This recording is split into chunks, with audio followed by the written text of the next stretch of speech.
Professor Parekh has already set the tone for this morning. Thank you so much, sir. A warm good morning, everyone. The rest of the people skip the sandwiches kept outside, I believe.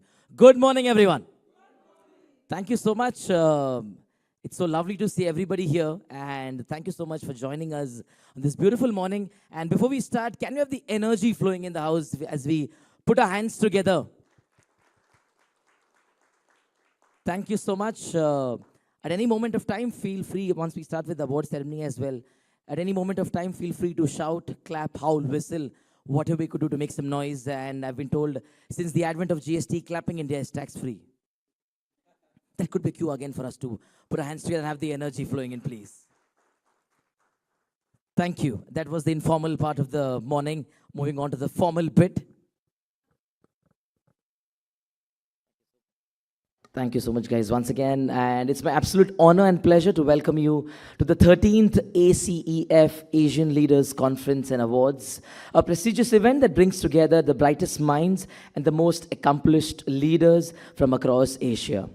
Today, we gather to celebrate excellence, innovation, and leadership.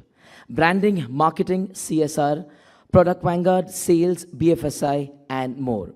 As the event is going live, I hope you have shared the links with your friends and colleagues, thanks to 24 Frames Digital. As we embark on this exciting day, we have an exceptional lineup of speakers, insightful discussions, and of course, the much anticipated awards ceremony, where we will recognize and honor those who have set new benchmarks in their respective fields.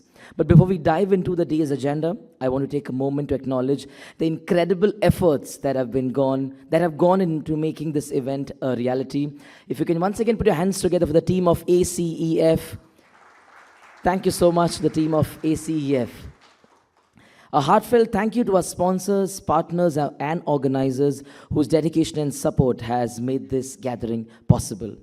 And next up, we have our supporting partners for this beautiful event. We have our radio partner, Fever FM, OOH partner, Global Advertisers, email marketing partner, Kensio, SIES College of Management, the Digital Fellow, 24 Frames Digital, and our event partner, Gigatainment. Media partners, Media Brief and CustomerEngagement.net, and special thanks to our gifting partner, Purple Pompa. We'll just quickly watch a small video from our supporting partners, and then we'll move on to the next. Thank you.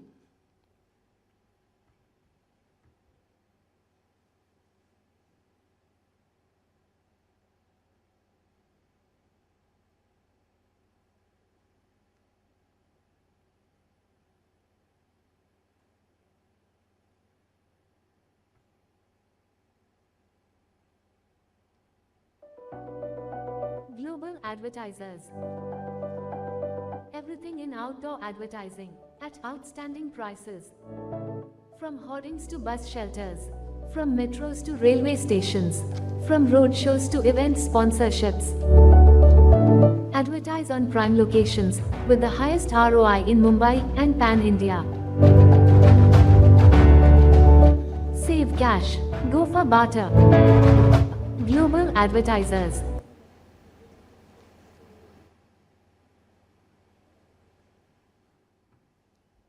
That awkward pause is for us to put our hands together for our partners. Thank you so much, guys. Well, before we start, we'll also like to introduce you to Purple Pompa, Beauty with Happiness. In the dynamic Indian beauty industry, Purple Pompa is emerging as a pioneering brand that blends ancient wisdom with modern skincare science. Purple Pompa's mission is to empower you to embrace a unique beauty journey with happiness and self-love at its core. We have something called as vegan biomarine, the new generation of age-balancing formula that incorporates vegan biomarine actives, focuses on utilizing plant-based marine ingredients and advanced biotechnological process. This formulation is designed to deliver potent anti-aging benefits while adhering to vegan principles. Purple Pompa isn't just another beauty brand, it's a catalyst for a revolution in self-perception and well-being. Purple Pompa's innovative products not only enhances your external beauty, but also promotes inner confidence and joy. Purple Pompa is committed to developing next-generation skincare solutions that cater to the diverse needs of Indian consumers. Purple Pompa, where happiness is at the heart of everything they do. To To know more about them, kindly log on to purplepompa.com, and we should have a shout out for them as they are a gifting partner. Thank you so much, Rohit, for supporting this event as well. Thank you, ladies and gentlemen. Well, today is more than just an event. It's a platform for learning, networking, and celebrating the achievements that drive our region forward. Whether you are here to gain new insights, connect with like-minded professionals, or cheer on the award winners, there's something for everyone. We have a thrilling agenda ahead, and I'm excited to share this journey with all of you all. We have 3 dynamic knowledge sharing sessions, followed by awards for each session. First up, we'll be having sustainable success, leveraging CSR for enhanced branding and marketing. The second session would be about unlocking rural markets, strategies for effective branding and marketing. And the third session would be about adapting to change, agility and resilience in brand management. So without further ado, let's kickstart our first session for this beautiful morning. And to start with, not sure if this person uses Purple Pompa. I've been seeing him from past 8-9 years. He looks just the same. Handsome hunk in the house, Dr. Vikram Parekh in the house. Can you put our hands together for Dr. Vikram Parekh? For the CSR session, Dr. Parekh, HOD and Chairperson, Center for Alumni Relations, SIES Comms and SIES SBS College of Business and Management. He will be heading the panel discussion. So Parekh sir, all set? And if you'll meet him after the next 8 years as well, he'll look right the same. On that note, can you put your hands together once again for Parekh sir in the house? Thank you so much, sir. As always, it's a pleasure to have you. And I think we should also clap for him, because for last 10 years, I have been seeing him anchoring the shows and his energy is still the same. So we are keeping the same momentum. So let's invite our panelists. So let me first invite Meera Haridas to please come in the stage and take the chair.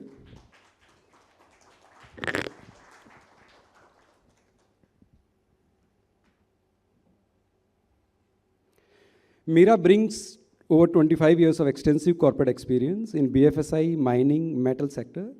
Currently, she is serving as Chief Communication and Branding Officer for Vedanta Limited, copper and nickel business in India, as well as in Middle East. She has demonstrated exceptional leadership and expertise in branding, marketing, and CSR communication across B2B and B2C sectors. Her roles have acquired her to work closely with CSR and ESG initiatives.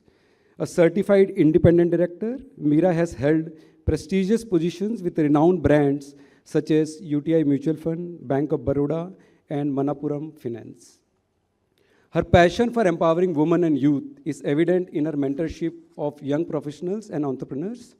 Meera's contributions have been recognized through numerous awards, including being named one of the 100 most influential marketing leaders by CMO Council Asia in 2016, and a Kerala woman leader by the World Women Congress in 2021. Meera is an accomplished speaker, having addressed various forums including CII, DNB, and other industry bodies. She has also served as guest faculty at institutions like UTI Institute of Capital Markets, National Institute of Bank Management, V School Mumbai, popularly known as Wellinkers, and Baroda Academy. Her leadership extends to a tenure as the past chairwoman of CII Indian Women Network, Kerala, for financial year 2022. She is also a life member of IICA, Kerala Management Association, and Kerala Startup Network. Please give a round of applause for our speaker and panelist, Meera. Let me invite Debashree, our next panelist in the panel discussion. Debashree, please come.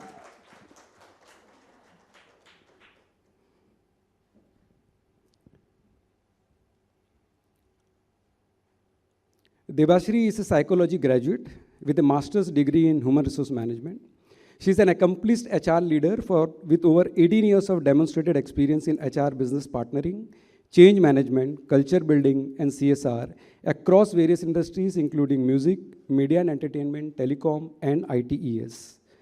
She has a proven track record of shaping high-performance teams, aligning HR strategies with business goals, and leading critical projects in a complex and dynamic environment.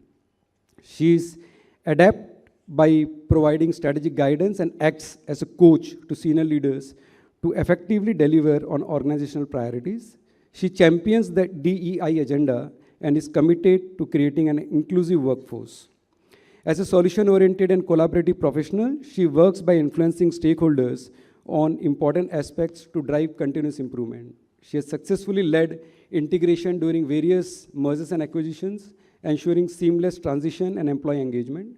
She has been instrumental in crafting and operationalizing talent roadmap for India, partnering with local, regional, and global teams to deliver on various initiatives and critical projects. Throughout her career, she has earned a reputation for being result-driven, innovative, and adaptable. She possesses strong leadership skills, and this combined with her ability to navigate complex organizational dynamics enables her to make a significant impact. Please give a round of applause for our panelist, Dipashri. Let me invite my college colleague and also my senior, Prerna Langa. Please come, Prerna.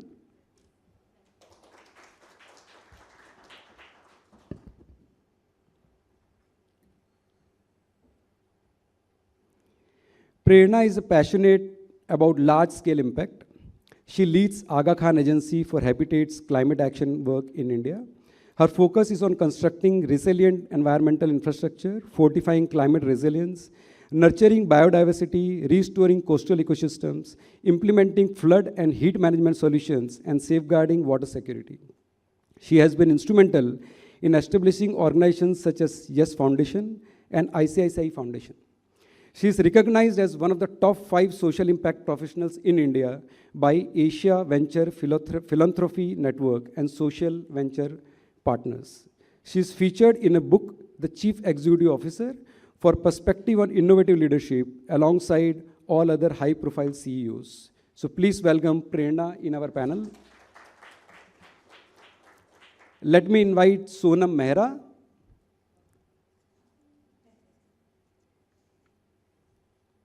Come, Sonam.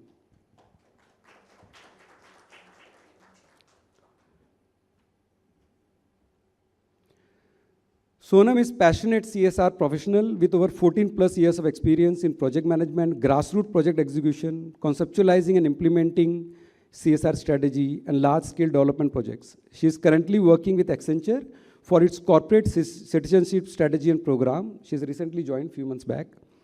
A result-oriented professionals with an entrepreneurial spirit, with deep interest and passion for thematic areas like women empowerment, livelihood, and employability projects. Education and people with different abilities have formulated a strategy on mobilizing funds for the right beneficiaries through due diligence, designing innovative methods of employee engagement and other stakeholders.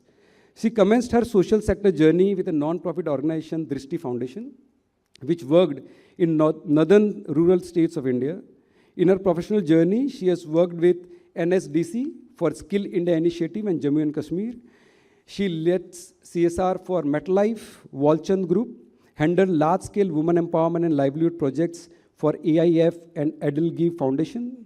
She has recently transitioned from the CSR lead role for farm division at Mahindra & Mahindra and will lead CSR role for a global IT company, which is Accenture. Welcome, Sonam. Let me invite our last panelist, Bosky Arora. Please come, Bosky.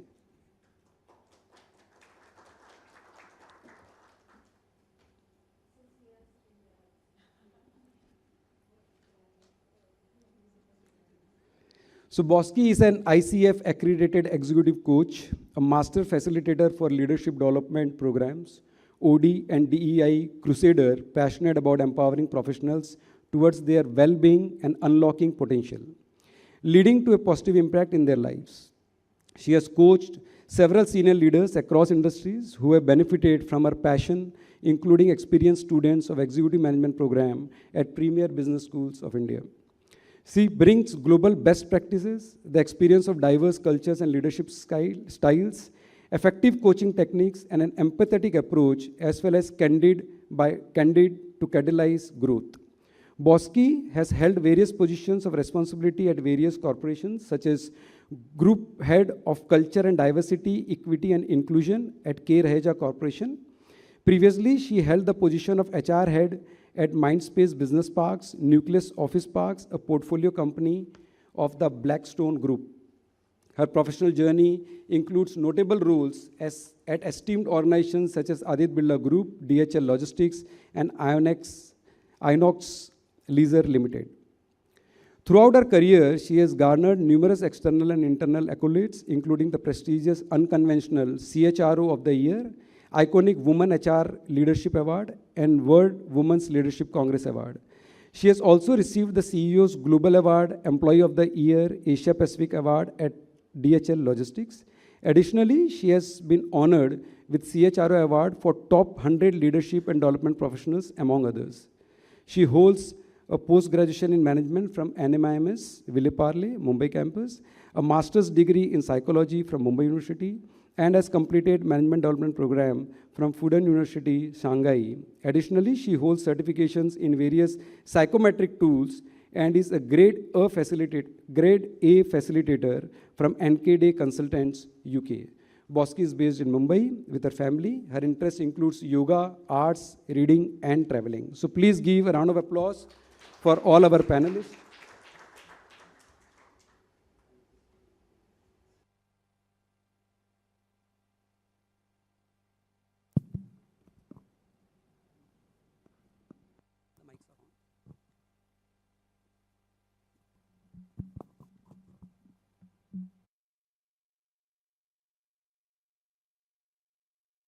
Give a disclaimer. All the sharing of information will be completely based on their personal experience of working in various corporates. And we have discussed a lot before coming to this panel discussion about which all live experience of theirs could be of help to the audience, keeping in mind the theme. So let me first start with Meera. So Meera, in CSR, the action must be loud is what you believe. And can you take us through your experience of last December 2023, and CSR initiative of supplying 15,000 meals every day, 3 times a day. Also, in Vedanta Delhi Half Marathon, where you guys provided 5 million meals to hungry children last year and targeting to achieve 1 crore this year. So take us through these 2 examples, and let's kickstart this panel discussion. Thank you, Vikram. Thank you. Actually, Vedanta, I just want to set the tone. If you really, some stats such as reading online, understand, the social sector spending is enormous in this country. We have, I believe, crossed about 230 trillion this last, year. And there's a 13% CAGR growth on that. So that's a very interesting stats which I was reading. And CSR funds, and of course, when you say social sector, it includes public spending on various, housing, sanitation, and so on. But private sector included with CSR, about 29,000, close to 30,000 crores is what we spent last year. And that's a big number for a country where we have set off hardly a decade ago when the Companies Act actually made it mandatory for, with Section 135 saying that you must have 2% of your profit spending there for CSR. So companies have, and if you ask, have we done it before? Yes, long before the actual mandate came, larger groups, including Vedanta, had set off on their own journey in terms of what they can give back to society. So the large organizations, both in public and private sector spaces, have done that. And at Vedanta, we have actually contributed in the last 5 years close to 2,000 crores on CSR spends. So it's not, and across our various business units. So it's been a big kind of agenda for us. And we believe how we could give back to society in various aspects, following the Companies Act guidelines and beyond. That has been the agenda. Going to the more specific question that you raised, the flood, what happened is Tuticorin faced one of its worst flood in 100 years. We had a 900 mm or 90 centimeters rain in just one day. And that's a rain shadow area with, clay soil. So you have no way water would seep. And there was also a breach of dams. So it was a complete chaos. And in fact, our own complex, our own housing complex, which we have, our own factories, areas were all underwater. So we had, and this is in the DNA of this company. So we immediately stepped up within about 24 to 48 hours. We set up a live kitchen from our plant where we had a little raised ground on that. And about 200 volunteers, employees, as well as some people from the community, neighboring communities, stepped up. We had a live kitchen, we packed food, and we had about 1 lakh meals going out over the next 3 days because everything was underwater. And there was, nature's fury has no discretion, in terms of any social stratus. So everybody was in very bad shape. And we mobilized about 5 boats because this is a coastal area. So we mobilized 5 boats, had people rescued with some experts who are there in that space. For us as an organization, safety, security, environment is very important to us, and we ensure that all our activities are around that. And saying that, we also put out about 15,000 families monthly ration kits. We actually provided during that phase. So over about 1 week to 10 days, we had kind of mobilized an entire team. The entire resources were diverted to seeing how we can limp back and work with, government was doing its bit, but it was never enough. And there were a lot of other private parties who had come. But we could proudly say we were probably the first ones to actually reach there with, step up with some hot, warm food in that horrible weather and give them. So that is one thing that floods also taught us a lot of resilience, and we found a lot of villages which were underwater. It was a bit spread out over some 70 areas, so a lot of people came back, and later on, they were expressing their gratitude in many ways. So that's something that is a very important piece of, which became a very big narrative there. Also, one must understand, our plant has been, the Tuticorin plant has been shut it was under sub judice, and there was no obligation for us to do this kind of an activity, if you ask.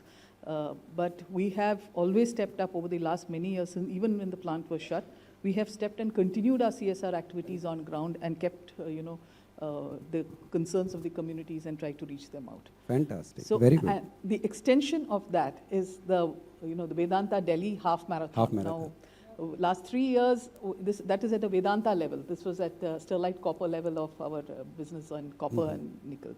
So at Vedanta level, we have actually got, again, our chairman is very passionate about providing and ensuring a hunger-free India.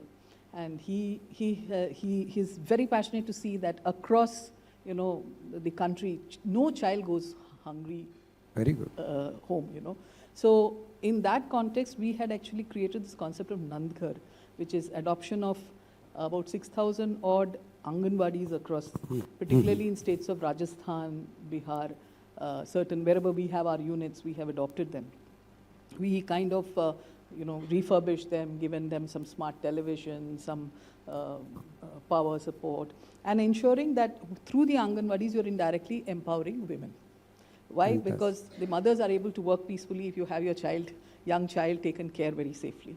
So in that concept, we have also took part in this, this Vedanta half marathon. The concept is #RunForZeroHunger. In October this year, we're going to have the 3rd edition. So last year we had, and for every kilometer a person runs or walks, there is an app called Step Set Go, which you can download. And on that app, you can count your steps. So everyone contributes, whoever is onboarded on that. Virtually also, you keep marching. And every kilometer with you walk, you actually are contributing to 1 meal for a child. Oh, wow. And Fantastic. This time we have added in 2024, the animals also, hungry animals also as a part of the project. So good, so good. So keep it up. This is something, which is innovative, and it is a give back in a very big way. Fantastic. So this target this year is 10 million. So this will happen in Delhi? In Delhi. But the virtual marathon has started. So even I would open the floor here. Anyone who wants to go, download the app Step Set Go, SSG as it's called, correct. And join that link called Run for Zero Hunger. Fantastic. And you can choose sterlite copper, because within our own businesses we have competition. We have about 19 businesses. So out of that we have, each company is promoting their own and having maximum virtual runs. So if you are walking, you're really contributing to a child or a hungry animal. Fantastic. 1 meal, So every kilometer you walk without knowing. You put it in your pocket, even walk around your house. Very good initiative. And we have one of the friend coming from Delhi. Neha से आज बात हो रही थी, तो हम वापस दिल्ली जा सकते हैं हाफ मैराथन के लिए. So fantastic. And of course on virtual, on very good virtual initiatives, and I'm sure it will be of interest to a lot of people that how Vedanta is determined towards no hungry child should sleep. Absolutely. Let's come to Dipashri, you can also brief the audience about the organization you work with, which is Believe. And when I was going through your organization and trying to understand, I realized that as an academician, I have seen very few organizations in which CSR committee is within the board of directors. So I found very few. I found your organization in which you have kept CSR committee as a part of board, which itself shows the intention that any top decision has to have CSR component in terms of long-term decision making. So take us through that. And also you strongly believe that CSR is all about sense of we were talking and sharing our thoughts on CSR. Can you take us through how CSR is at the heart of the business model for your organization Believe, which is focused on helping local artists around the world to grow their career? So over to you. Okay. Firstly, good morning, everyone, and thank you for the question, Vikram. So the organization that I represent is into the music space, right? And there is a lot of technology, digital, at the back of what we do. We largely work with, artists in the non-film space, non-film music space, because in India, the understanding of music is synonymous to movie music, right? I believe it's a French company, and we, when we started about 20 years back almost, right? Shared value creation was at the heart of it. Having transparent, fair interactions in dealing with all, the communities that we work with was at the heart of it, right? So CSR, it's embedded in the way we do stuff, in the way we do things. And to that effect, there was, like Vikram was saying, right? We have a CSR committee right at the board level, and then it further cascades to the executive level, leadership levels. There are of course, the CSR teams that are working, and we operate in about 50 plus countries. And the various, we Believe operates in about 50 plus countries, and every country has, employee volunteering groups in the form of ambassadors. Of course, there are HR teams that are working with them. And there are various pillars that we've designed. So, I'll kind of quickly take you through, what the whole CSR framework and how does that link back to our business, right? So when we started, the CSR committee or the CSR strategy was very clear. There are 4 aspects to it. First, we want to work with local communities and local teams to develop music in those markets. We want to work and cultivate talent in the digital music era. And we want to do that by, building trusting relationships at the back of being respectful, fair, and transparent. And at the same time, we want to empower communities to create long-term impact. Now, what does all this mean, right? Now, when I say CSR was at the committee level, we had a value creation, and it's linked back to our business model. So something as basic in the business in terms of the contracts that we sign with the artists or the kind of deals we set up with the artist community, right? It's all embedded that we want to share the value that gets created. Now, music as a space historically has been, very unregulated. Artists are creative folks. They don't understand the economics that go behind it, right? So it's where, companies like ours really come in, where we've made a very transparent platform, and we're talking about the digital music ecosystem, right? The artists actually know what is the streaming looking like for their content. Why is streaming important is because every stream that is done is where the artist makes money. So the contract embeds all these aspects for the artists. They get access to the platform where they can actually go and view, what the streaming data looks like, right? So it is sharing the value back with the artist for the content that he or she has created, right? The other layer which is there, like I said, we want to share it back with communities, not just artists, right? Which is where employees come in, partners come in, DSPs, platforms, all of that ecosystem that we work with, right? The other important layer for us is it's the believers. I mean, that's how we call our employees, right? We call them believers. Yeah. So for believers, what's in it for them, right? Talent, development, and well-being is at the heart of CSR again, right? We are wanting to build a team of experts And these team of experts can actually go back and work with artists, support artists, work with platforms, provide that value, provide that transparent interactions and dealings for artists. And all of this is done not at the cost of, doing, unfair dealings or, compromising well-being at any point in time, right? So talent development, well-being, again, links back to employees, is part of our CSR. And we want to do it in a very inclusive setup. So diversity, equity, inclusion plays a very important role.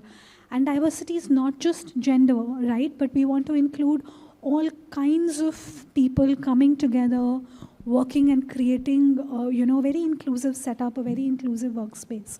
And, we'll probably, hopefully talk more on it, but, so diversity is another aspect. And then, yes, I think, like Meera was saying, we are all seeing the wrath of climate change, and it's here to stay. And when we say building long-term positive impact, there is payback in the form of, climate and environment initiatives also. So these are all the aspects that we're trying to build in as part of, CSR and how it links back to our business models. Great. Good that you brought the topic of climate change. And we have one of the speakers who is completely into climate change. And whenever I got a chance to speak to her, I realized that why we all are living in concrete jungles like Mumbai and Metropolitan, and how the heat of our home is actually increasing every year. So Prerna, you have been speaking in a lot of forums. Take us through your ongoing experience with Aga Khan Agency for Habitat India, in which you are completely involved in a lot of climate change initiatives. So you can also probably give an idea about, as a layman, what all comes under climate change. Sure. Thank you, Professor Vikram. Professor Vikram and I are from SIS College, and in fact, he's one of the most liked professors with the students. So I started my career, and it's quite interesting that usually, I go to a lot of CSR and developmental forums, but it's good to be here because I started my career in marketing. And then I, felt quite privileged to, then move into CSR. I set CSR up for ICICI Group and Yes Bank. And then now I'm working for a non-profit. So it's quite interesting to have gone through that journey. And what I would like to say is everything is complementary because you cannot market until you have the work is authentic. And marketing complements CSR because at the end of the day, if somebody has to put in money into anything, they always look at returns. So how aligned it is to your business, the better it is. So I really liked, in terms of the work that you're doing, Deepashri, where you're actually including and mainstreaming and giving opportunity to musicians who would have not been able to have that access. So I always believe that there should be a link because I know there are points of view where people feel keep it separate, why are you letting it contribute to your business? But if you have a business case, then it automatically people are interested. And the second approach that I've always used is partnerships. Whether it's on the national level, state level, whether it was about getting Amitabh Bachchan for my event, or getting Guneet Monga, or whoever it is, it's about partnerships. And third is about ambassadors and building, making people your ambassadors. So I have lots to say about CSR and marketing, but I think I'll restrict it to that. I'll talk about the work on Aga Khan Agency for Habitat. So earlier we had to explain climate change, now I don't have to. You know how many people put on their ACs in April, May, you know how hot it was. And in spite of ACs, it became unbearable. So you would have noticed that wherever there are heat waves, there will be flood. It's like having, if somebody has diabetes, they'll have cholesterol.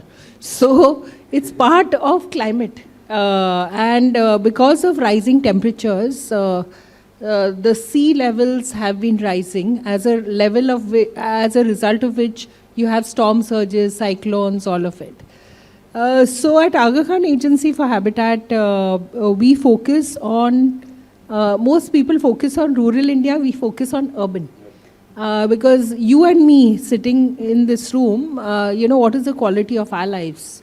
The quality of air we breathe, or the transport, or I look out of my window and I see 3 trees and I said, thank God whoever planted it. So it's very important in terms of improving the quality of our lives. So we have taken up our nearby city, Mira Bhayandar, which comes after Borivali, and 1.1 million people. And we have done the mapping of greenhouse gas emissions for the last 10 years. And what has contributed to the emissions. And that's the reason you have heat waves and floods and all of that. These dangerous gases like carbon dioxide, methane, which are in the atmosphere. So in fact, surprisingly, 60% of the emissions comes from electricity consumption of residents. And a lot of it, global greenhouse gas emissions, some 35% come from construction. And again, you and I are facing the brunt of construction all around us. So what can we do? At the root of it is the housing societies. You know, they are the ones who repair, they do green retrofitting in terms of solar or cool roof, green roof, and various measures. So our work is on strengthening the housing societies because they are the foundation to global climate change.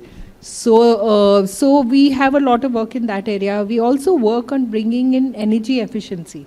So we have taken a housing society in Mira Bhayandar, and we are helping them to bring down their consumption of water, electricity, how they manage waste.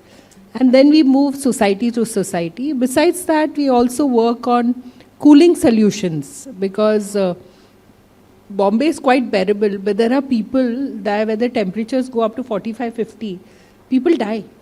And most affected are women. In this. So how small things like a cool roof where you put a cool coating, or you have vertical gardens, and how, or instead of having concrete, you have reflective tiles. So how you can use these innovations to bring that. Also we work on the coast, mangroves, IoT, training people for disasters. During disasters, the most affected are children. Children get trafficked during disasters. So how do you prepare for disasters and water and energy? But I'll stop at that. Okay, great. I think सबको थोड़ा डर भी लगा होगा सुनने के बाद कि हम कहाँ रह रहे हैं और कौन सी हवा breathe कर रहे हैं. Okay, let me come to Sonam. Sonam, in earlier days, no, as Meera also spoke, the act came later, but there were organizations like Vedanta who used to do before the act has come. But you have also experienced in early experience of baseline community need assessment, in which you have worked with multinationals like Panasonic, Ricoh, in which you were involved, and how community projects were undertaken before the CSR law actually came into place. So the Prerna's point about you have to connect CSR to business. So your initial experience of. Absolutely. I'm into a transitioning role, so I will not be talking about my current organization, but I will always talk about my collective experience that I have gained over the last 12 years. And thank you for taking out to my golden days. In fact, it was my first non-profit experience with Drishti Foundation. And I am from Varanasi, and I was asked to travel to Bihar. And I would, before that, I would like to quote one very good quote from a very popular social activist, and I think you would know, it's Anshu Gupta from Guj. And he said a very powerful statement that you can't create poor solutions for poor people. And it means that it comes to the question that you asked that, you know, when you go to a community, there are many problems. Everybody wants roti, kapda, makan. They are basic amenities that everybody look for. But when you walk to a community and you ask, you know, we design our programs in our boardrooms and think of, you know, we are go-to programs and we will make it successful and impactful. But when you go to a community and you talk to them, it fails because their priorities are very different. So going back to this question that you asked, so we went to a place called Bhagalpur, it's in Bihar, and it is very popularly known for its textile. It's the tussar silk that is being created. And we met different communities out there and we understood that what is your problem, what is something that you want to do. So he said कि काम चाहिए. Everybody said कि काम चाहिए because if काम will be there, then you'll get roti, kapda, shelter, everything in fact. And because of, in the era of 2000, you know, there was a lot of textile industry was largely affected because a lot of other cotton mills were getting closed. People were not buying, you know, Indian products. In fact, exports was largely affected. Then they wanted to shift up and get into some other sector, in fact. So I will not quote company's name, but the companies that I was working for executing the projects, they were looking at rural market as a very potential market for them. And rural market has always been very experimental and very explorative right now. Indian companies did not find that, but foreign companies had seen rural market as a potential market. And the companies that you named were manufacturing machines like Xerox machines, printing machines, and even the cameras. And these three are very things. Everybody want a photocopier machine. Everybody want printouts. And everybody said कि हमें काम चाहिए. So then SHGs we know is a collective of women, and India is one of the having largest SHGs in India right now, especially women SHGs. So when we went to them, we said कि हमें धंधा करने नहीं आता है. You know, you teach us how to do धंधा. Then that means that you have to teach them what is entrepreneurship and how do you do basics of it, like, you know, marketing, accounting, finance. How do you look at market research, all of that. So we made a group of women, we trained them in entrepreneurship skills who were already part of SHGs. And when it comes to entrepreneurship, we need to have finance. And I think microfinance industries have tapped into that market, you know, and especially rural India, I would say. We created a linkage between them, and we told them, we helped them in opening shops like Xerox shops, in fact, printer shops, in fact, or maybe basic things like photography. And when they have learned the entrepreneurship skills, they can slowly transition and start the business like that. While there were a group of women who were very open to these, you know, new business segment, but at the same time, there are few women who always wanted to do the traditional work they have been doing. So we started a skilling center or textile center, and it's a brand called RAP. We actually designed this brand, which was managed by an NIFT student who actually designed the dresses, and we used the local textiles of the Bhagalpur, and they started manufacturing it. There are a lot of stuff that I still use of DRAP, and which is now one of the, you know, exporters in US and UK now. So now when you created the market from them, there is a huge pool of, you know, talent that have been used locally. So one is, of course, I would say you can't create localized thing, or you can't create a brand product or linkages thing, but I think these companies were strategizing their CSR or social programs more on their company values that they had. At the same time, they were fostering entrepreneurship, but also a bridge to introduce their product in the market. So that was one way I would say that's what's one. Very true, very true. So let me come to Bosky. Bosky, during your experience with DHL, what was the CSR initiative during tsunami in Chennai, which you were sharing? And also about adopting schools and reconstructing and giving them facilities. There is also a concept of asset change from an employee. So take us through your experience. Sure. Okay, audible? Yeah. So good morning, everyone. And thank you so much for inviting Dr. Parekh. I must say I'm very conscious right now sitting next to you, who doesn't age at all. So coming to the question, So before I answer that, at the outset I must say that when CSR, I have participated in various CSR engagement and activities as a participant. At Nucleus Office Parks at Blackstone, I got the opportunity to head CSR as well. So I saw it from a completely different lens. One thing that I have noticed over the years is that earlier when CSR, a lot of us were doing lip service.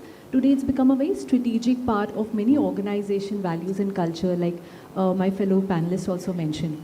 And especially at Nucleus, because it was me who was leading it, I realized the importance of actually using, not the best word to use, but actually using CSR initiatives in a very strategic way and attracting talent from the market. So I think it's a wonderful proposition. You actually connect with people by heart when you talk about CSR. And I also realized with time, when we were about 2 years down the line, people started asking, where are we doing the next CSR activity? When are you engaging us with various schools and so on and so forth? So it had become a very strategic part of the entire engagement. So engagement was not so much about Rangoli competition at all, but it was a very strategic engagement and people were looking forward to CSR. And as I moved on, they still talk about it. They still, if you follow, the page on LinkedIn, you'll still see serving with purpose as one of the key strategies of Nucleus. Coming to DHL, yes, I spent about more than a decade there. A lovely experience. They have something called, 3 pillars as far as CSR is concerned. It's called Go Green, Go Health, Go Teach. And as the name suggests, Go Green is all about environment, and some of us spoke about that. Go Teach is all about upskilling those people who are probably school dropouts or who are underprivileged and do not have the opportunity to grow further from education and academics point of view. And last but not the least, Go Help. So Go Help was all about how do we reach out to those people in the society who really need your support, and that's what I'm going to talk about, which is the tsunami case. So there were many initiatives which were globally driven at DHL, but specifically when tsunami hit, it was not a mandate or it was not an obligation that we had to do, like Meera you mentioned, right, for one of the initiatives. But we were out there, our disaster response team was very, very fast and very agile to go ahead and target, some of these areas.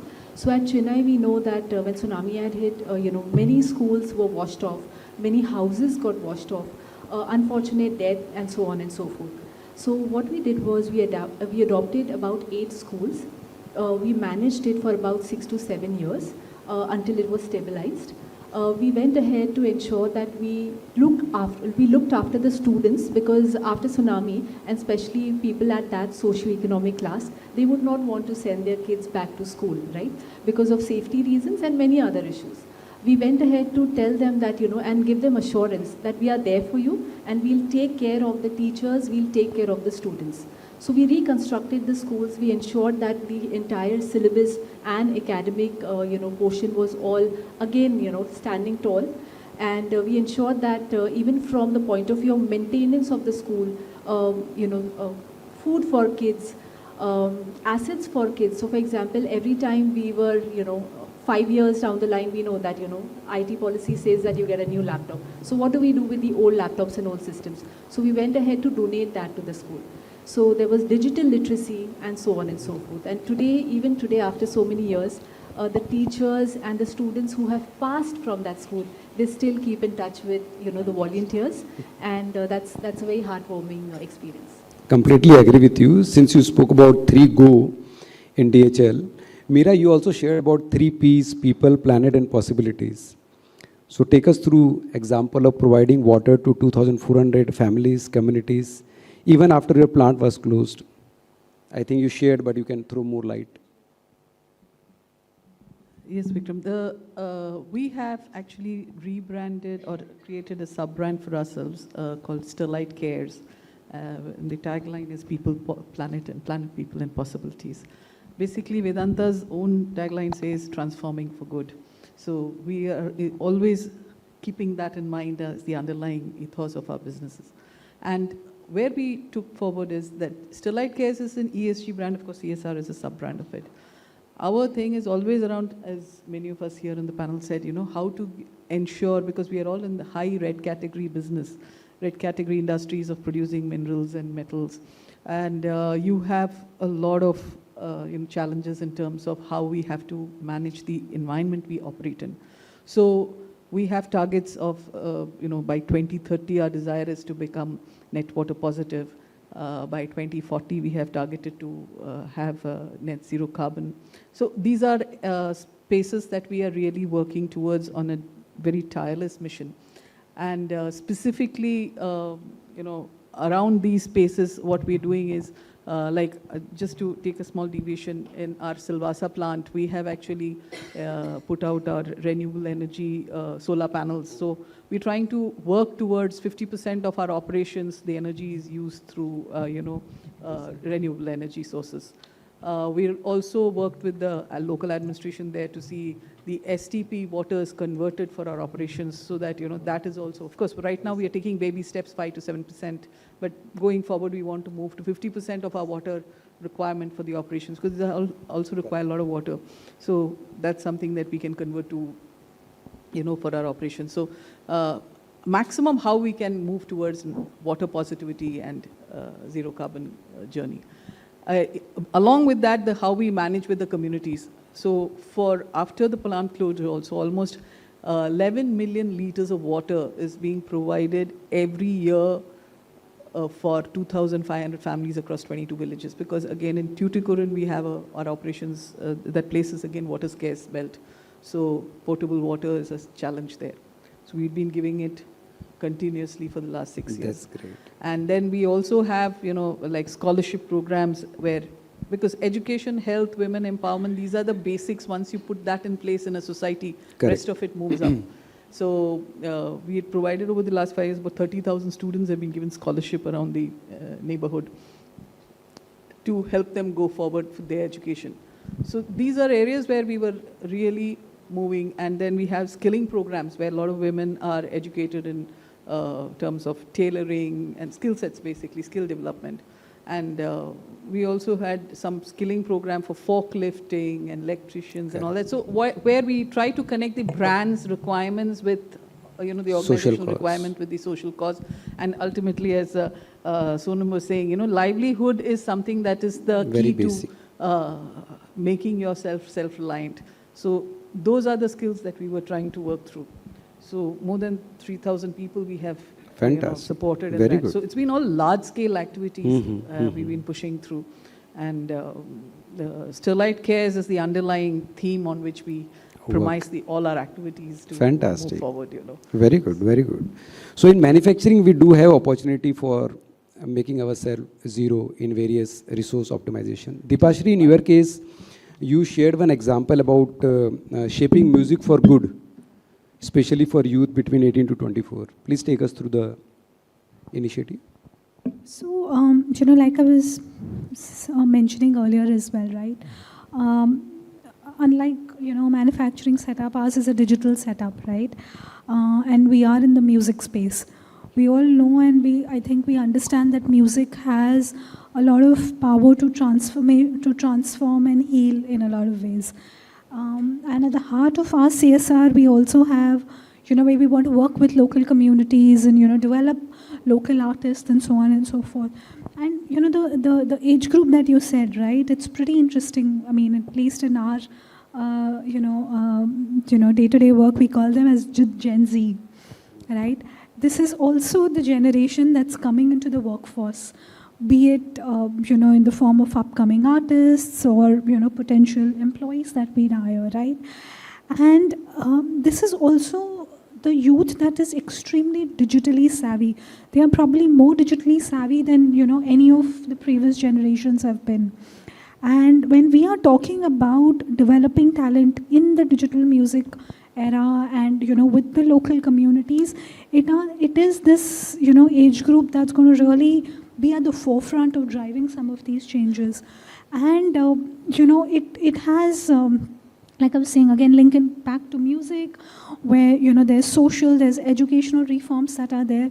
So shaping music is about empowering communities, empowering people, to use music as a form of shaping, their careers, shaping, their, content when it comes to, the artist and so on and so forth, and cultivate talent in the digital ecosystem. So I think that's largely what this is about. That's great. Sonam, when you spoke about your experience earlier with multinationals and they definitely wanted to connect with business, can you take us through how the projects in which you were involved, there is a linkage between organizational branding pillar also? The CSR initiative is also connected with ensuring that the organization gets its due branding. I am very captivated by one very popular brand in India, and I think everybody knows that. He's known for his steel manufacturing.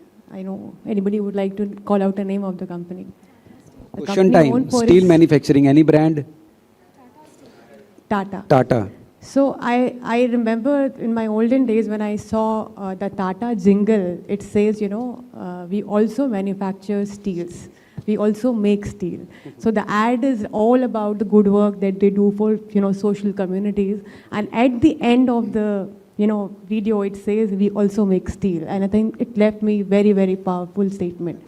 You don't talk about your product, your product will talk about yourself if you are actually making sense to the community impact. And I think I take this from Tata, and I think for all the brands that I have worked, whether it means B2C companies or B2B companies, their strategies are different because their stakeholders are different. If for example, like MetLife is basically the unit that I work for. It was a captive unit in India, and their clients are in US and UK.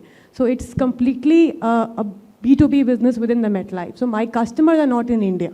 So my immediate stakeholders are not currently in India. So then I have to pick up programs, or which is likely my employees are my first stakeholders in that case. So my strategy would be that I will pick up programs which are in the vicinity of my office regions, where I can take my employees who feel or takes pride in what they do it. And then when my foreign clients come to India, and I would have, of course, I would like to take them to the work that we do it. If it is close to my office and my workspace, I think their accessibility will be much easier. So I think branding, I would say from that lens. And these days, I think we get a lot of LinkedIn messages saying that, would you like to make a captivating video for the work that you do it? I think first important branding is for the community that you work with. I have seen, I will not call out names, I think we all know that. We go to the villages and we see schools, we see structures, and we see big slogans and big company names being placed there. I think even if it is not there, and if we ask anybody ki kisne kiya hai, they will say it's XYZ company ne kiya. You don't need big names out there, right? Your work speaks and it has power. So, and besides that, for my employees to know what I'm doing in Bihar or North, I need to create a video for it, right?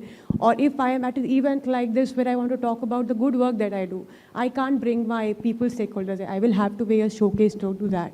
So I think companies' ethos are very important in terms of when you design CSR programs.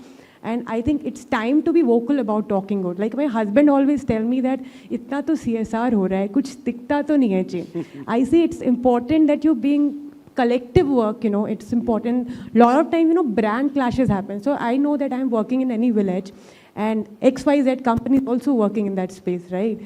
I definitely, my Marcom team will not say that, you get into a collaborative project where a dual company, there is always a conflict like that. But correct. People like Meera and, all of us, we would like, in heart, we want to do and work together.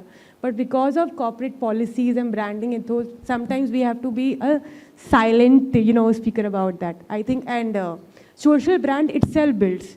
Like correct. Tata, nobody can eliminate the goodness they have created in it impact. And I think like other companies that are trying to do it, in fact, there's ample of work required. But आपका काम बोलता है. Very true, and good that you brought examples from organization which has pioneered the task of giving back to society, even without any act or anybody pressurizing them to do. Thanks to Jamshed ji. So Boski, when Sonam spoke about branding during your Blue Dart experience, take us through Blue Edge, because somewhere there is a tinge of the prefix of the brand. So what was Blue Edge all about? Sure.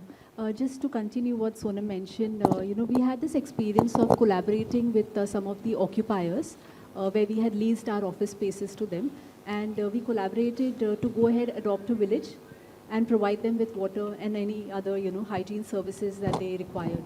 So this was possible also probably because we were, part of real estate and have, large commercial assets. So getting together was easy. But yeah, there are examples, few probably, but there are examples where organizations have joined hands and done, various things, magical things together. Right. So Blue Edge, yes. So Blue Dart, again, part of, DHL Blue Dart. Blue Dart is an, local firm, and like we know, it's into domestic, courier services. What they have done was, we all know that, people at the down the line from the socio-economic sector, a lot of times what happens when parents go to work, kids, while they have schooling, they probably, depending on the mood, they would drop out. They would not complete their studies. They do not show interest. And at the same time, then they are not able to pass. So what we did was at Blue Dart, we adopted, certain X number of students who were school dropouts. We ensured that there was a school set up by Blue Dart, which is called Blue Edge. And these were not somewhere where they had to commute long distances and, come to the school. But we went to their places. So for example, in Mumbai, at the, near the shanties at Santa Cruz, there is a setup called Blue Edge. And employees were given syllabus to be covered as volunteers. We used to study the whole syllabus so that we were able to then impart that knowledge to the, school dropouts. We ensured that they cleared the exam, and a lot of them actually work now with Blue Dart, but at the same time, they are also doctors and engineers. So again, these are some of the very key initiatives that, Blue Dart took up. And during the felicitation of the volunteers who took up this task as teachers, the volunteers were felicitated by the students. So, very good. So, yeah. Very, very well, received initiative, and also employee then becomes more charged up to know that contribution is going beyond. So, Meera, you spoke about various initiatives of Vedanta, be it food, be it water, and various other very high-scale, high-impactful initiatives. Take us through your initiative with respect to Green, Project Green, which you spoke about trees, and there is a very tall vision which your board has set for the next coming years.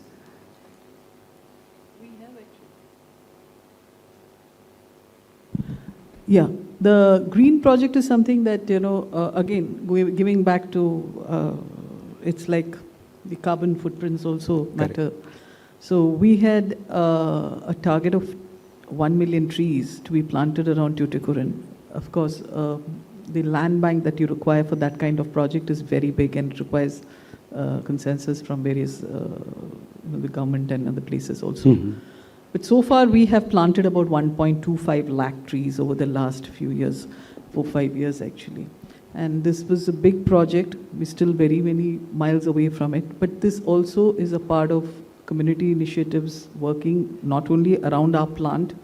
We have about 1,000 hectares of land around our plant, but beyond that also in the districts, so that we're able to give back. Again, as I said, that's a rain shadow area and things. So we call it Green Thoothukudi or Go Green kind of thing.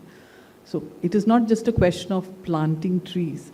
Ultimately, it is a question of supporting, the climate change and ensuring that we are able to be a part of decelerating some of these challenges that societies will face in future. Mm-hmm. So it's paying forward in a way for, especially planting trees. Any project of planting trees is always paying forward for the next generation. And also all your targets are very tall. So yes. Does it come from bottom down or?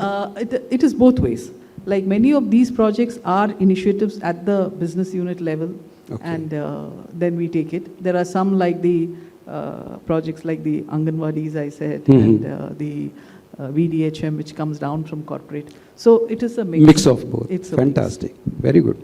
So Deepashri, how your initiative Beams provides Being Fellowship and how it helps beneficiaries. Also share a bit about Twin Core, Amplify, All Access initiatives. These all are geared towards benefiting. Yeah, so Beams, again, I'm going to keep linking it all back to, the CSR strategy that we had, right? Beams literally stands for Belief for Educational Advancement Through Music Scholarship. And the whole idea was, now in India, art, culture, music is always considered a luxury, right? Because like Sonam was saying, roti, kapda, makan is your basic necessity. Jab tak wo fulfill nahi hoga, you can't really graduate to, talking about music, art, culture. And yet there are, people who want to get into music, who want to make a career out of music. And a lot of them soch hi nahi sakte roti, kapda, makan ke upar, right? But Beams was one such, and then we don't have formal music business education in India. Mm-hmm. So which is where 2 years back, an idea was, why not work with and create something for this ecosystem, which is where Beams was born. It is about, it was a 2-year fellowship program, and the objective was merit come means livelihood for students or professionals. You were talking about, the youth, mm-hmm. right? For them, create a program where they are passionate about music, so combine their passion and make it a livelihood, a sustainable income source.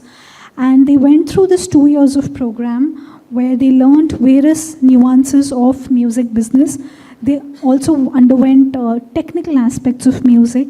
And in fact, just last week, they graduated, the first batch of fellows got graduated, and they've taken up full-time jobs in the music space, which was their passion. And mind you, most of them were the sole income earners of their family. And yet they wanted to pursue their passion in music. So, they've gone to various lengths to, get that education. And now, it's such a, fulfilling feeling to see them get employment, right? And for them, monthly income of 25,000-30,000 is big, right? So now they've actually gotten, and all of them have been employed. The other aspect, now again, we talk about making it inclusive workspace, providing access, developing talent, cultivating, the digital era and all of that, which is where a whole lot of other initiatives that we're trying to build have come in, which is where the TuneCore, and believe we are also partnering with a lot of organizations which are recognized globally.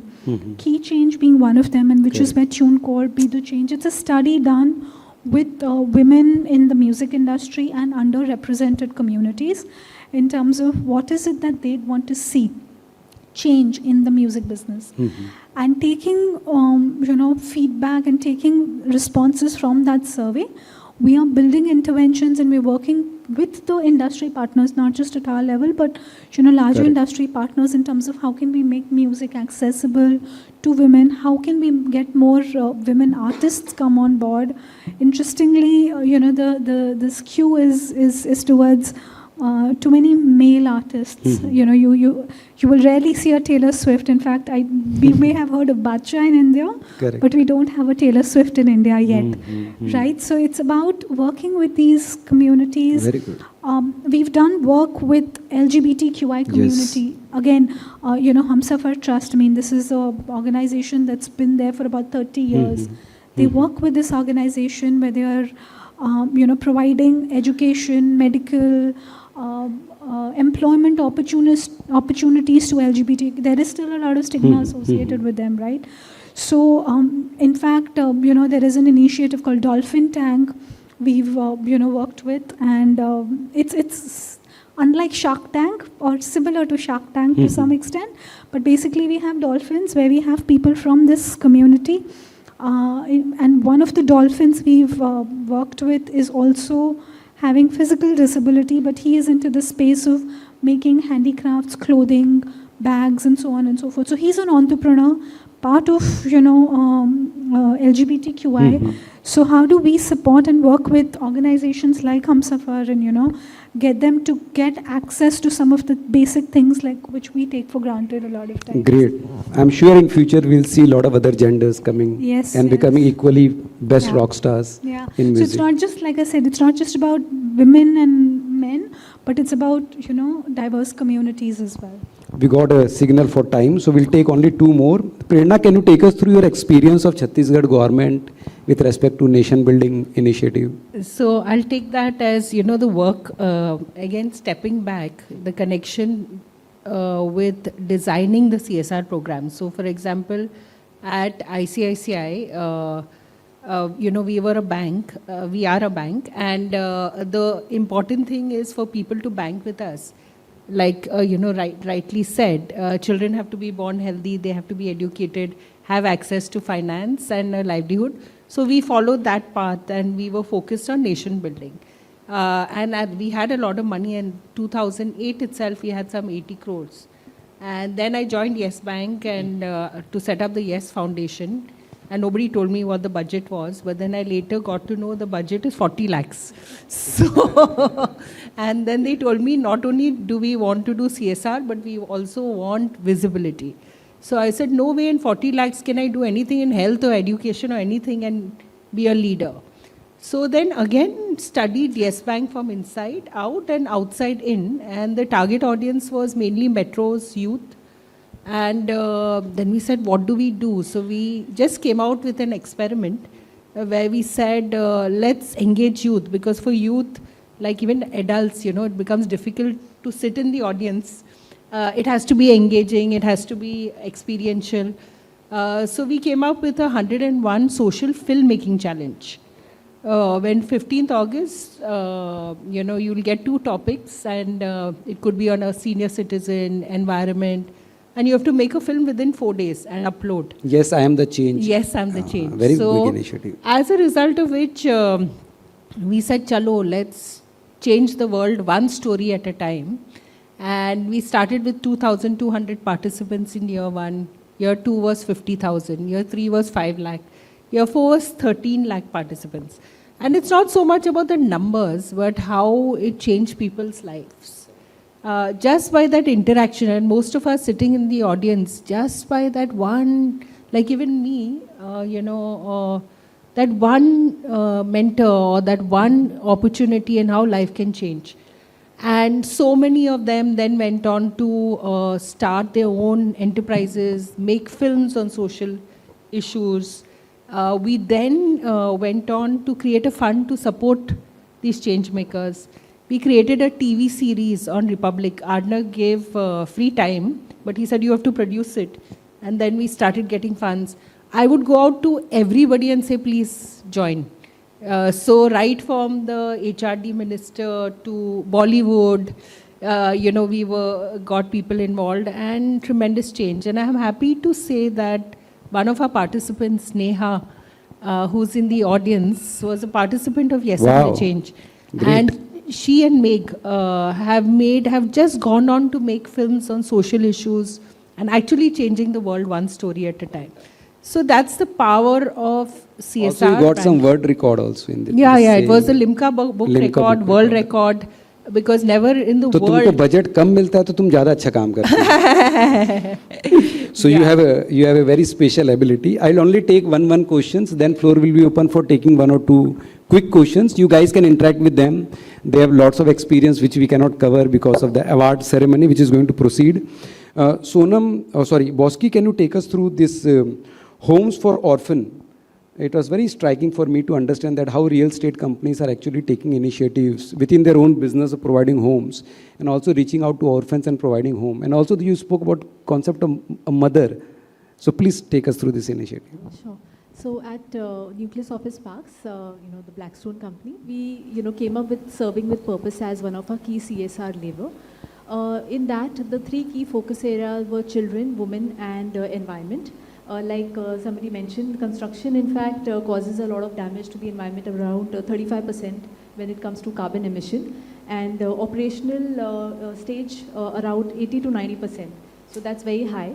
But talking about this particular initiative, so we tied up with 2 CSR partners, 2 NGOs. One was Samarpan and one was SOS Village of India. I think SOS is a very popular NGO. Wherein what they do is, the concept is that they have a concept of house, wherein you have children or till about age of 21, 22, staying with one mother. It's a foster care, wherein the mother takes care of about 9 to 10 kids per home, and she is just like their mother. And these children, they grow with them, they grow together. They go schooling in the same premises, they have play areas, they have exams and tuitions, everything possibly that one would need for an appropriate development of children. Post that, they move on, once you attain the age of 21, 22, they move on from those houses because the requirements of any adult would accordingly change as per the age. They move out from that particular foster care to another premises, wherein the whole focus is on skill building so that they are employable. So while they have completed their schooling, while they are with the foster, moving ahead, they are also getting employment. These kids not only are there in India today, we spoke with some of them. Name could not be disclosed, so we actually spoke with them, but we did not know who we are talking to. So we spoke with some of them. They were so happy. They even take care of their mothers. Even after they have moved out from the homes about 10 years, 15 years down the line. And what the mothers, obviously they also age. So once they attain, about 58, 60 years of age, the mothers, they are then moved to another care. So it's a cycle which is so seamlessly taken care of, and it's an international body. They have many schools in the country. But as a closing remark, just one thing I would like to mention is that as a CSR, as a HR engagement activity, as a marketing engagement activity, one key, challenge that all of us face as organizers is to really have, more and more employees and their friends and their families, if, the organizations permit, to participate. So I really urge you, when you actually do it, and I'm sure a lot of you would have participated. So when you actually do it, you feel it. And sometimes, people do ask, there is so much CSR happening, but what's the impact? But we all know the starfish story, right? You could make an impact in that one particular life. So from CSR perspective, the kids, the mothers, or whoever is on the receiving end, you literally touch their lives so much that they will remember you for life. You may not remember all the faces, all the names, but they will remember you for life. So please go ahead and participate whenever there is an opportunity. Fantastic. So let me come to the last question. I will ask to Sonam. Sonam, I am eager to read your book which you wrote.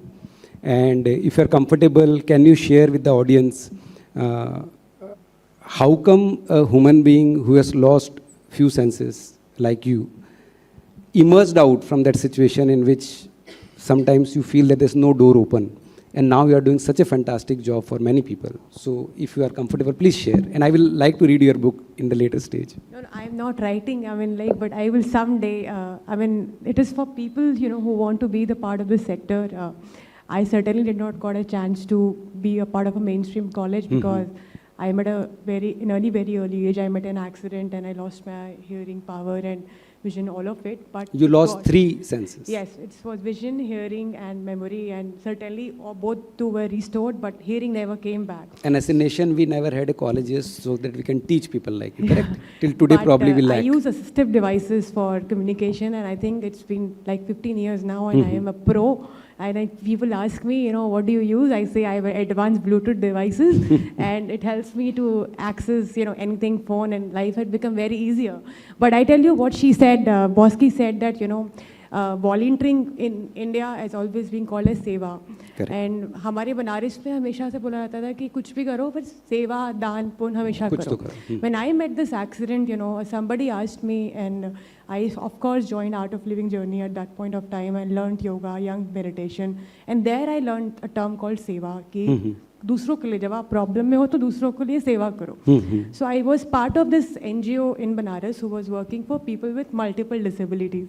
And when I went there and I started working for people, I realized कि life में तो इतनी problem है, मेरी problem तो इतनी सी है. I accepted my problem all of a sudden just by, serving people. And I think since then, there are a lot of comments I get, there are a lot of rejection that I get, you have this, you have that. But I'm so pro. If I can't hear, I just ask, ab dobara bol do. It's been like that, You have to accept the way it is. And I think that's volunteering, what we call in corporate term, has made my life very easier because I always feel like giving back. Because maybe I would not have gotten those 2 senses also, but I got it with a grace to do something better. And fantastic. I live my life in that way. God bless you and keep inspiring many of us. So now we can keep the floor open for 1 or 2 questions if you have. And otherwise, as I told you, ladies are here only in the event. So sir has raised the hand and madam has raised the hand. Hi. Hi, sir. I'm Sekhar, and I'm here from Nepal, Kathmandu, and I run an advertising agency. Okay, ad agency. And and after earthquake, we started a movement called Ekik Paila, where we what happened in earthquake was everybody was their priority was rebuilding the home. Nobody went there and spoke about their health. Okay. So we teamed up with the doctor and we started this organization. And we went for those area and we did health camps. And after 1 year, we decided to close it, but we were so bonded. So we wanted to continue. So when we do one health camp, it costs around 50 to 60 lakhs Nepali rupees, which is 30 lakhs Indian rupees. So we go to corporates and we ask for help. What happens is, the dilemma is when the corporate come and help, they help for 1 year. Okay. And then what happens after 1 year, again we have to look for one. Sustainability problem. Sustainability is very big problem. So if we had like, 5 years, so 5 years we can now think where we can go. Correct. Now today we, what we do is like we started a sub-organization called Music for Medicine, and we do music, and we sponsor artists to go and play in areas like, Nepalis have settled, like Wow. US. They do music tour, they collect money, and So you know whom to meet I know. in the break. So that's how we kind of started running this organization. But my appeal is like, when a corporate comes, like, they should at least hold the hand till that project is, Makes sense. so. So your that's- question is corporate should be willing to support for 5 years Yeah. or more tenure. Exactly. Or if they are, But great. if they come, like, they can say like, another thing with corporates is they help in those areas where they're like, mera factory idhar hai, so you do it here. Correct. But we say no, the health is not required there. We go to places where there's Got it. no got health it. facilities. So आपका question भी था उसमें लेकिन आपने No, share I'm भी just- किया. yeah, I'm just You wondering- shared your own experience. Yeah. So I just wanted to know, like, how does a corporate, when plan, do you really think of sustainability of support? So any example, I think, in which there's nothing to do with your location. As far as CSR is concerned, there is no location. But organizations, of course, have their challenges in terms of business priorities, mapping with the good work they want to do. So that's where the conflict comes, which you're saying. But to answer your question, where I am looking forward is that organizations, today there is a collaboration between the organizations, some NGO, and probably the governmental agencies. Going forward, I'm seeing there will be more places where even there will be companies among them collaborating, brands collaborating among them. Already it has started, probably Mahindra's Nanni Kali project. They have collaborated with Nestle's objective. Yes. So it's not that it's not going to happen. It's all at initial stages. So going forward, those are journeys that the kind of CSR activities that have taken footprints in the last, say, 10, 12 years in this country. I mean, formally. I would Makes say. sense. Makes sense. From there At on, least we have started yeah, collaborating. exactly. So I think that will answer your query. And probably, yes, you will have to identify the organization which is, having certain perspective from your interest. That marriage will take you longer. Correct. Maybe, it will take you for 3 to 5 years support. If it is otherwise, it is like a one-off project for many organizations. Unfortunately, yes, that's the way it works for budgetary constraints. And like she says, suddenly you'll find CSR has only 40 lakhs and you'll have something else somewhere else. So these are challenges that, the organizations face. Very but true. nevertheless, going forward, collaboration and co-opting support will be a major way forward, as I see, for this sector. And our effort should be on to meet corporates and requests, because corporates are also paying 30% tax. So out of 1,000 crore, I've already paid 300 crore. So if you look at it, the bandwidth is also not so much for the corporates. So we should not treat them as enemy, but we should try to again go and request, and as rightly told, can we marry the costs? And once you get one corporate who is ready to, so you can get for 5 years also. But the work should be on, and as Sonam told, seva chalu rehni chahiye. So yeah, we have one more question from this side. Yes, ma'am. Hi, my name is Arshia Maklai. I'm from Tata Trent. I head CSR and employee volunteering. Very good. My question is to Bosky or anyone else who would like to answer. How would one leverage your CSR activities or programs for internal branding and marketing to elicit more volunteers? So Bosky will start. Sure. So very valid question. And as I was sharing, what we have done in past experience, and especially even at Aditya Birla Retail, which is a competition to Trend. So whenever we did CSR activities, we ensured that these activities were also aligned with what employees wanted. So for example, when we started with serving with purpose at Blackstone, it was first communicated to internal employees. There was a lot of talking, there was a lot of communication done. And it was not launched via an email. It was first launched by getting all the entire crowd together. Those who could join virtually, but otherwise in person. The CEO himself was present, which also marks, the kind of weightage that you want to give to CSR. I went ahead to share with them what are the, pillars of CSR, why are we doing it, so the purpose, and then went ahead to share which are the NGOs we had tied up. And it was in a question format that now, would you like to participate? So when you do that, it's a small thing, right? You're just nudging. You're not telling or you're not throwing things on employees to say that you have to do it. So once you work around employees to say that these are the things available, now would you like to join? I think that was a success criteria for us. In fact, when we went to BAIF to plant 8,000 trees in Pune, and that was again, not in our location, like somebody mentioned, it was, far, but we had 90% attendance. And a lot of employees also got their, family members, including small kids, to participate. And we saw, kids up to 5, 6 years of age helping us to plow and, clean the trees. So it was a very nice experience there. So ensuring that it all starts from the house and then you zoom out and take it to the market, that was our approach. And we also communicated this to all our potential employees. So they also were very excited when they joined us, let's say after a notice of a month, 2 months, that you mentioned about CSR as a very big thing during the interview process, during the onboarding process. Please tell me more about it. I would like to participate. So, yeah. So just a brief add-on, Arshia.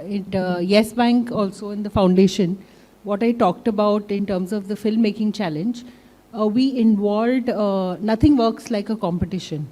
So we involved all our branches and we said, go out to colleges and tell them about, you don't have to be a filmmaker, you just have to be a voice of the voiceless. And we were monitoring on a daily basis and we would put up results. This branch is leading in terms of engagement. Also, we had a separate category of awards. And most important, I found was to engage and involve the HR head as an ambassador. So I would even invite the HR head for the events, give him a speaking slot. So then he owned the initiative. Otherwise, it's always, CSR is separate. Yeah. I'll just take 30 seconds to add. We also did all the voluntary activities on a weekday during working hours, not on Saturdays and Sundays. So I think that was a big statement that really helped employees. So you reduce the fight at home. Totally.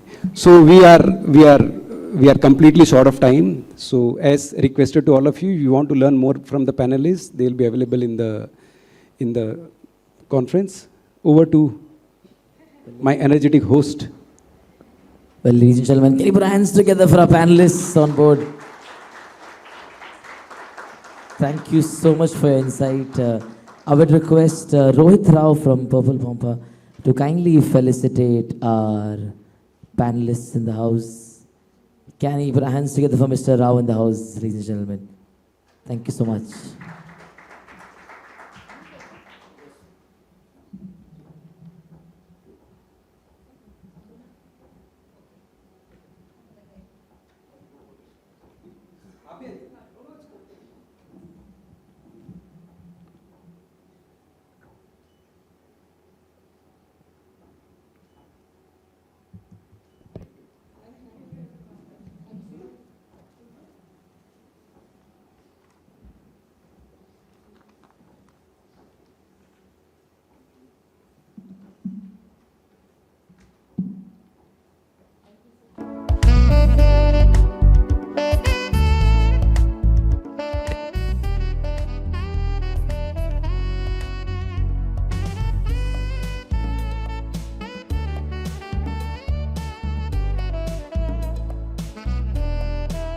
So much, guys. Once again, a round of applause for Professor Parekh and panelists. Thank you so much, guys.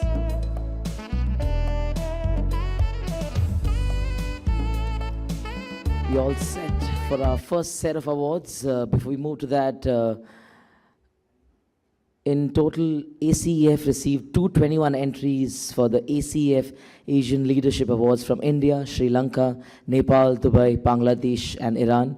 And the jury for the same are Amit Gujral, CMO, JK Tires and Industries Limited, Ayaz Khan, Vice President, Marketing Max Life, Bhaskar Majumdar, Head Marketing Communications, CSR and Digital, EGIS, India and South Asia, Dr. Mir Damoon Mir Founder and Chief Creative Officer, Sigma 8, Dubai and Iran. Jacob Holder, Managing Director, The Mobius Agency, Thailand. Kanwar Samir, Founder and Chief Creative Officer, Copper Eye Media Private Limited. Max Chen, Creative Director, MRM, Singapore. Nitin Gupta, MD and CEO, Asymmetric. Rishabh Mahendru, Vice President, Client Success and Growth, AdLift. RJ Devangana, Founder Director.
Congratulations to the team.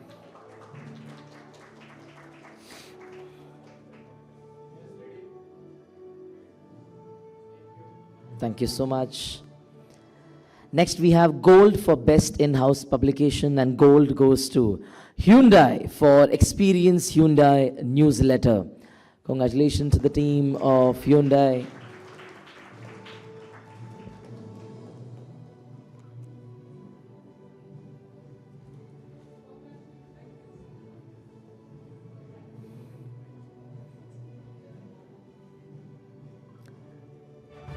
Gold for best in-house publication. Hyundai it is. Congratulations to the team. I request all the award winners to kindly hold back till the end. In the end, we'll have one big group picture of all the award winners. Thank you. Next, we have Education and Skills Development Award, and bronze goes to, once again, it's Hyundai for Progress for Humanity. Congratulations to the team of Hyundai once again. They bagged bronze for education and skills development.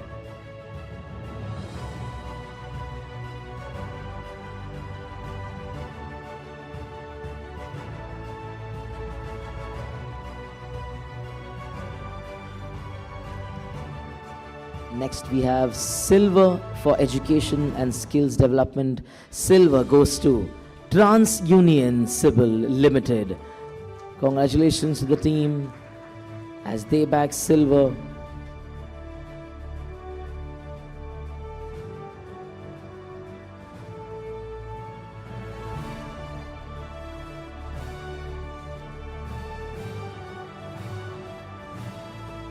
Congratulations to the team. They bag silver for education and skills development. And next up we have gold for education and skills development. Gold goes to Mahindra and Mahindra Financial Services Limited. Congratulations to the team of Mahindra and Mahindra Financial Services Limited. They bag gold for education and skills development.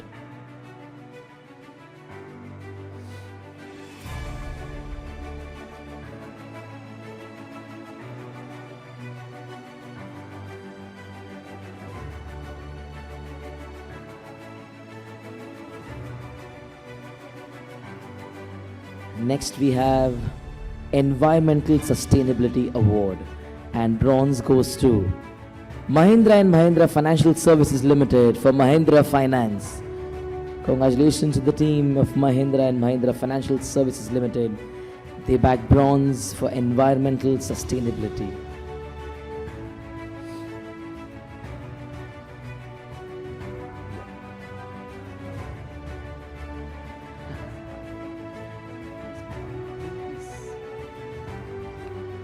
Hello. Good morning, friends. I would just like to share that we would like to share this award with our implementation partner, that is Vasundhara Sanjeevani Mandal, because they are our active implementation partner in the environmental sustainability journey. Thank you.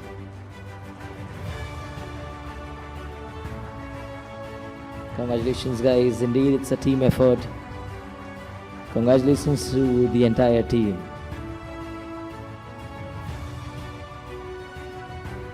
Moving on to the silver and gold for environmental sustainability.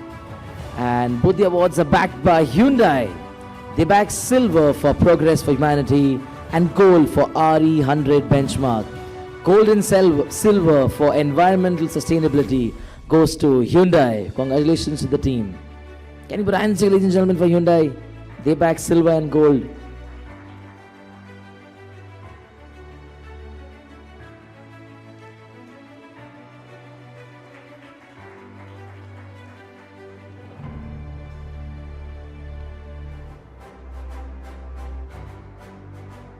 Thank you.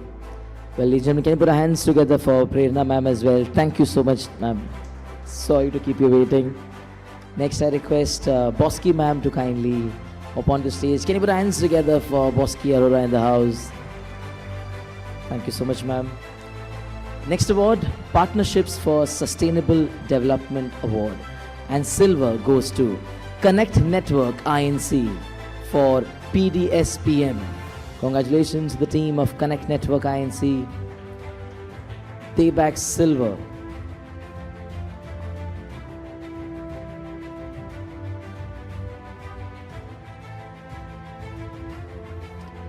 Next up, gold for Partnerships for Sustainable Development, and gold goes to DCB Bank Limited. Congratulations to the team of DCB Bank. They back gold for Partnerships for Sustainable Development.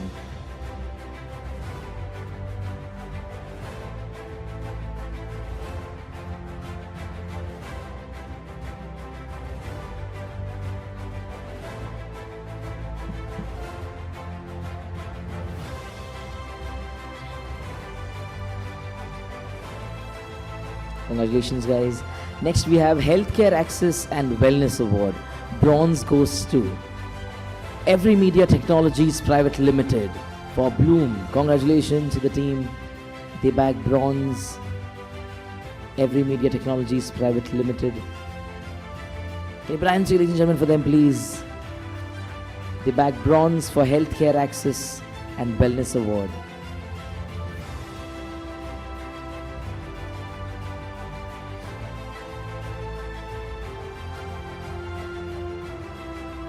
Congratulations, guys. Next, silver for Healthcare Access and Wellness Award. Silver goes to Hyundai for CSR projects in Maharashtra. Congratulations to the team of Hyundai once again.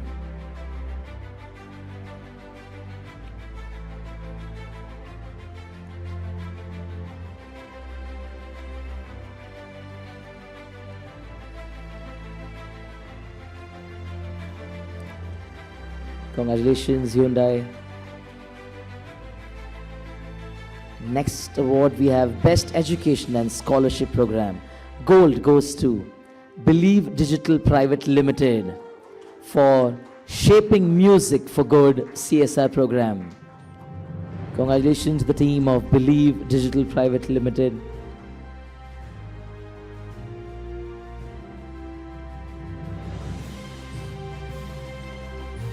Congratulations guys once again. They bagged gold for Best Education and Scholarship Program. Next we have the award for Human Rights and Social Justice. Gold goes to Connect Network INC. Congratulations to the team once again. They bagged gold for PDSPM for Human Rights and Social Justice. Ooh.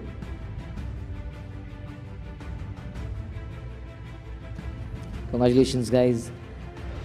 Next we have Philanthropy and Charitable Giving Award, and gold goes to Sterlite Copper Vedanta for hashtag Beacon of Resilience. Congratulations to the team, they bagged gold. And our next category, Best Media Relations PR Campaign.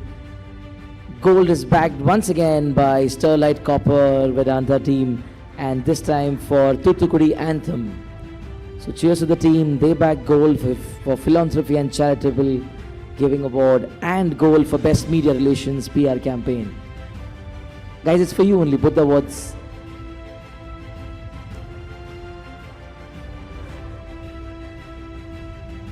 Can you brands, ladies and gentlemen, they bagged gold for Philanthropy and Charitable Giving Award and Best Media Relations PR Campaign.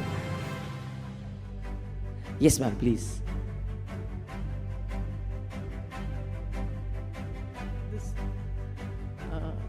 This I specifically want to congratulate my colleague. It was his brainchild and initiative which he took forward with a lot of passion, and we were able to create this anthem for the district of Tuticorin and bring out the entire story very beautifully as a narrative. So great job, Gerald. Congrats to you particularly, and for all the support that you have extended to the team. Thank you so much, ma'am. Next we have gold for Innovation for Social Impact Award, and gold goes to Hyundai for hashtag Be the Better Guy. Congratulations to the team once again.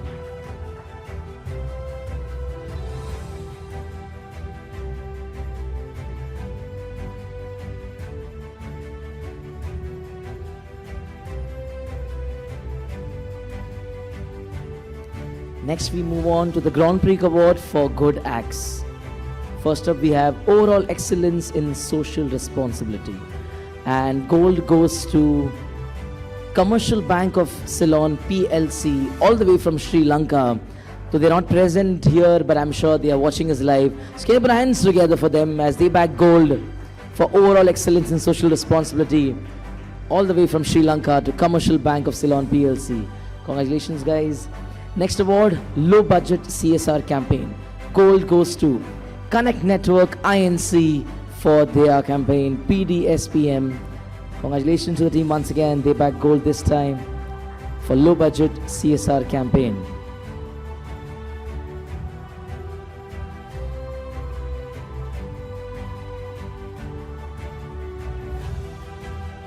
Next up we have Best CSR Event. Silver goes to once again Connect Network INC. Sorry for all the rounds you have to make. That's why strategically they sat right next to the stage. Congratulations to the team of Connect Network INC. They back silver for Best CSR Event.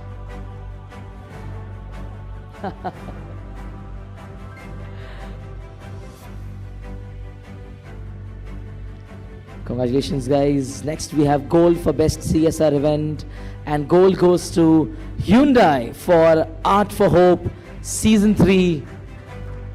Probably the team of Hyundai needs one more table just to place the trophies there. Congratulations to the team of Hyundai. They bag gold for best CSR event.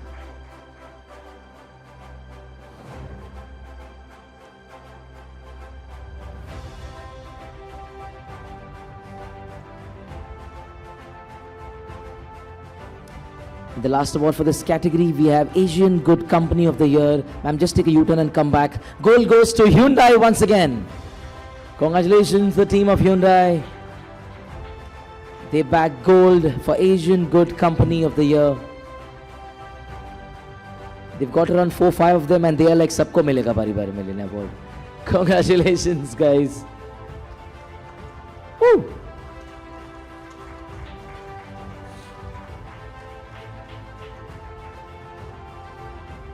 Thank you so much, Bosky ma'am. Can you put your hands together for ma'am, please? Thank you.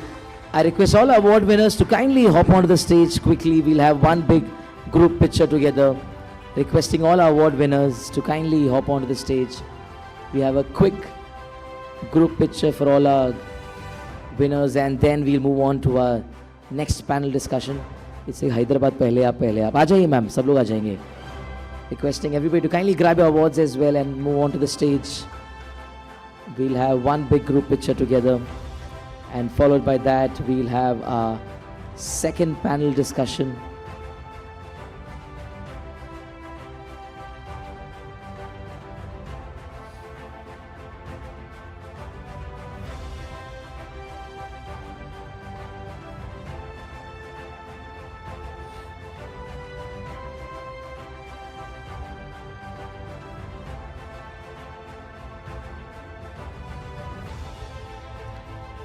Sadly, team Hyundai had fewer hands and more awards, so 4 are left on the table. Congratulations. Once again, a huge round of applause for all our award winners.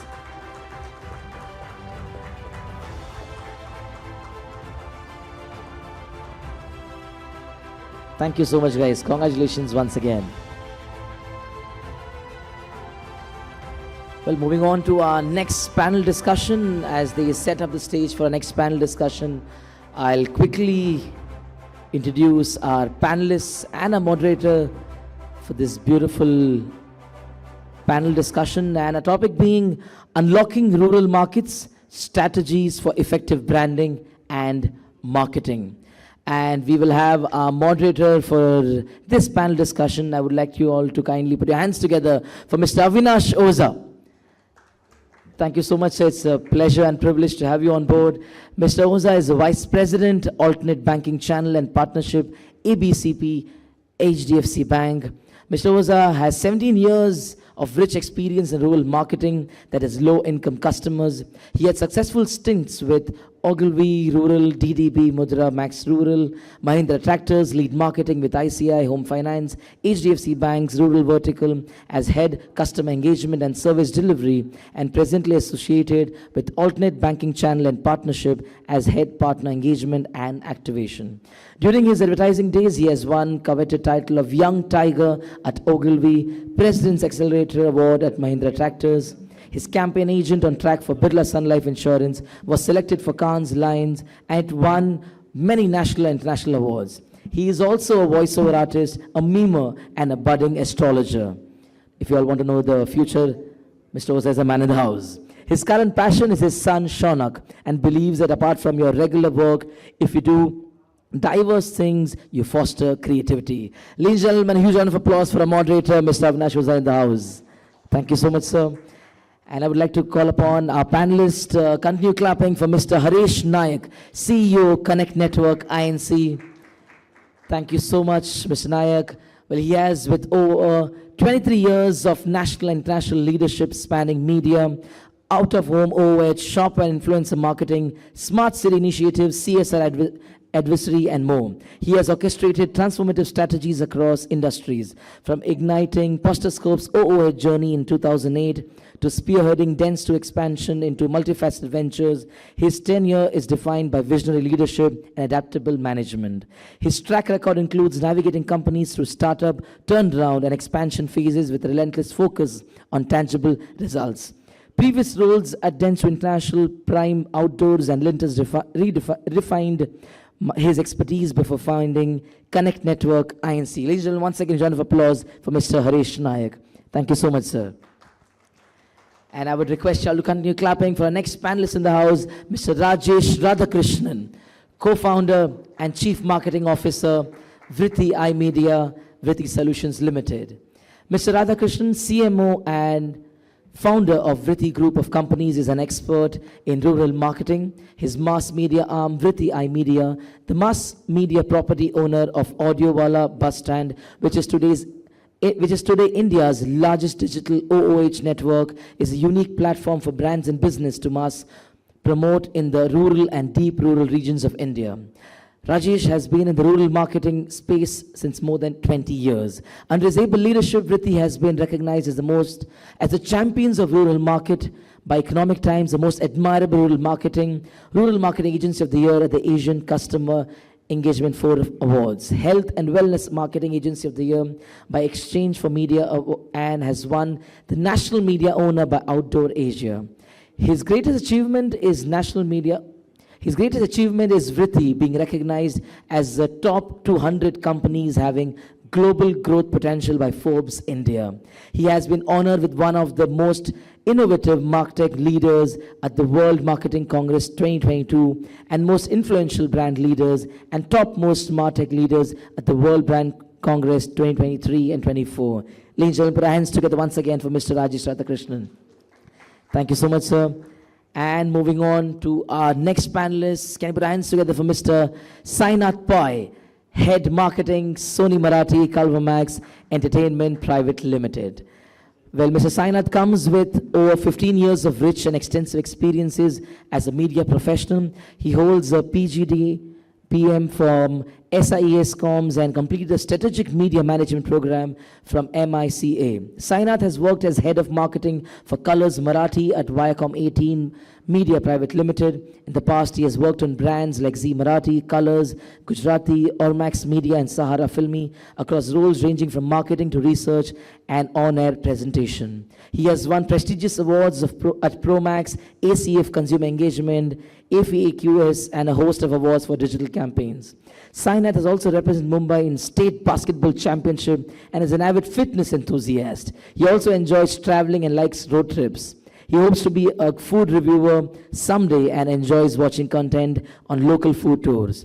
Sainath has also been part of a reality show on Sahara Filmi and has made his entry into the broadcast space through his show. Ladies and gentlemen, once again, a round of applause for Mr. Pai in the house. Thank you so much. And these are our panelists. And over to you, Avinash, sir.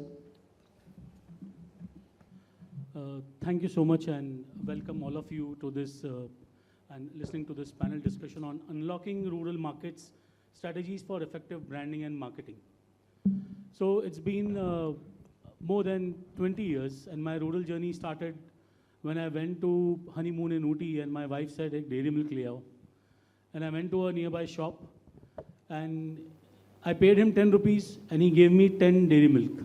So I said, "मैंने 100 रुपया नहीं दिया है, मैंने आपको 10 रुपया दिया है." So he said, "आपको भी मैंने 1-1 रुपये का ही chocolate दिया है." तो मैंने read it, it was written daily milk. And that's how my journey started in rural, researching on fake products, spurious, lookalikes, and spell-alikes.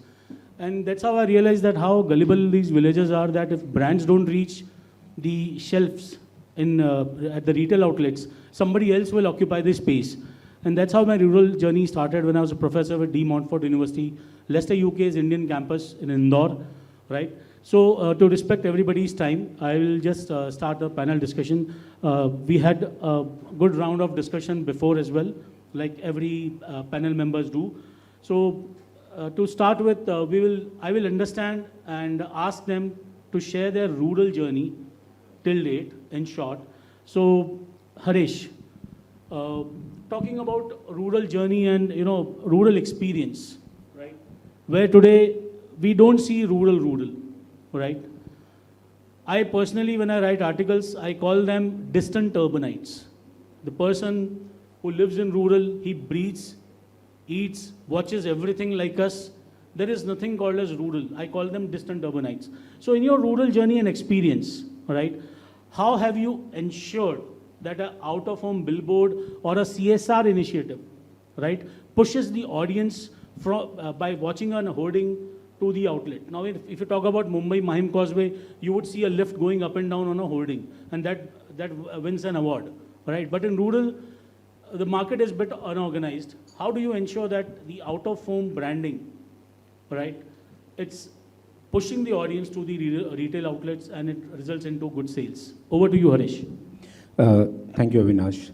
I think my journey started 20 years back, and since then, I think one of the things which I have realized is the speed of change. I mean, in the yesteryears, we used to do all this van activation or engagement, be it CSR or rural activation or branding. One thing which I think some time back we spoke, how COVID has actually fast-forwarded everything. And I think the speed of change, the change which used to take 10 years, today we are so easily imbibing the change. Be it, just ordering through a Swiggy via app to making UPI payments, it's become far more easy. And same thing has happened in smaller markets. I mean, if you look at rural markets, three things have really drastically changed the entire environment. First is the infrastructure. With the growth of roads, rail networks across the country, the reach has expanded. The second thing is the amount of data which is available. When yesteryears we used to just, based on a couple of people's experience, we used to do the planning and strategizing for the events.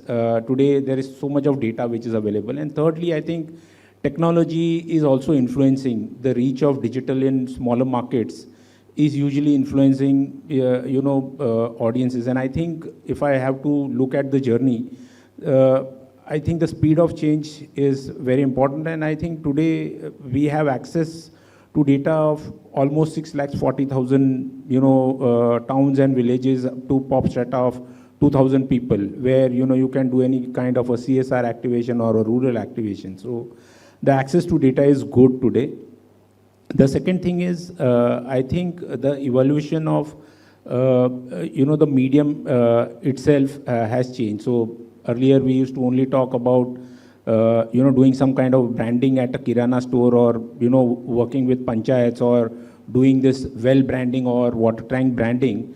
Today we are talking about synergies between mediums. So it is no longer only about rural, but also other media options. How digital and rural activation or CSR plays a critical role. So I think these are the two large changes which, Avinash, I feel I have seen through my career. So with this experience, it's clear that rural is not about taking one media to a media dark pocket, which used to be media dark in past. Today it's all about through the line campaigns, that you engage a ATL, BTL and digital, and not look at rural customers as customers who are like 1,000 kilometers away. वो आप एक अलग geography जैसा देखो उसको, and stay there for many years, so that they see it कि ये brand ने मेरे life में कुछ change लाया है, become an enabler in their life. It's just because he's a low income consumer audience, अब वो rural नहीं रहा. Coming to Rajesh. Hi. Rajesh, Hello. I have personally heard, so my grandparents are from Sangamner, a small town near Nasik, which is no more a village. It has transformed into a sugarcane hub, right? Well connected by road. At bus stands, when people reach, अपनी बस का एक seat पाने के लिए, वो जो महाराष्ट्र में उसको लाल डब्बा बोलते हैं. The buses, state transport buses, colored as red. So एक commuter है, he's standing at a bus stand, waiting for his bus to come, कि जैसे वो अपना रुमाल डाले और उसको एक सीट मिल जाए, right? Simultaneously, there is a announcement going on by Audiowala talking about, the brand. How do you ensure that before catching a seat, he gets engaged with your announcement, right? And, ensures that the message is delivered. Over to you, Rajesh. Yeah. Good morning to all. Good morning to the fellow panelists. So, Avinash, I mean, if you talk about the announcement system, what we have done is we have created a passenger information system. And this passenger information system is an arrival departure announcement system.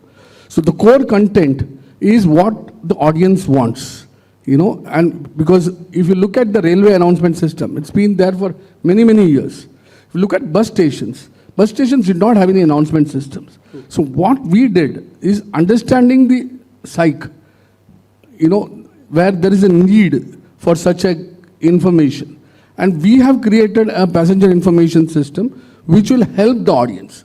So content is something which is psychologically connected and passengers are waiting for. And that's where we have grabbed the attention. And ads are something which are going to be grabbing the attention of the people who are already concentrating. So that's how the media has been made engaging. We have created enough models to attract the attention of the audience. And that's something which we have been doing through our in-house creative team. We work like radio. It's a combination of out-of-home, radio, and digital. This is a merger, we call it, of all three. That's how the media has been created. So what Rajesh said is similar to an article in Harvard Publishing, that is 4 ways to enter the market. So either a brand knows the product, or the product is unknown to them. Consumer is known or consumer is unknown to them. So if you draw a 4x4 quadrant, he knows his product, but he doesn't know his consumer. So he understood the consumer psyche, right? And that's how he penetrated those markets. So I think that's a very good learning for all marketers, that before entering into a market, know the product, know the consumer. And that's how a sachet made a revolution in rural market. उस घरों में TV के ऊपर सारी दवाइयाँ सब कुछ रखा रहता है, बिकॉज टीवी देखते हैं तो दवाई कब लेना उनको याद होता है. हमारे घर जैसे उनके पास वार्डरोब्स एंड शेल्फ्स नहीं होते, राइट? सो दैट्स हाउ दो सैशेज मेड अ वे. बाथरूम आप देखेंगे रूरल में कुछ ज़्यादा शेल्फ नहीं है, सैशे बॉटल रखने को जगह नहीं है शैम्पू का. So sachets played a very good role. Similarly, understanding consumer psyche works well when we talk about rural consumers. Over to Sai. Sai, it's a media, right? And when I was researching in Vidisha and we met a family, they said that my son is studying in Japan, और वो वहाँ से call करके पूछता है कि सास भी कभी बहू थी में उस सीरियल में क्या हुआ, and how do you divide the time? तो देरानी एक अलग सीरियल देखती है, जेठानी एक अलग सीरियल देखती है, बाद में वो लोग डिस्कस करते हैं. So we all know that the advertisements and movies and serials are reflection of society. What happens is reflected on in a particular story. How do you ensure that your content is a reflection of society and it engages more eyeballs? What is your experience in past and present?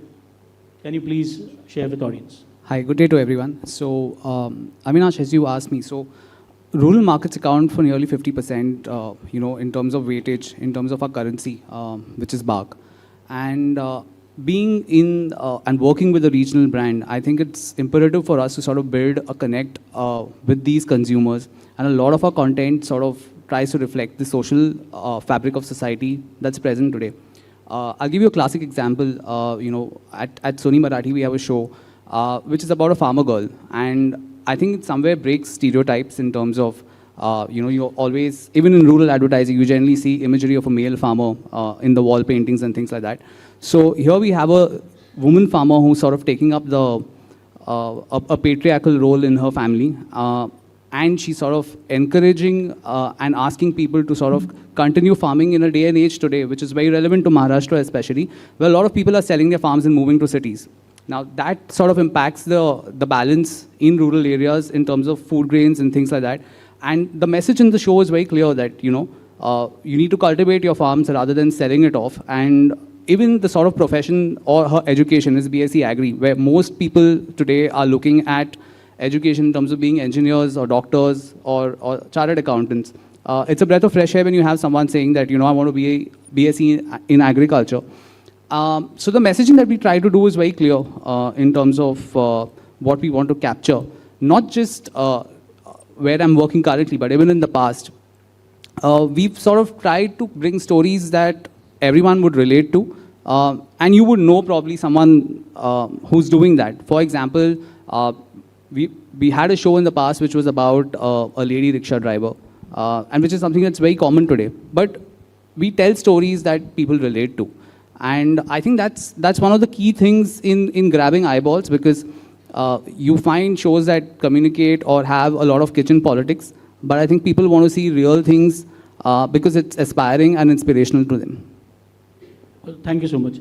So coming to our next question, that today when I go to rural markets, when I was working with Mahindra Tractors as activation head, so every tractor brand used to put the tractor on a on a trailer, tie it with chains, and reach rural markets, distribute a keychain or a free pen, right? And farmers knew, आज सोनालिका आया है, कल महिंद्रा आएगा, परसों TAFE आएगा, ठीक है? Everybody comes and gives a freebie and they go away, all right? So, in your business, right, to attract audience, what is that stickiness factor that कोई आया different करके गया? So, in my experience, when we wanted to sell a small tractor which enters into a 3.5 width, orchards में बहुत कम जगह होती है, छोटा सा baby tractor. How did we do? I said, I'm not going to tie this on chain. I want to give it an experience. So there are different types of orchards. We ensured that our agency did an innovation, पूरा replicate किया orchard, artificial grapes, cotton, betel nut, सारे trees लगा दिए, tractor को बांध दिया. So that betel nut or grapes or the fruits was not hero. Hero was that 3.5 width, So because it was not, I ensured that with my agency experience, it will not be a brand manager's brief, it will be a brand's brief. 3.5 को hero बनाना है. So in your experience, what are the innovations or what out of the box thing you did that increased traction towards the brand and engaged the audience? Harish. So I think there are a couple of examples which come to mind. But I think more than doing the activation, it is also about the planning. So, where we need to do such kind of activations, because you need maximum ROIs from the activation which we do. So, for Tata Motors, we work with their small commercial vehicle division, which has ACE, Yodha and all these brands. And it has combination of both. Obviously, to get the farm produce from the farmland into the mandis. And there are, as you know, that there are very few points of contacts which they have. So mandi is a very, very critical point which is there. And obviously, some melas which are there. So obviously, for Tata Motors ACE, we looked at all the mandis across the country, and then we filtered, what is the volume, what is the volume which is there, what is the produce which is there. And then we customized sort of the test drives at the mandi itself. So, we were able to get the farmers, tell them how, the size of the truck will help, how the drive is more efficient, what is the power. So real test drives were there. And I think very interesting at one of the melas, few melas we did was, we actually created, the turf, the way the farmland is, the incline which is there, or the decline which is there, or the roughness of the road. At a mela, we created the entire sort of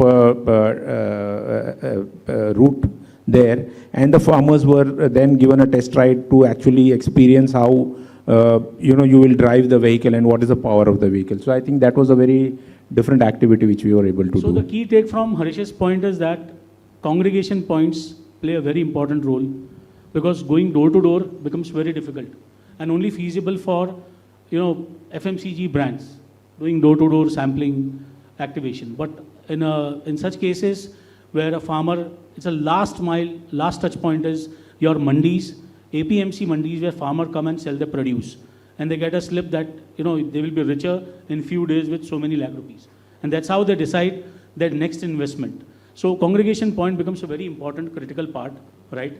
In case of women, the congregation point definitely is Anganwadi, right? Schools become congregation points for brands like Lifebuoy, who can do activation in the schools. So, Rajesh, what innovations have you done?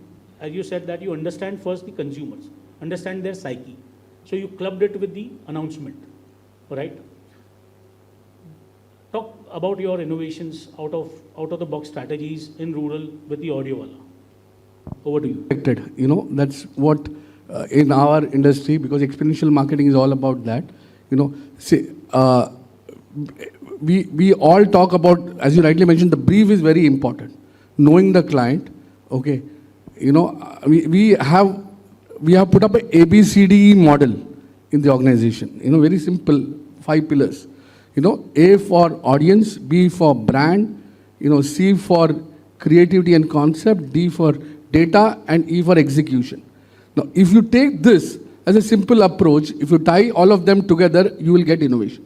And that's something which we have put as a basic pillar in the organization. And if you keep this, we have done some 3-4 important areas. You know, I would like to stick to Audiola bus stand itself on the innovations which we have done. So one of the key innovation, coming back to your tractor industry. So we created something called, you know, innovative display at a bus station of a tractor.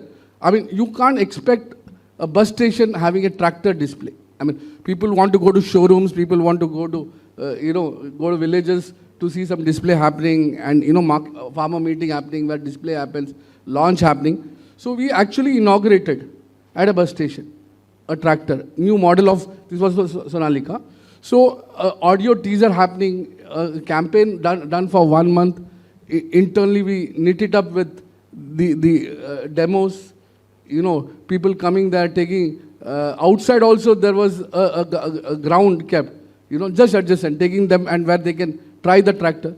So you actually building a story where you get advantage for, you know, the brand needs obviously ROI. I mean, every brand is, if they want to invest in marketing, they're looking for ROI. So you grab the attention, you convert and give them ROI. And we did this for many auto products.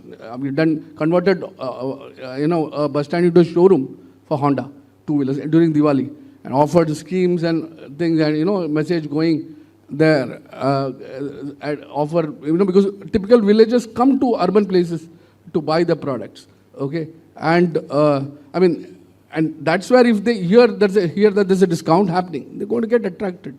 And 100%, because many people still, it's a cash market. I mean, it's evolving, which we find last 4 or 5 years, COVID has changed many things. But yes, still people, the income is cash. People come and pay cash and buy two-wheelers. I mean, that's still on. So if we are able to attract the attention, conversion also happens for brand. Okay.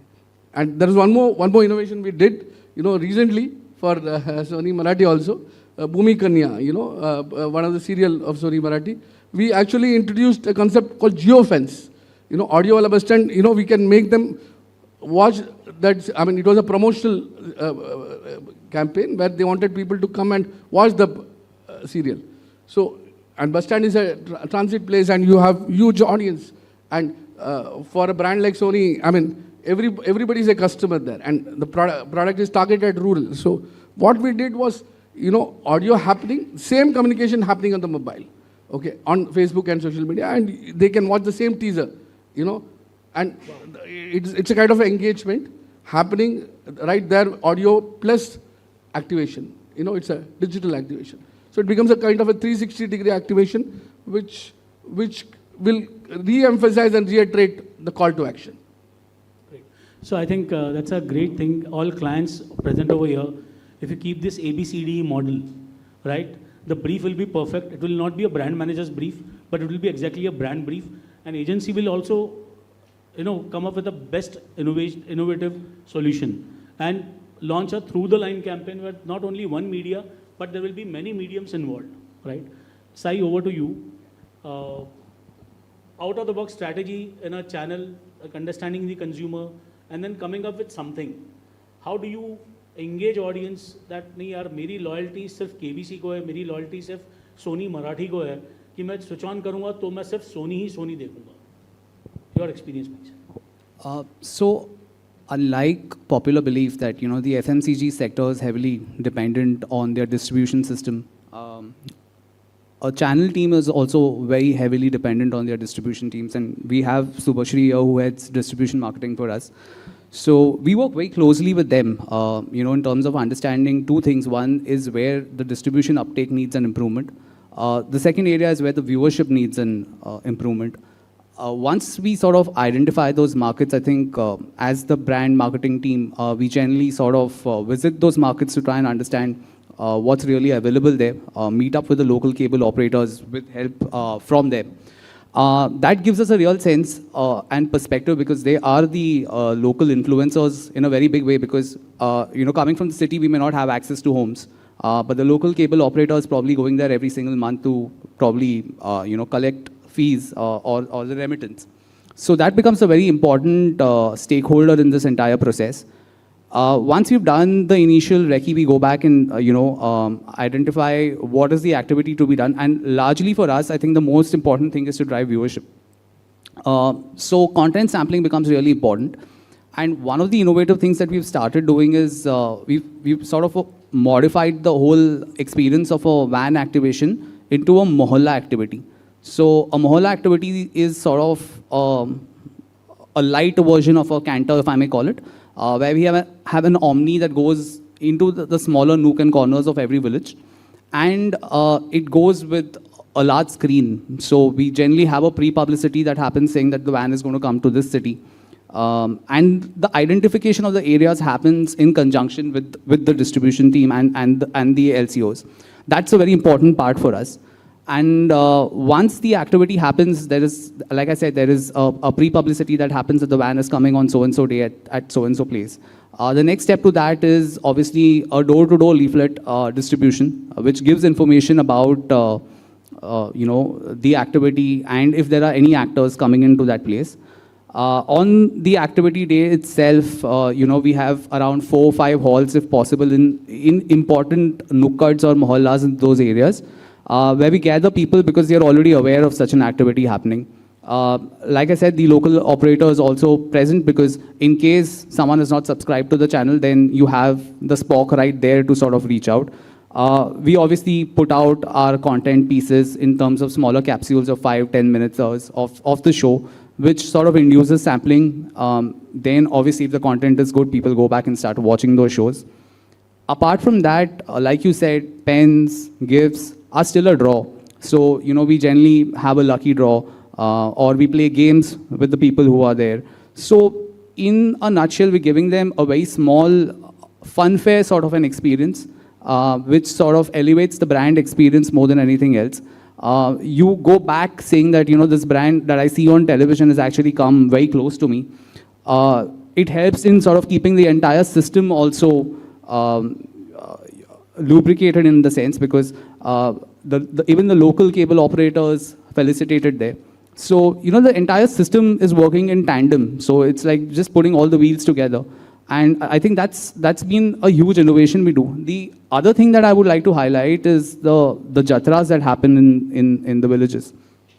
Now that's really critical in places where, in the urban areas, people are not so starstruck anymore. I mean, people are, but not so much. But in these markets, when you take down an artist to the nooks and corners, I think it makes a big difference to them to be seeing them in person. Especially in the case of Maito shows. We spoke about this while we were discussing this session, and even today when we take artists from our Maito shows, especially in something like the Ashadi Ekadashi Wari at Pandharpur, people come down there and really, they cry seeing those artists, they touch their feet because for them it's almost like the person who's playing the role is God himself and has come to, close to them. I would like to take this opportunity to highlight another activity that we did, which was during the Ashadi Ekadashi itself last year. So we recreated the temple on wheels because Warkaris walk more than 350 kilometers from different places. So the van took halts and we had the idols placed, which was a replica of the temple where they could come and sort of offer prayers, and outside we had our screens running our Maito content. So it was a very symbiotic thing that happened in terms of having darshan while you're walking, and also taking a break and watching some content which captures that sort of sentiment at that point in time. So take from what Sai said is your channel is most important, distribution team is most important, then giving an experience, and what you see on TV when you take it on floor to the last mile and through a congregation point helps a lot in connecting the dots. Coming to most important point, we have been talking about Pradhan Mantri Gram Sadak Yojana and taking back to an advertisement of Hero कि ये सड़क गांव से शहर जाती है, वही सड़क शहर से गांव भी आती है, right? But there are always infrastructure challenge. TV है पर बिजली नहीं है, right? सड़क है लेकिन फिर भी पहुंच नहीं पा रहे हैं, right?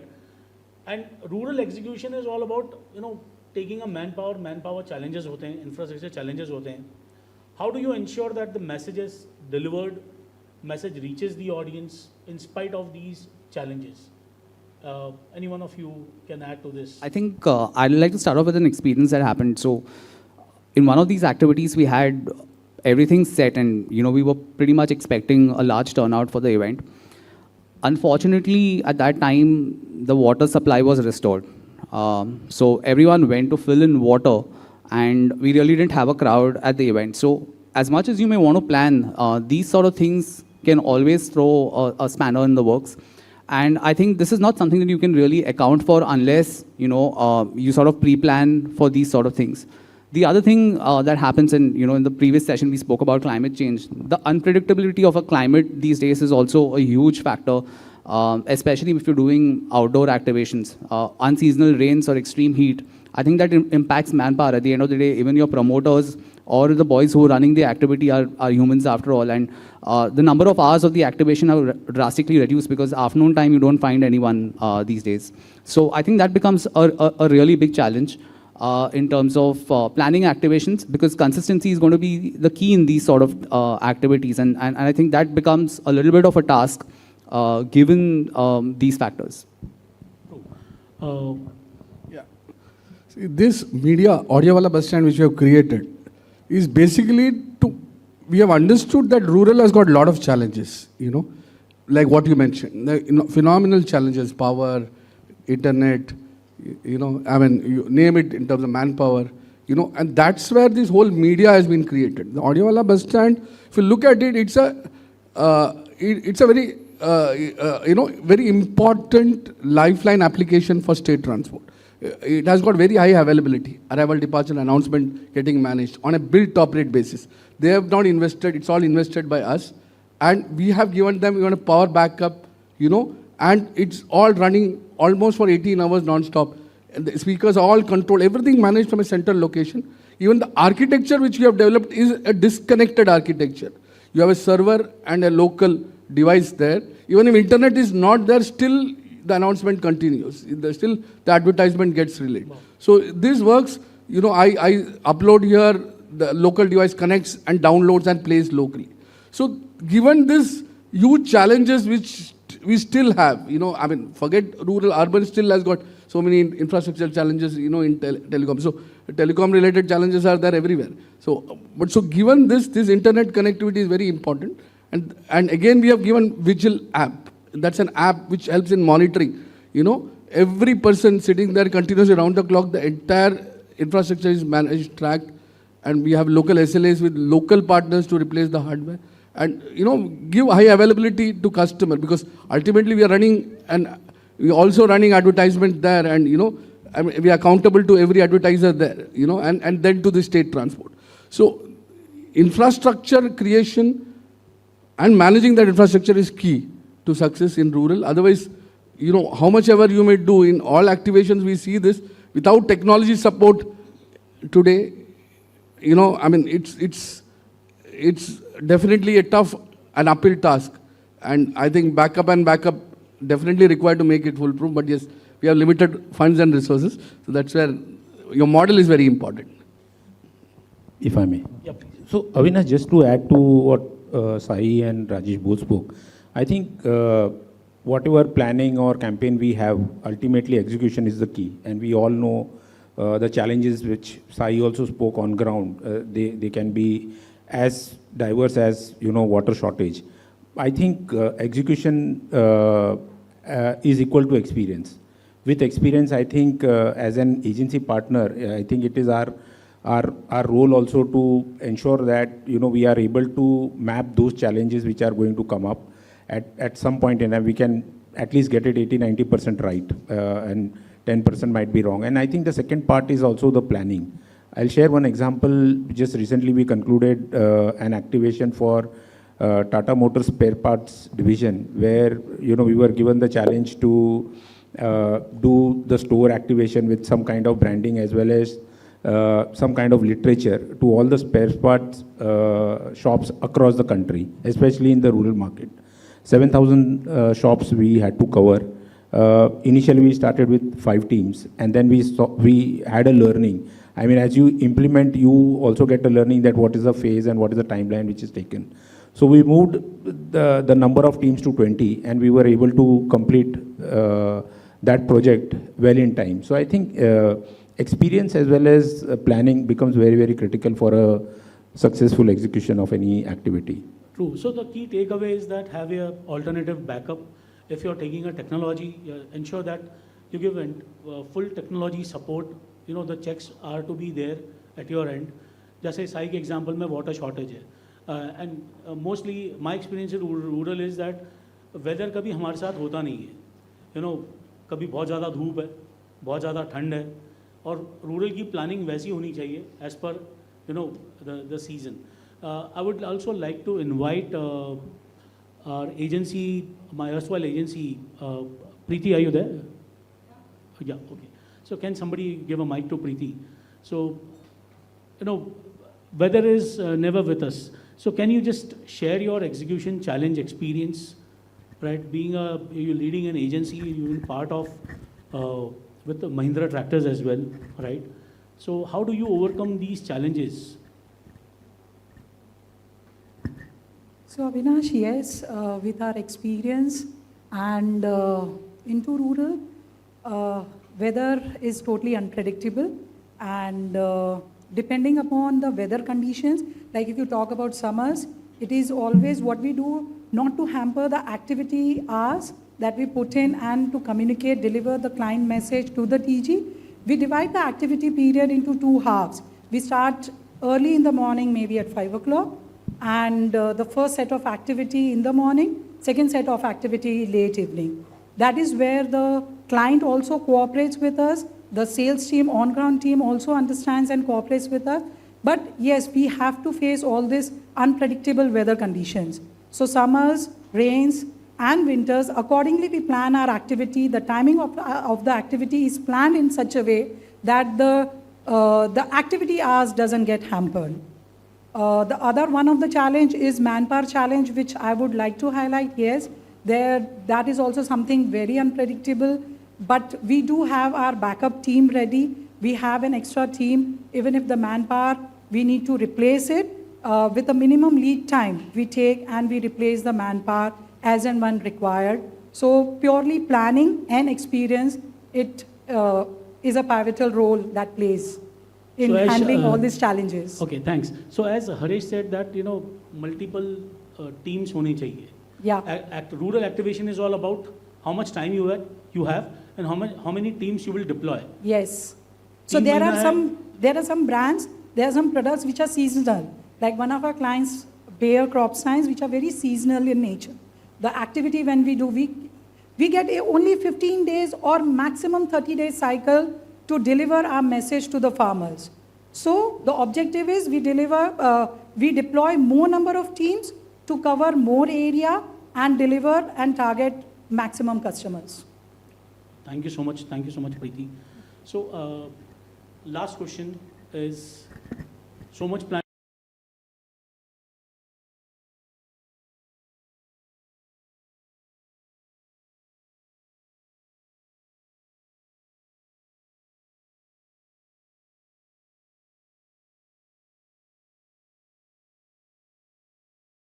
rural team reached that village, they used to give us missed call. STD का number आ गया, मतलब team पहुंच गई है. शाम को एक STD का missed call आता था, मतलब team ने आज का दिन काम खत्म कर दिया. The day is ended, or that village is activated. Even if I had to do a wall painting, my painter used to stand in front of a camera with the today's newspaper, and I used to zoom and check आज का date है, कितनी wall painting आज हुई है sir. And today, sitting at my system, I can check how many wall paintings have been done. The painter has a Java application. He clicks the photograph, the date, time, and GPS location comes. I know that so many villages, so many wall paintings, so many shop boards have been deployed, right? So, my question to the panelists, how do you measure campaign reach, success, lead generation, and conversion in your case? So, Sai.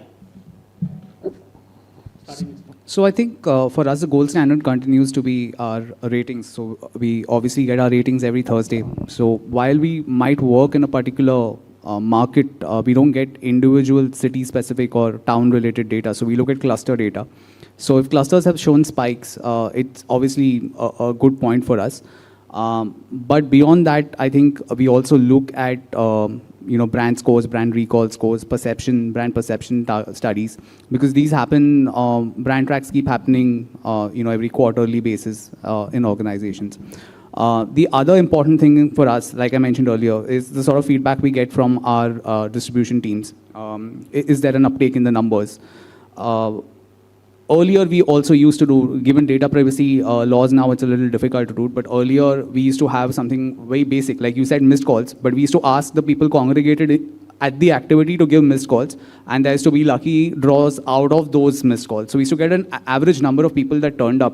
So we would gauge that an activity was not done well, if there were fewer people and thereby fewer missed calls. And there was a gratification at the end. So most probably everyone was giving missed calls, and obviously we could look at duplicated and unduplicated numbers from that and pick a winner. So there are obviously multiple ways, like I said, to kind of gauge the effectiveness of it. But if you ask me one gold standard, that's obviously the ratings. Ratings. Yeah, Avinash, we have done an interesting innovation here. As you rightly mentioned, the challenge is one.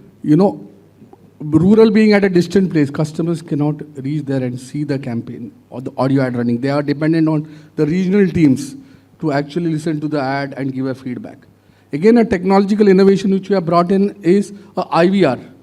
You can actually connect to a bus stand at the scheduled time at which your ad is going to run, and you can listen to the bus stand live.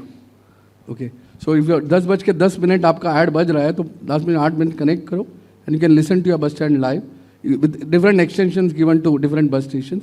So you can listen to your ad. That's using again technology. People can actually validate if the ad is actually running. That's actual delivery. And second, we are talking about the measurement and impact. So that's where we recently did this. Being a mass medium measurement, how much ever you may want, there is always going to be a challenge.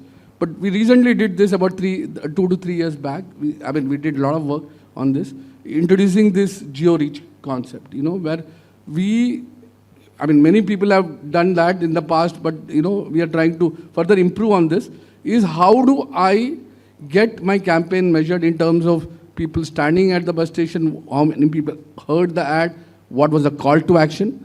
So the geo-fence concept which we created seems to be, working for many of the FMCG brands and telecom brands, and also we did for entertainment industry. So what is, again, the same example is making people, you hear the audio ad, call a teaser where they can actually come out with a direction to go to a Facebook page and either engage and give a feedback, or if they can like, they comment, and give some data, and get some instant vouchers. You can actually generate inquiries, okay, and measure a campaign success for auto companies, for people who are into any consumer durable. This becomes a very effective way of measuring every penny spent. You are getting immediate returns. And second is obviously the 360-degree engagement which we have created bus stand as a communication engagement and experience model. Same way, call to action, you display product happening, you drive inquiries. So depending on what kind of model which you want, we have created multiple approaches for monitoring and tracking. And this, I feel, over a period, this integrated approach of measurement is going to work for rural. And technology will play a very vital role for that. Yeah. Thanks. I think what Sai spoke at the start, the first party data, which is performance, is the best measurement. I mean, few years back, you must be also aware, it was all about selling the stock and that's the performance. We were given a task here, 10 ton dalda बेचना है, some few years back, और वो था कि यार 3-4 महीने में डालडा बिकना चाहिए. So I think that is the first part, but I think the evolution of technology is tremendous. I mean, some of the things which we are doing in the space, because we are a tech company and we are a startup, the things which we do, we have something, a platform called Immersive, which covers 640,000 towns, villages across the country. We cover each and every 20,000 plus pin codes in the city. We can do consumer segmentation se lekar ke the number of eyeballs reach, everything is available on the platform. For some of our clients, we also integrate, because you also have to learn from other mediums. So we use digital a lot for out of home. We do post-campaign evaluation where we geofence a particular area where the billboards are put up, and we measure how many mobile phones pass through that particular point, and we are able to correct our campaigns during the campaign itself. So we know right from the age group to number of eyeballs, the gender, the time spent, the type of devices which have passed through that geofence, and we are able to then create measurement for our clients. So I think we all need to be open to newer things, technology especially in any space, and it is not only bonded to metros, but those things obviously the cost implications for rural might be huge currently, but then over a period of time, I think those are the possibilities we all as marketers should be open to look at. Thank you so much. So to summarize the entire thing, your local influencers, amplification and avoiding local influencers is very important. Like what Sai said, in HDFC Bank, when semi-urban rural vertical started, we used to do Samman Samaro. कि मंडी पे activation करना है of a bank, right? You need loans. सम्मान समारोह कृषि का जिसने बहुत अच्छा काम किया है, वहाँ उसको सर्टिफिकेट दिया, सम्मान समारोह हुआ. Because it's rural is all about ego massaging of the village head. Village head है या कोई particular influencer है, उसका सम्मान करना बहुत important होता है, right? Use of technology in rural is very important because it's all about through the line campaigns today. It's not about only one hoarding, one newspaper or one radio channel. Engagement of more than one medium at one point of time is important. Keeping a backup, because weather will never support you in your rural activations, right? So this is all that we take away from this session, and over to audience for FAQs. Any questions, please, to the panel?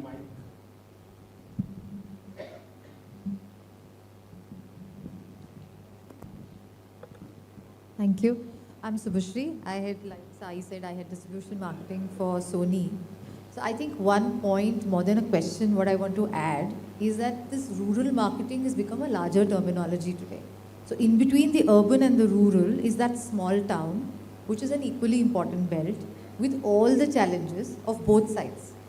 And we have done a lot of activities in that space as well. And I think it's very important for any and all brands, whether it is the content side of the business, it is the FMCG side of the business, it is products like, tractors or, small vehicles, the two-wheeler segment, and the newly launched electric two-wheeler category.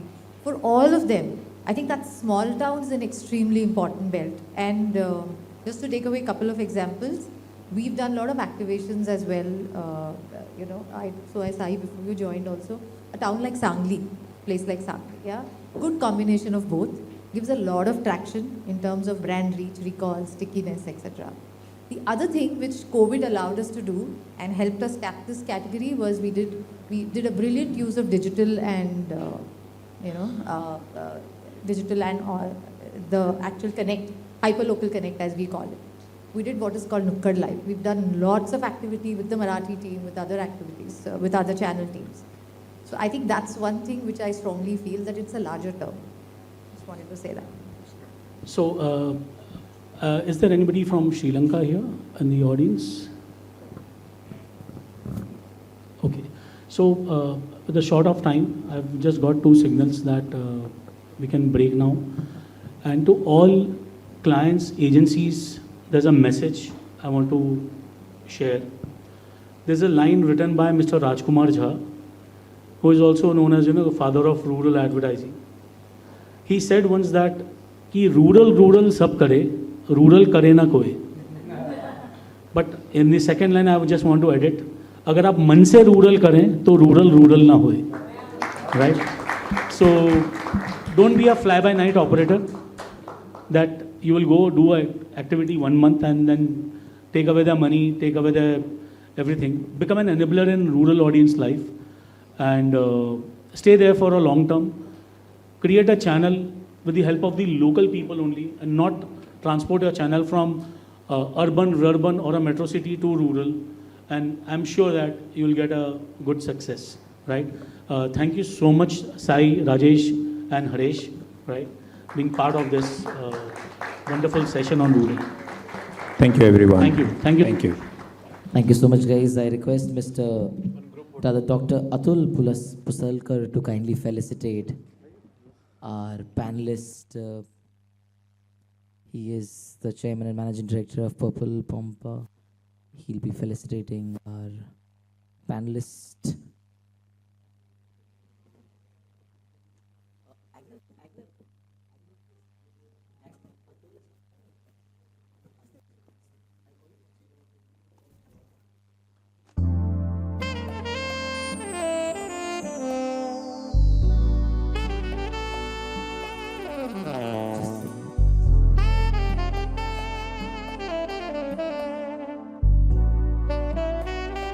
Once again, keep your hands together for our panelists and Mr. Oza in the house.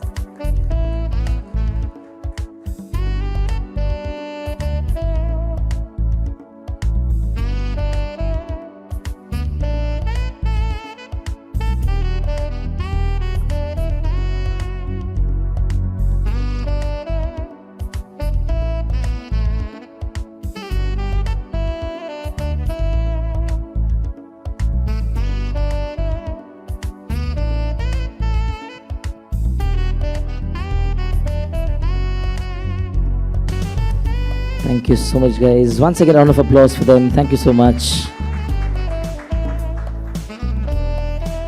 Well, we move on to our next set of award. And if you're eager for lunch, we should clap louder, I would suggest. Thank you so much. Our next set of awards for excellence in rural marketing. And I would request Haresh sir. Sorry, sir, I would love to have you on board again. Mr. Haresh Nayak, if you could just come on stage to present the awards for our next set. Thank you so much. Guys, once again, a round of applause for Mr. Nayak in the house. Thank you so much, sir. And our next set of awards for excellence in rural marketing. And we have first up for Rural Market Penetration Award, and gold goes to Mindwave Media Private Limited. Congratulations to the team, Mindwave Media Private Limited. They bag gold for rural market penetration for FDC Electoral. Keval tahanach nahi tar thakwahi dur karto. Congratulations to the team of Mindwave Media Private Limited.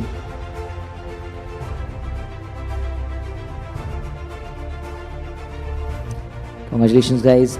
Next up, we have launch of innovative rural product of the year, and gold goes to Z2A Marketing Solution Private Limited. Congratulations to the team of Z2A Marketing Solution Private Limited.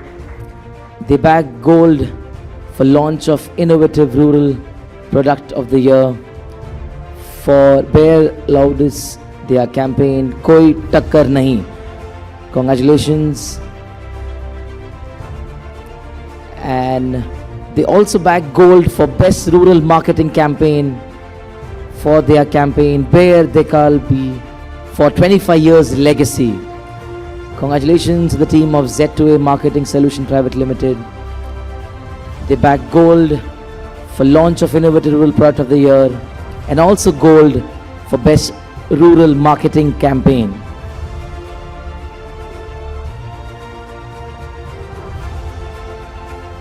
Can you loud of applause, ladies and gentlemen? They back gold for launch of innovative rural product of the year and best rural marketing campaign. Z2A Marketing Solution Private Limited it is. Congratulations, guys. Next we have bronze for best rural marketing campaign, and bronze goes to Mindwave Media Private Limited for JK Cement Pandharpur 2023 campaign. Congratulations to the team of Mindwave Media Private Limited.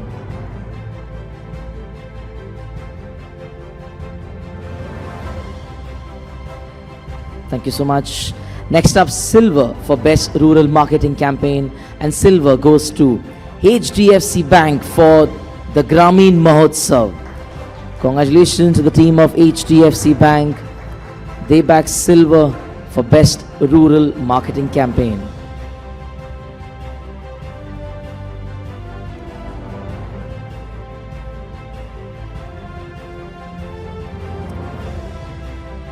Congratulations, guys.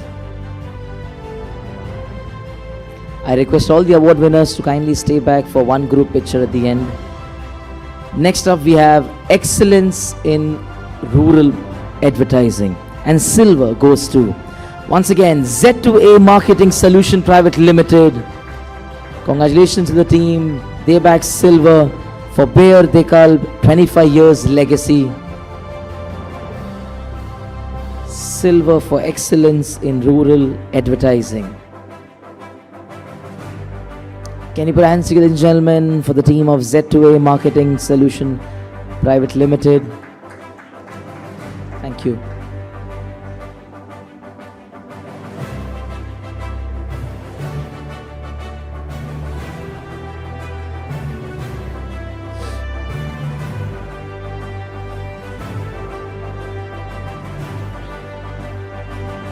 Congratulations to the team once again.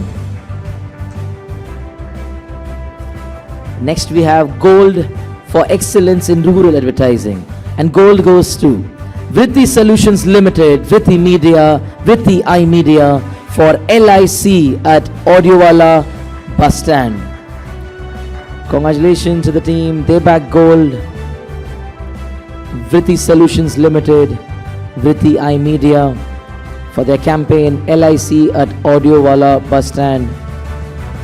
Gold for excellence in rural advertising.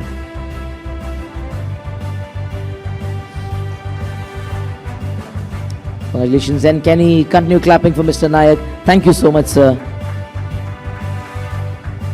And next I request Sonali ma'am to kindly felicitate our next set of winners.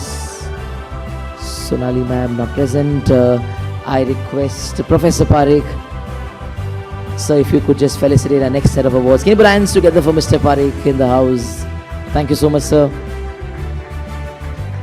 Our next set of awards for Best Rural Marketing Strategy and Gold for Events goes to Aries Agro Limited for the Emerald Jubilee. Congratulations to the team. They back gold for events for Best Rural Marketing Strategy for their campaign, the Emerald Jubilee.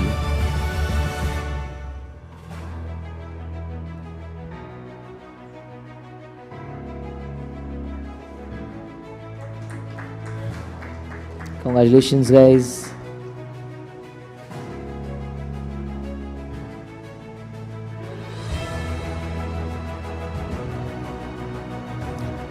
Next category, out of home media, and gold goes to Mindwave Media Private Limited for Dabur Pudin Hara Lemon Fizz Rahat Ke Bulbule.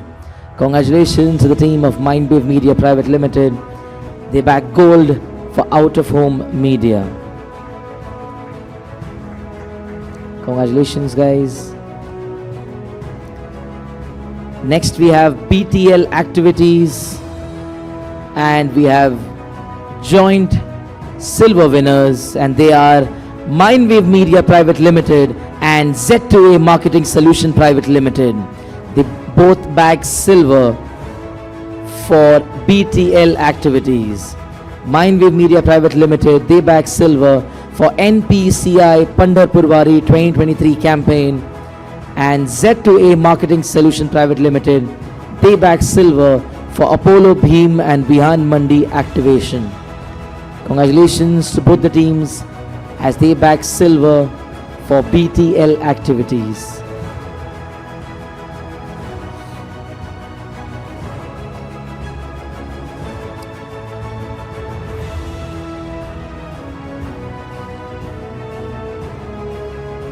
Congratulations to both the team on board for bagging silver for BTL activities.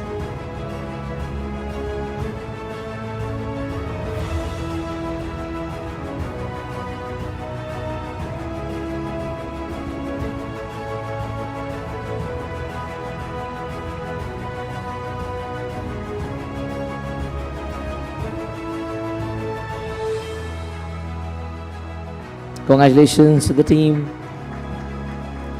Next we have gold for BTL activities. Again we have joint gold winners, and both the gold goes to the team of Z2A Marketing Solution Private Limited for both their campaigns. Where they carved 25 years legacy and where Lodis koi takkar nahi.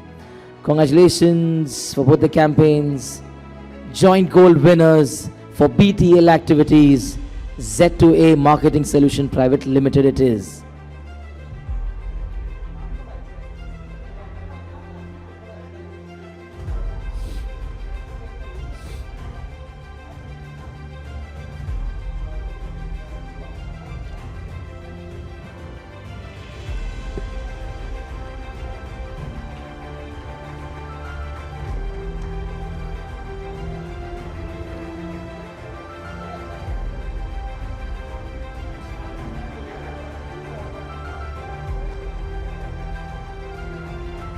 Congratulations to the team once again.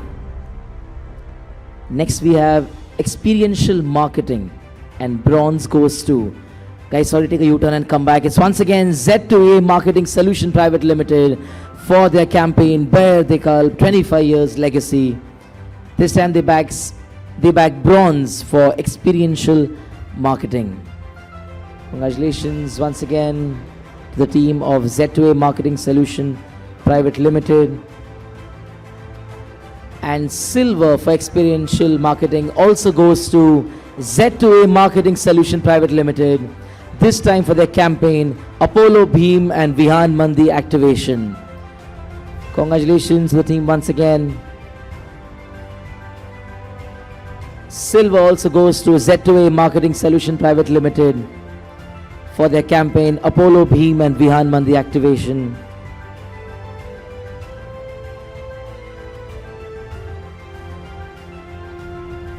Congratulations to the team once again. They bagged bronze and silver for experiential marketing.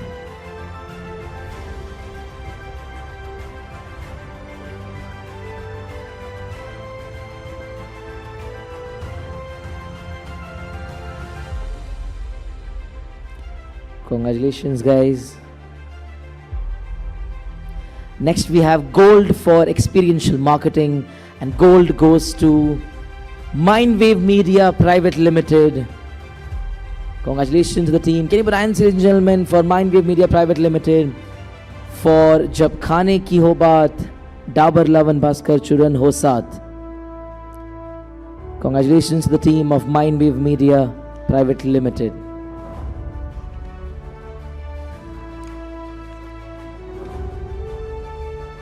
And next, moving on to our Grand Prix Award for Rural Marketing. And Grand Prix Award goes to Silver for Rural Marketing Agency of the Year.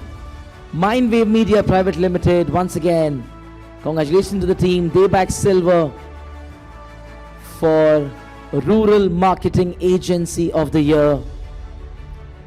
Congratulations to the team of Mindwave Media Private Limited. The last award for this category, Gold for Rural Marketing Agency of the Year, and gold goes to Z2A Marketing Solution Private Limited. Congratulations, guys. They bagged gold. Grand Prix Award for Rural Marketing. Gold for Rural Marketing Agency of the Year. Make some noise for Z2A Marketing Solution Private Limited. They have the entire team on board and they made sure everybody gets to take one award home. Congratulations, guys.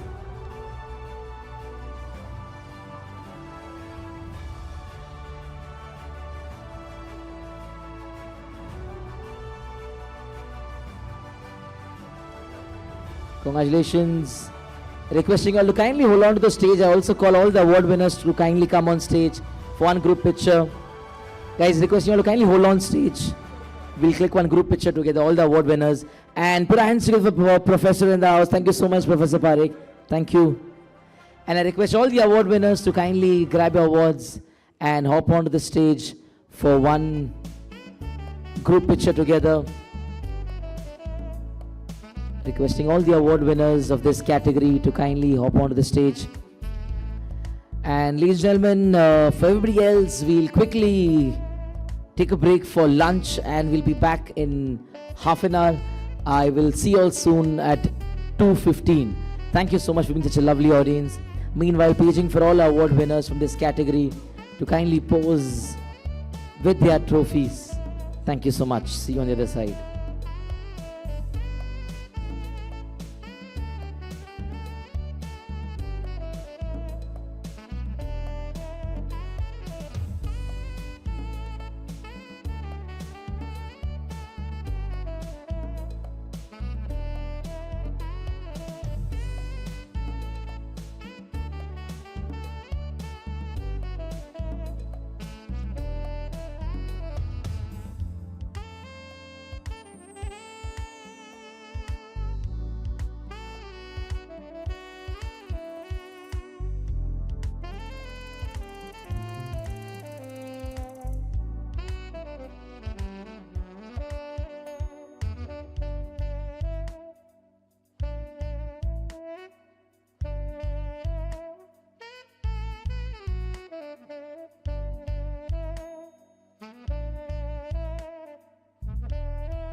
Good afternoon, everyone.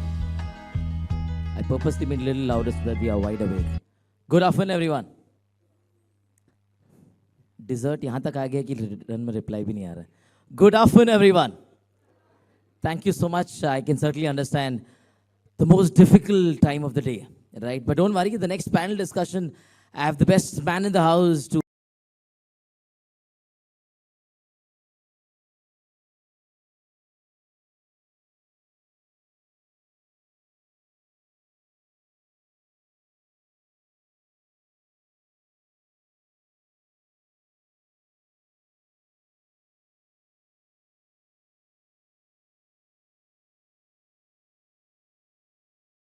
when I say do that, you're not supposed to copy my actions. For example, if I say, do this,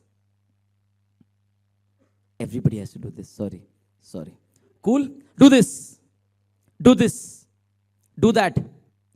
So when I say do that, you continue doing your previous action. Okay? Cool, everybody got it? And there's no out here or elimination here. Ready? Here we go. Do this.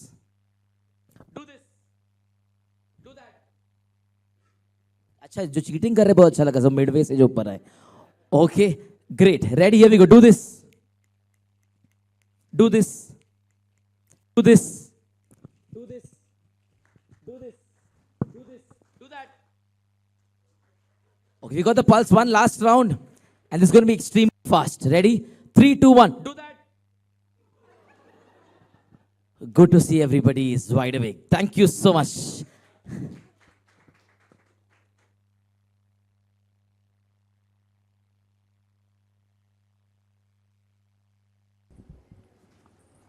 Hello, check. Moving on to the formal bit of this beautiful afternoon. Well, next up, our panel discussion topic is agility and resilience in brand management. And this will be followed by awards for excellence in branding, marketing, BFSI, travel and tourism, product vanguard, sales, individual and Grand Prix awards. And I want you all to put your hands together for our cool moderator in the house, Mr. Shubhabrata Chakrabarti. It's always a pleasure to have Dada on board. Thank you so much, Dada. We have Mr. Shubhabrata Chakrabarti, Chief Digital Consultant and founder of the Digital Fellow, founder, author, 100+ keynote across APAC around AI, brand, digital and business, advising World Bank, awarded top 10 inspiring marketing guru, 100 digital marketer, 50 influential leader, faculty of IIM's IIT, 75+ B schools. Ladies and gentlemen, once again, a huge round of applause for Mr. Shubhabrata Chakrabarti in the house. And next up, I would love to welcome our panelists for this beautiful afternoon. And kindly continue clapping for our first panelist in the house, Ruchita Jain. Can you put our hands together for Ruchita Jain in the house? Thank you so much, ma'am. She is AVP Customer Marketing and Insights, Max Life Insurance. Ruchita Jain is an insights and marketing subject matter expert with more than 14 years of experience in exploring the psyche of the consumers, changing trends, category, white spaces, and so on for business to build strategy and enable brand decision making. She is currently AVP Customer Insights and Marketing at Max Life and works directly with the entire C-suite and the board members. Additionally, she is a certified Six Sigma Black Belt, NPS Net Promoter Score expert, and a certified CX Catalyst. Her educational foundation includes engineering and MBA in marketing, creating a unique synthesis of analytical thinking and business mindset. She's a change leader in the organization driving customer obsession value at Max Life. Her key recognitions include top 10% women leaders recognized by Jambe, great manager to work with by GMI and NHRD, compliance champion at Max Life, and so on. Ladies and gentlemen, once again, a round of applause for Ruchita Jain in the house. Thank you so much, ma'am.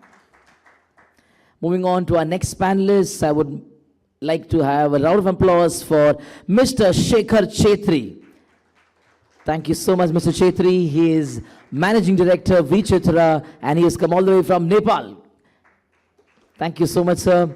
Having a diverse background in media, advertising, entrepreneurship, with an MBA from Pune and expertise and experience in esteemed media companies such as Himal South Asia and Nepali Times, he has started entrepreneurial journey with V. Chitra 17 years back and community service on health sector through Ek Ek Pehla post-earthquake attempting to innovate and drive positive change. Additionally, he has experience as an educator at ACE Institute, wherein he was loved fostering growth. As a dedicated philanthropist, he has tried to improve the lives of people where proper health service is negligible through Ek Ek Pehla, a community health service focused on providing equitable health care for all. He likes to read books, travel, off-roading, and photography. Ladies and gentlemen, once again, a round of applause for Mr. Chetri in the house. Thank you so much, sir. And our next panelist on board, I would like you all to put your hands together once again for Sapna Prabhakaran. Thank you so much, ma'am. Sapna Prabhakaran, Executive Director and Head, Marketing, Corporate Communications and CSR, Aventis Group. She is a marketing and communication professional with over 22 years of experience in strategic marketing and communications across financial services and technology. She is currently Executive Director and Head, Marketing, Corporate Communications and CSR at Aventis Group. Her role encompasses corporate brand development, driving content and thought leadership, guiding PR strategy, developing industry and channel partner collaborations, and managing all digital and social media initiatives at the firm, in addition to overseeing Aventis' CSR initiatives. Prior to this, Sapna was at Nubama Group, where she headed group brand in addition to marketing for the institutional businesses. Sapna has also spent several years in the technology industry with Capgemini, where she earned her marketing chops and a deep understanding of thought leadership-driven B2B businesses. She is an alumni of the Indian School of Business, ISB, Hyderabad, where she specialized in strategic marketing and leadership. She also holds a BE in electronics engineering from Mumbai University. Ladies and gentlemen, put your hands together for Ms. Sapna Prabhakar in the house. Thank you so much, ma'am. Moving on to our next panelist, we have with us Hita Parekh. Can you put your hands together for Hita ma'am in the house? Hita Parekh, CEO and founder, Silver Spun Brand Solutions. She is a successful businesswoman and a motivational industry leader. As a founder of Silver Spun Brand Solutions, she has made significant strides in the public relations industry. After earning her MBA in marketing and gaining over 5 years of experience with major companies like 92.7 Big FM and MTV, Hita decided to step out of her own and establish Silver Spun Brand Solutions. Starting from scratch, Hita led Silver Spun to an impressive growth rate and making it one of the fastest growing PR firms in India. After securing her first client, Wafflist, other notable names like testpitara.com, Chef Amrita Raichand, Chumbak, Haldirams quickly followed, propelling the firm to greater heights. From a solo PR professional to a leading communications specialist, Hita Parekh's journey with Silver Spun has been nothing short of an extraordinary, a testament to her vision and the courage to pursue her dreams. Ladies and gentlemen, Hita Parekh in the house. Thank you so much. And the next panelist, can we continue clapping for Mr. Rohit Rao. Rohit Rao, co-founder and CEO, Purple Pompa. Thank you so much, sir. A seasoned brand management expert with over 15 years of experience, crafting compelling brand narratives and driving growth through strategic marketing initiatives. Fueled by a passion for consumer insights, he thrives in brand innovation and fostering strong consumer connections. As a forward-thinking leader, he has developed and executed strategies that have significantly enhanced brand growth and impact. His expertise includes brand marketing, consumer engagement, digital marketing, and product innovation. He is currently serving as a CEO of Purple Pompa, a trailblazing beauty company that has introduced a revolutionary concept of age balance. Before joining this firm, he led the marketing efforts of Fino Payments Bank, a fintech enterprise. His leadership was instrumental in strengthening the company's brand narrative and achieving a 20% growth in its customer base. Earlier in his career, he has played a pivotal role at Unilever as a brand custodian for the Kisan brand. His innovative trade schemes and promotional activities led to a successful repositioning of the brand, resonating deeply with his audience. His academic pursuits include a postgraduate degree in business management, a master's in commerce, and a bachelor's in management studies with a focus on marketing. Additionally, he holds a diploma in event management with a certificate in digital marketing. He lives in Mumbai with his family. When not in office, his passion for adventure extends to the road less traveled, where he finds his ikigai behind the wheel of his car or atop his motorcycle, chasing horizons and collecting stories. Ladies and gentlemen, once again, a round of applause for Mr. Rao in the house. And next up, we have Mr. Shubhabrata Chakrabarti, all set to lead this panel. Before that, a round of applause for all our panelists and moderators in the house, please. Thank you. Thank you. Okay. Welcome, everybody. We will try to make audible. Okay. We'll try to make it as valuable as possible. So we are prepared to also take questions after the session is over. So you can write down after hearing from each of these stakeholders in terms of the expert, branding experts, each one bring on the table. So first I'll start with Rohit. Rohit, since you just launched a new brand, tell us about customer insights, what you have learned or you have relearned in terms of managing this brand, and how it's going to be a little different or challenging overall. Good afternoon, everyone. I think after post-lunch, it's the first session, so everyone. So in our category of beauty and personal care, customer feedback is the most important category. So during the customer feedback, it helps us not only be, adaptive to the new techniques which are there, but also be, competitive enough to stay with because in our category, it's such a competitive category. So we have to have continuous customer interactions, feedbacks, and understand the customer journey, needs, know-how. And it helps us to, shape up our narrative in terms of shaping up and providing good products, providing best marketing efforts to the consumers. And more, we kind of understand what the customer needs. So ultimately, we have to give, curate products with what customers liking for. So if you can share in terms of the insights which you're getting before you launched, or you created certain persona, or how you figure out this person is going to be different from similar category, that I think is going to be useful for all the marketers in the room. Share a little bit about whatever is possible for you to share at this point. Sure. So before launching our brand online, we did an extensive market research about 1.5 years, where we had interact with customers and consumers across cities in India, which helped us to basically lay down the foundation of what we want to basically kind of give away to the consumers. It is very easy to be a part of this category. We can, there are so many players offering so many things here. But we have then finally narrowed down to a concept called as age balance. That is only due to customer feedback. So the importance of customer feedback has been so effective for us that it has helped us to kind of coin the position for our brand. Okay, thank you. I think that's first part. Now to Parik. For you, I want you to share in terms of overall experience you have managed, how the marketing is changing at this point, what are the crises you are managing as a CEO, a little bit of insights, what you learned, which is going to be valuable for the participants to understand. Overall, insights, how you're managing, because of advent of AI and things have changed a lot, behavior has changed a lot, consumption of content has changed a lot. In this scenario, how you see your brand or your company going ahead and facing it? Sure. Good afternoon, everyone.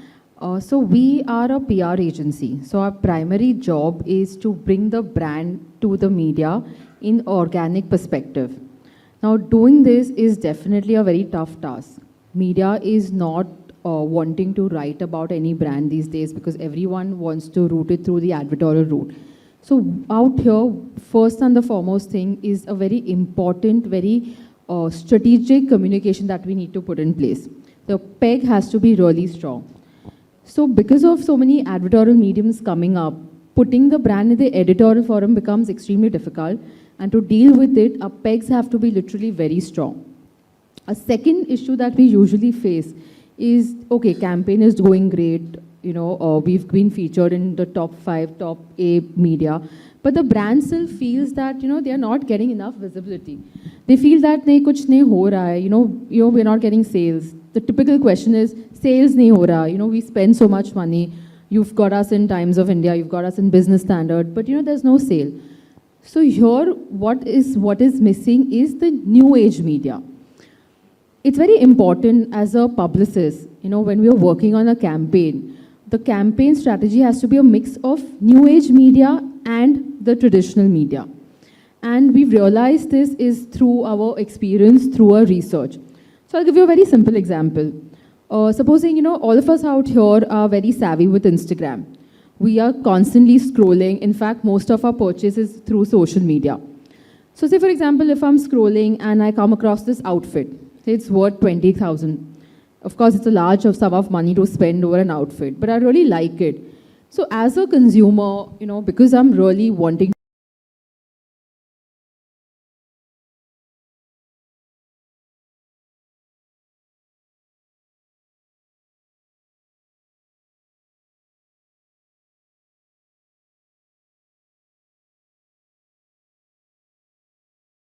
changes my perception. My perspective towards my purchase has changed.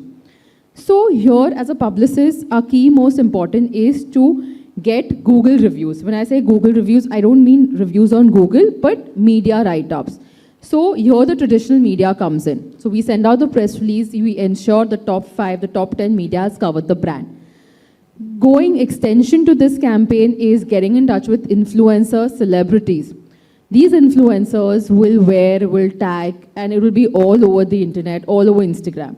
And also the same pictures have been used on your website. So as a consumer, I have a holistic experience of making the purchase. So it's not just seeing that ad, but because of that ad and because of the strong PR campaign that we've done, we managed to get that sale. So in today's day and age, the key message out here is that we need to go beyond the traditional ways of marketing and publicity. Need to incorporate new ways, which is your influencer marketing, your celebrity outreach, events, awards, panel discussions, networking event, activation, which gives you a lot of PR. So in the last 5 years of being a publicist, what I've realized is the entire game has changed. It's not just your print and your digital, but it's way, way beyond that. So typically these are the issues we face, and this is how we are dealing with the so-called crisis management when it comes to regulating PR exercise. So yeah. Do still brand owners look at PR as a little passive marketing channel, or they look at PR as a more active channel? In the sense, are they only looking at press releases and some interviews, or they really understand, or they map the brand equity, or the brand visibility, brand authenticity, or all those stuff? Do you guys, or do brand owners expect this thing from you, or you are educating them, or they're still in the old school thought that, okay, we need some PR every month, 10, 15 PR, and that's how we think a PR should work? Do they involve you into a marketing mate? Do they involve you into a sales mate? Do they educate you and your team member how the entire ecosystem and the distribution work? So most PR, more corporates I have seen across my tenure of my work when I was working, most companies see PR as a isolation, and they don't allow them to be a part of a marketing mate. So do you see the challenges are still there, or it has evolved, or they are understanding, all So the it has certainly evolved from there. As publicists, we are more involved in all activities, in all strategy meetups, only because it helps us plan better. If we are part of the larger marketing scheme, the larger marketing plan, as a publicist, as a PR agency, it helps us to understand what the brand is looking out, what is the core objective, what is the objective at a brand level. And this we get to incorporate in our PR campaign. And I think, yes, certainly over the period of time, this has evolved, and there is more involvement of a PR agency. It's not just merely a PR agency. I would say we are more strategic consultants and not just a PR agency. So yes. Yeah. Okay, thank you. My next is you, Sapna. In the sense, if you can share with us how do you maintain brand value in this changing scenario? What are the problems you still face? Because I see from your background, you have already done that and been that role. How you see it has changed, how the digital or from the customer perspective, are you still finding that old school problem which we all have faced, or it has little evolved, Also, if you can share based on the age of the owner, the brand owner, do you see that a certain movement has happened? The older people have still evolved, they're still in the old school. So just an overall understanding. You asked so many questions, I forgot the first one. Well, the first one. Okay. So first one is that if you can tell me how the brand in the crisis time, how the brand core value can be still maintained, and if you can give one or two examples, Sure. then the participants can understand. Sure. So, I'm from the financial services space and it's largely B2B. So we are not into any retail businesses at all. So the boring part of marketing compared to several of my colleagues here. And really in our business, at Avendis, the entrepreneur is our customer. And basically, I was speaking to Shekhar earlier, before we started the session. Anything and everything that an entrepreneur needs, from funding or credit when they start, to then looking for raising funds in later series, they want to go public, or they're looking for a PE or an M&A round. And finally, of course, once they're in the money, then we help them manage their money as well. So that, very simplistically, our entire business has been built around the entrepreneur. So, I have often felt that companies' personalities or brand value comes a lot from the stakeholders that they deal with. So when we deal with entrepreneurs, and if you see the boom in the number of entrepreneurs that has gone up in the last decade, boosted by the capital market surge, as well as COVID and digital, therefore, they're operating at a very different level. Their pace, their energy, their ability to, be innovative, go global is really at another level. And therefore, as a brand, we need to emulate that and work very closely with them. Having said that, on the other hand, we face a lot of headwinds in terms of, and I'm using the word headwinds, taking a creative license here, but we're a heavily regulated industry. We have so many regulators who are constantly, there's RBI, there's SEBI, there's all the exchanges, there are so many internal compliance requirements that we need to meet. So as brand and marketing custodians, it becomes a very, very fine balance for us to be able to market, creatively and at the same time ensure that we're always on the right side, because at the end of the day, we're dealing with money, and that's always, very integral to everyone's businesses. In such a scenario, I find that being agile and being resilient, what you asked, it's like wearing a bifocal, specs. You have to be agile on one hand because you're reacting immediately to a customer need or to a crisis and so on. But at the same time, your core values have to form sort of the bedrock of everything you do. So that's where the long-term vision for the brand has to come in. So anything you do in the short term can't, impact your brand negatively in the long term. I think if you keep that mindset, sort of that forms the foundational principle of what you do, then you will largely be, in the right. So that's sort of what we like to practice as well. We always say that, customers at the center, we'll always do right. And we'll always do right by the regulators. So we are always in the right side of the ethics as well. So keeping that in mind, if it means we need to take a hit in the short term, we are happy to do that. So it's a conscious call that we have taken internally. Okay. So when you talk about the entrepreneurs, young people, do you see a difference between older generation entrepreneur? Because sometimes there are co-founders, there are 2 or 4 people collaboratively building brand. So do you find them, the older people, when I say 50 plus, not just by age, but also in terms of their understanding? Do you find them more challenging, or it's easy for the younger entrepreneur to educate because they listen to you? Because mostly 50 plus CXO, CEO, I don't see they are incapable of, because of many reasons, they can't spend much time learning B2B, what is happening in the ecosystem. Not just going in few conferences, hearing some podcast, but they don't practice what they talk. So do you find the generation which is the easiest generation to work with, the older one or the younger one? Well, I'll be alienating half my customer database by responding to this, but I'll take a crack. See, a lot of the work, so, different parts of our business deal with, slightly different customer set. When we are doing our investment banking work, a lot of the entrepreneurs who we meet are more from the younger lot. And, like I said, they are super agile. They are willing to pivot very quickly. If something changes or a new regulation comes in, or we need to sort of, plan for a contingency. So they're very open to that, because that's literally how they grew their own businesses. So they seem to kind of quickly, they're able to do that, yeah. The older generation, however, many of them come from, family wealth. But the one thing that we've seen in the last few years at least is that they realize that they may not know everything. I think that has been a change. That's enough. Yes. You know, earlier generations probably, you know, the father would say, "Mujhe pata hai ye kaise karna hai." And then therefore, you know, the next generation almost feels curtailed by this kind of thinking. But we find now that, they are happy to, one, get educated themselves, and two, sometimes throw the next gen under the bus to educate them. So oftentimes we have, next gen leaders come to us to understand the nuts and bolts of how to run their business or how to manage their wealth, how to, how they plan for succession, how to set up a trust, all kinds of things. And honestly, the parent tells us, don't give them an easy time. Give them a tough time. Grill them. Put them through the hoops and loops for the next, 3 months or whatever, but ensure that they come out of there knowing how to handle the business. So I think that is a change that we've seen in the last few years, and bolstered by a lot of activity around family businesses, family office creations and so on, but it's a trend for the better for sure. Wonderful, thank you.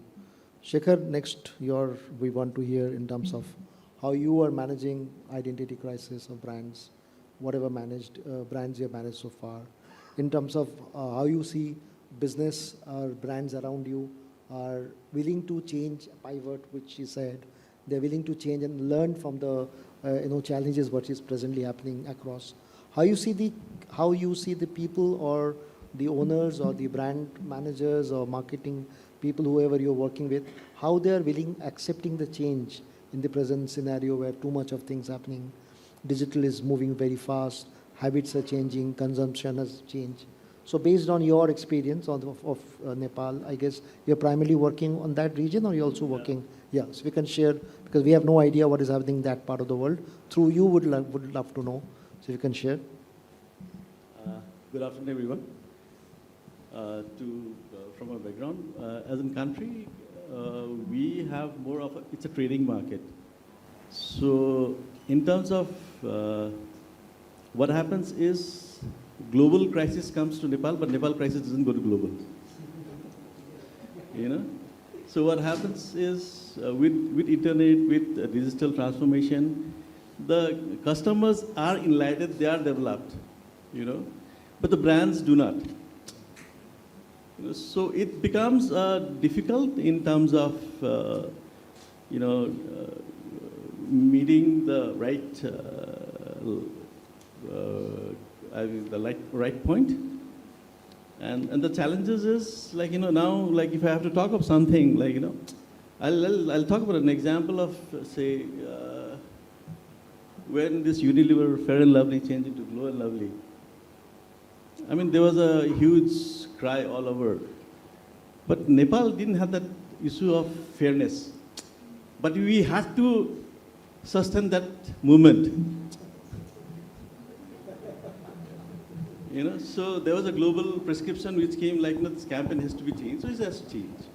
But if you look at our perspective, it's nothing. I mean, in society, it doesn't make any sense whether you are fair or thing. So that is one thing which I think. Another thing which I like, it's a trust which I think at the ground level, which a brand custodian or an agency or marketing manager should be given. What happens with the changes come very fast. The chain of command is too long.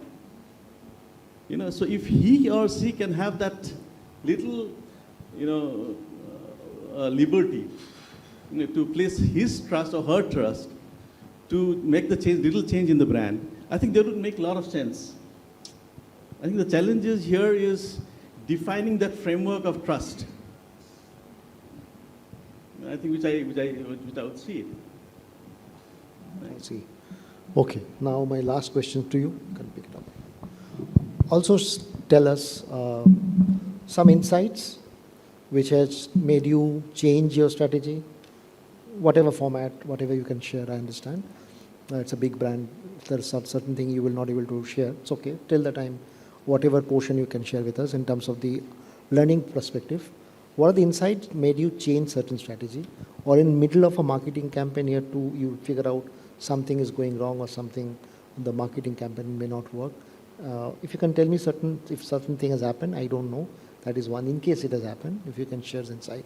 Second is that how you see in your business, understanding consumer is very, very important. It's a very crowded, absolutely crowded market. Too many brands, too many big brands fighting for each other in terms of market share. How you are finding yourself stable, continuing, growing, consistency? What made you, see that, the clear vision or a straight light ahead of you? So just an overall understanding. Sure. So I manage customer insights at Max Life Insurance along with customer marketing. So, in my core day-to-day working, it's all about checking what is happening with the consumer.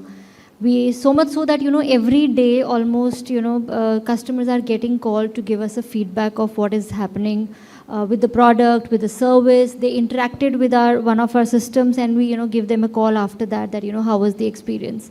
So that is the level of engagement we do with our customers, especially at Max Life Insurance, wherein this telecalling feedback mechanism is taken.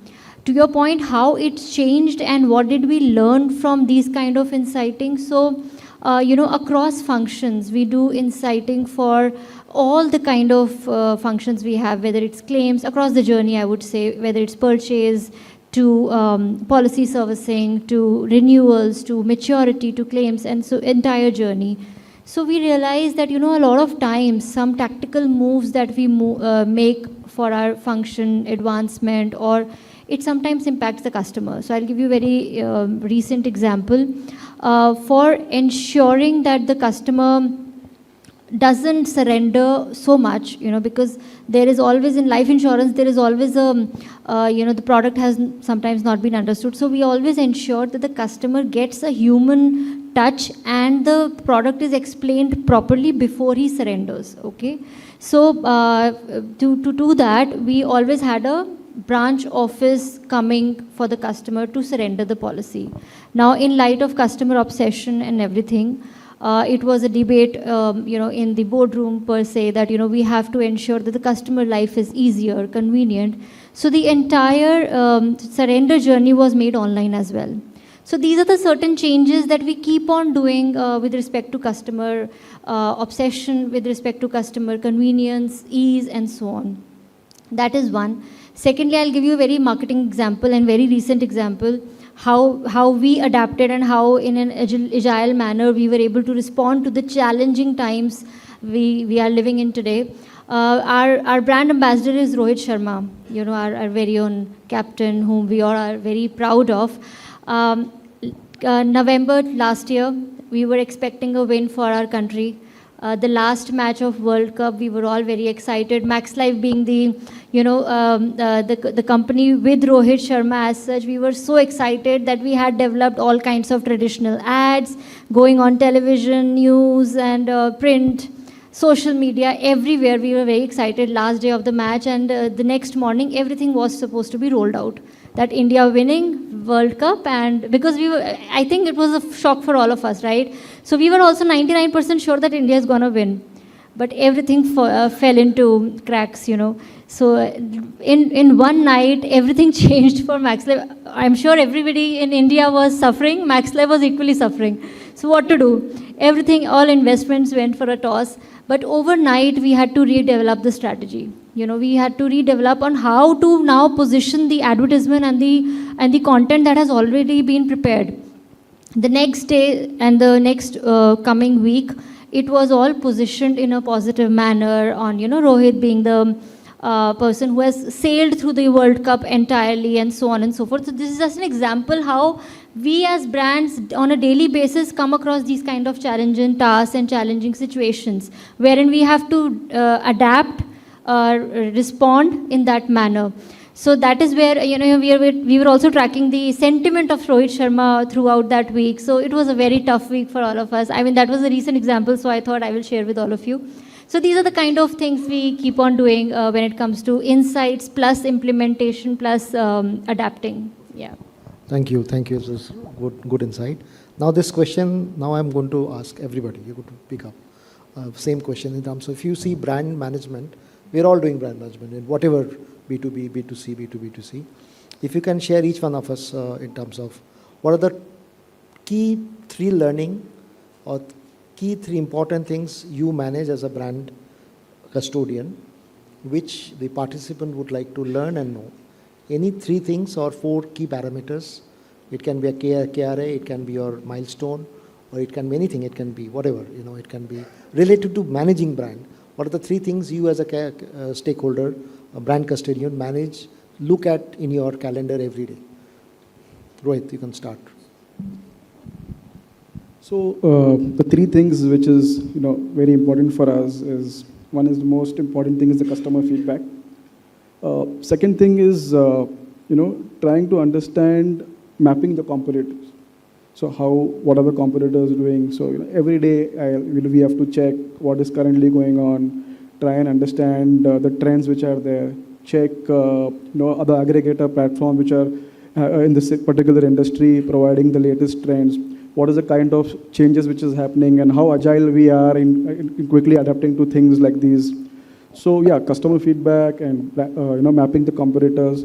And the third most important thing is we do plan, how agile and what's the plan B. So, as you mentioned, there should be a plan B every day.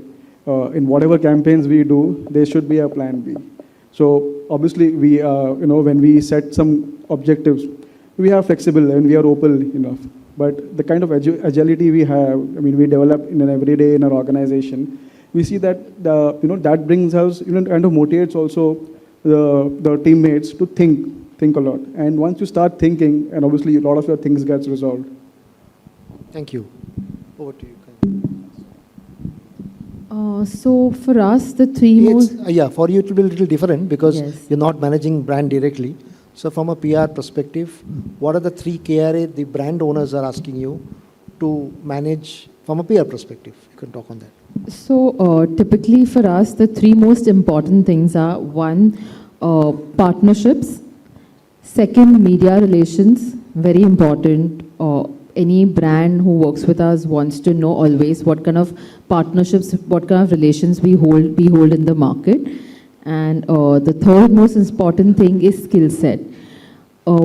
As a publicist, as a PR agency, we don't have a defined skill set because it is for the moment. Like if I'm talking to a journalist, if I'm talking to a media representative, I have to change my tone, probably have to change my peg, I have to change my pitch, depending on how the opposite person is. So here, very important for us to be agile. And I would say resilient, of course, is because we are aware that these are the changes we have to have in mind, so we are prepared. So just a little deroute from this conversation, one example which I would like to share with all. We represent one, household accessory brand. It is fun, quirky. Of course, I don't wish to name them. And they've been partnered with us in the last 2 years. However, in the last 1 year, they were not happy with the success of the PR campaign. So the last 2 campaigns, we slightly drifted. We added influencer marketing, and along with that, we added Instagram communities. And you will not believe it, their sales were up by 30%. Just with this one change. So here, we were agile to adapt, that this change has to be done, at the same time resilient enough to know what has to be done. If we had a downfall, we knew how to come back to it. So your skill set becomes prime importance. Thank you. So yes. Yeah. So for your banking part, same thing. If you're managing a brand, what are the 3 things the brand owners are asking you to deliver, or for you, what are the important things? So for us, it's more of a slightly long lead kind of metrics because obviously we are not, like I said, we are a B2B business. So it's not like we have an app that we can track so on. So I think, but over a period of time, these are 2-3 key things that we look at. One is, we are a very thought leadership, expertise led, because in a B2B scenario, that's what is really your people and the expertise that they bring in. So I think the amount of thought leadership and content that we're able to create, which really resonates with the customer, is a very important metric for us. And that's also something that we work very, closely with the business on. So it's not something that the business creates and then palms it off to marketing. We co-create that with them. So, that quality and quantity of thought leadership expertise is one thing that we track. The second thing is in how many different ways am I touching the customer. So whether it's through content or through media and through events or account-based marketing, just how many touch points, because oftentimes we engage with customers for 3 or 5, 6 years even before a deal materializes, right? But are we there with the customer when there is no sight of a deal, but the fact that we've partnered with them through that journey, when the time comes, we are right, on top of mind. So how many different touch points, at what stage of our go-to-market plan is that customer in? That's the second thing that we look at. The third thing that we look at is our share of voice in media, both ours as well as ours in comparison with our competition. Unlike the problem that Hita mentioned earlier, we are not advertorial-led at all. We only do editorial stuff. Because the minute you do advertorial, you've lost pretty much any trust that you've had in the market. So we always look at how many incoming opportunities we have. That is our main metric. And PR is an extremely strong tool. It's something that we hold very dear to our heart and we use extensively. It's extremely strategic in nature. So that's something that we track a lot. Thank you. Shikhar, if you face, what are the 3 things when brands comes to you? 3 parameters they ask you, these are the 3 things we expect you to deliver. I think one, what Rohit said, it's research, it's social listening, and what kind of questions they are asking. And today it's very easy with digital, you just scan the social media and you'll know. But there are certain things, we being on a trading market, it becomes very difficult for us to change the feature of a product, right? So I would like to quote one example, a campaign which we did. We did it for Yamaha. Yamaha as a brand in Nepal is number 2 selling two-wheelers, unlike here. So when they launched Yamaha FZ way back, it was first monoshock bike. And suddenly the technology came to the people, and though we spoke about the European pedigree, of FZ coming to Nepal and all, but the trust was not there. And we were wrecking, and we did a series of FZDs, research and all, then we don't know what's happening. So one thing we knew that people are not comfortable with that change. So team decided, and we decided to do a road trip to Everest with the bike. So we took the bike. From Tibet, we went to the Everest base camp, and we came back. And trust me, when we came back and we did one sales campaign, in a day we sold 1,021 bikes. So I think it's listening to the client at the moment where they are uncomfortable in. So I think that really tells you. Nice, thank you. Great learning. What about you? You now the brand custodian. So when you drive, or when your senior asks you, what are the 2 or 3 things you see as a brand head? These 3 things are must, which the participants can learn. Yeah, I think one which I resonate with most of my fellow panelists is the reason we are doing something that, is it solving some customer need? Is it emanating from some issue that the customer is facing? So the first thing is why, why are we doing this? And you have to, in various boardrooms, we have to answer that question very clearly that, why is this supposed to be done? And Simon Sinek also says that, you should find the purpose and answer the why first of all. So that is one, of course. Second is the MOS, the measure of success. Now, I'm pretty sure in every company, this is one mantra that everybody is following. They want to see the business impact of everything, right? In marketing, we all are aware it's very difficult to always attribute whatever we are doing. But here in MaxLife, we have started attributing a lot of stuff. So for instance, I'll give you an example. We do a lot of BTL activations. So in our branches across, we do below the line activations. We have certain placements of products, collaterals, or material placed across desks and so on, standees and so on. So to that, we started to added measurability. Okay, so what we did was we had an audit agency visit the branches and see whatever product is available, whatever material is available there, and start to note that. So we used to come up with a scorecard for us and competition. So that was one neutral way of understanding how visible I am on the floor, and obviously visibility is equivalent to leads generation and so on. So we were able to establish that correlation as well. So yes, that second is measurability. I just cited this example because I said this whole BTL effectiveness kind of mechanism at Max Life. And third, another very important thing is how quickly I am able to, have I discussed earlier also, plan B. So every plan which is presented to the management has these three elements: the why of it, the MOS, and what if it goes wrong. So what if it goes wrong? What is your plan of action? There is a slide dedicated with all the risks identified. What are the things that you're going to do if the risk really emanates? So these are the three things I think we all work in our business plans.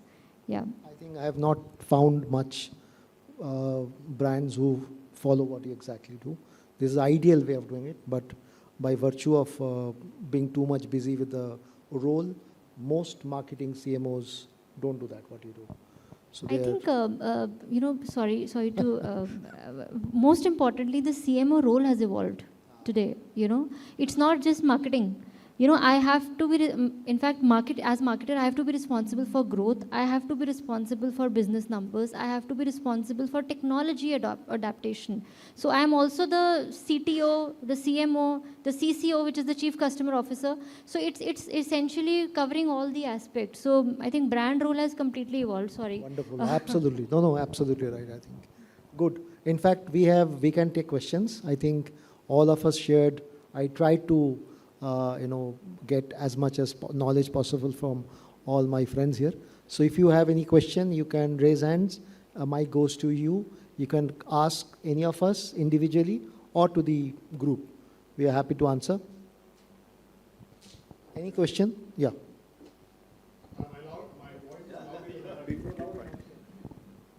My voice is loud enough. Okay, fine. That's perfectly fine. My question to Rujita Jain. Considering that insurance selling is changing drastically in the future, what do you think are the challenges that as a company Max is going to face to enhance the brand value from where it is today? Sure, I think it's again a question that we find answers to in our daily conversations at Max Life. Yeah, consumer is changing. Knowledge as such is it's not that it is not available to the consumer. Everything is available. You search on the internet, you'll get everything. You'll get a comparison. You go to Policy Bazaar, you can evaluate everything. The challenge that we have now is to ensure that the consumer starts buying insurance as a pull product. Okay, so that is where we are now evolving ourselves from a push product to a pull product. Not having him sell the product, but having him buy the product. So that is where across our conversation starters, which is more like a pitch to the customer, across our sellers, we have more like a storytelling that, linked it with the data. We have certain proprietary researches that we do at Max Life, which is, if you go online, you will find India Protection Quotient. You will see India Retirement Index Survey, wherein we assess how protected Indians are. We use those data points and feed into our sellers so that they can project those data points and have the customer a reason to believe on why they should buy insurance.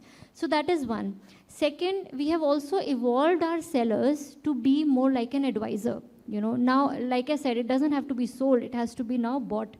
So we have transformed, we nowhere call our Max Life sellers as sellers, we call them as advisors, so financial advisors. So we have changed that nomenclature across just to establish the fact that we are not here to ensure that I somehow sell the policy to you, but I tell you why it is important in your current life stage, and that's how I sell the policy. I make you buy the policy. So these are the two things that we have adopted, but yes, it's very challenging. Sometimes it is also, there is a resistance from the sellers.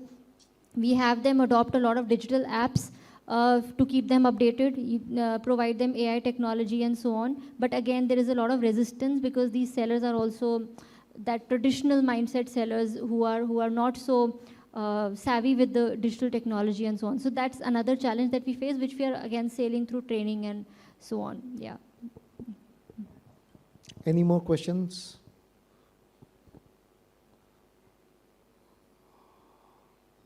No? Achhi. Okay, fine. Too much of either we have bored you a lot, or you just want to get, Anyway, I think thank you so much. We are almost right, absolutely on time. Is it fine? We can close it? Fine. So thank you so much. We are still here. If you want any question to be asked one-on-one, I think all of us are here. We are happy to answer. And thank you so much for a patient hearing. I hope it has add value to your life. Thank you so much. Bye. I think see you around.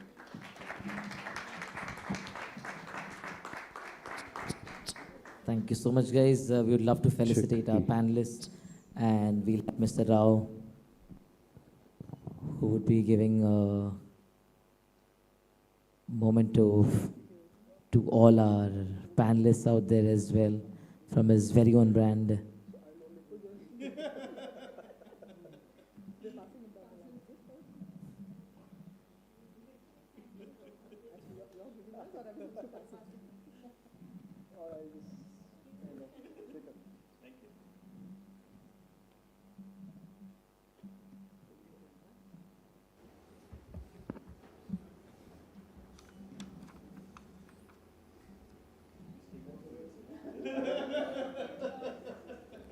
Once again, can you put our hands together, ladies and gentlemen, for our beautiful panelists, the meaningful insight we've shared, and to our moderator, Shubhodaya in the house. Thank you so much, guys. It was a pleasure to have you all on board. Thank you.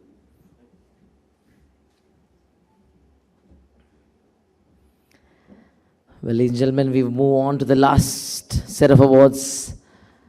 And as I spoke at the start, feel free to clap, shout, howl, whistle, whatever we could do to make some noise so that we have the buzz around. The last set of awards are for capability awards for branding and marketing. We'll just wait for a minute for them to clear the stage, and then we'll directly dive into the awards. And also would request all the award winners to kindly hold back till the end so that we could click one big group picture together with all the award winners. Thank you.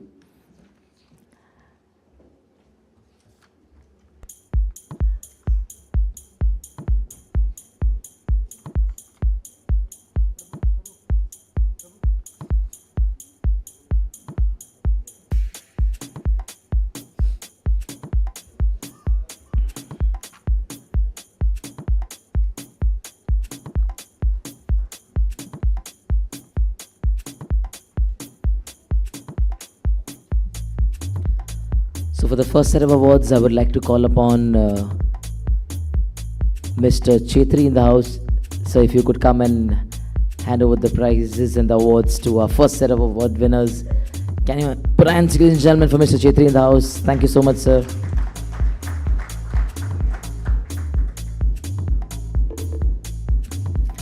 So first up, we have Brand Identity Excellence Award, and gold goes to our agency from Iran, Sigma 8, 360-degree Creative Communications.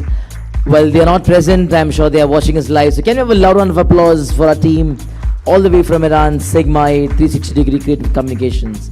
Thank you. Next, we have Brand Loyalty Excellence Award, and gold goes to Mancunians for the better floor. Congratulations to the team. They bag gold for Brand Loyalty Excellence Award for their campaign, The Better Floor. They also bag gold for the next category, which is Excellence in Brand Management. And this time for the campaign, Tata Motors Pickups. So requesting to kindly hold on to the stage.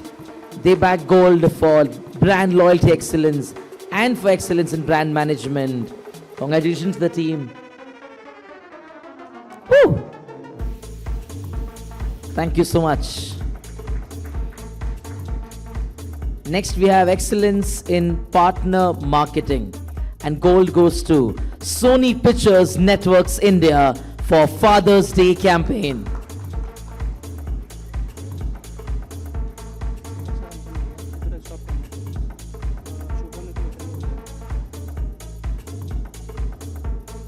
Come on, guys. Can you put our hands together for them, please? They bag gold for excellence in partner marketing. Congratulations. Woo.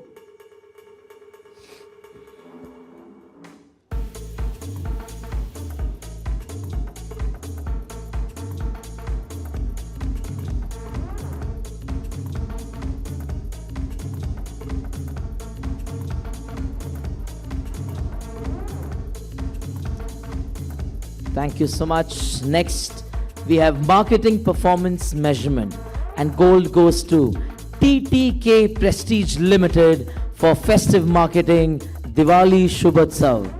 Congratulations to the team at they bag gold for marketing performance measurement. TTK Prestige Limited, gold for marketing performance measurement. Next, we have most admired not-for-profit marketing campaign, and gold goes to Mindwave Media Private Limited. Congratulations to the team. Come on, guys. Can you have a loud round of applause, please? Thank you. They bag gold for Suraksha Bandhan by Odomos. Congratulations to the team of Mindwave Media Private Limited. Congratulations. Next up, we have most effective use of event marketing, and gold goes to Teleperformance and Salesforce Partnership. Congratulations to the team of Teleperformance and Salesforce Partnership. They back gold, most effective use of event marketing.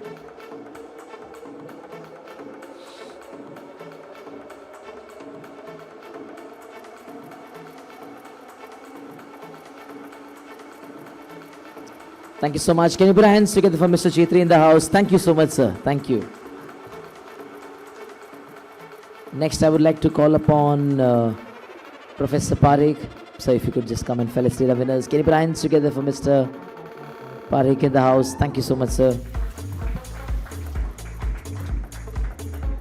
Next, we have brand innovation, and silver goes to Vichitra for Livon.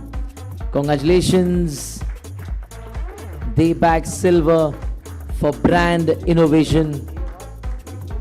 Come on, guys. Can you have a loud round of applause, please? Thank you. Vichitra it is. They bag silver for brand innovation. Well, next we have gold for brand innovation award, and gold goes to Pivot Roots Harvest Company for brand service campaign Prime Video. Congratulations to the team. They bag gold for brand innovation for their campaign brand service for Prime Video.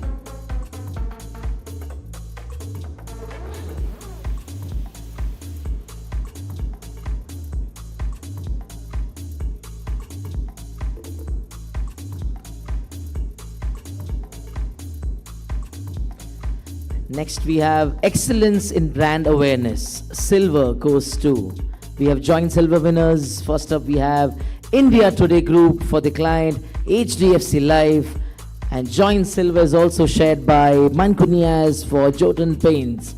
Congratulations to both the teams. They bag silver for excellence in brand awareness.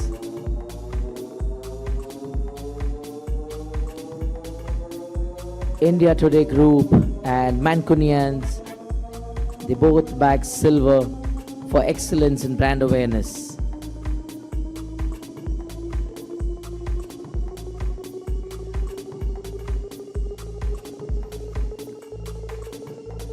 Congratulations, guys. Moving on, we have gold for excellence in brand awareness, and gold goes to Vichitra for Gold Star. Congratulations to the team once again. They bag gold for Gold Star, excellence in brand awareness.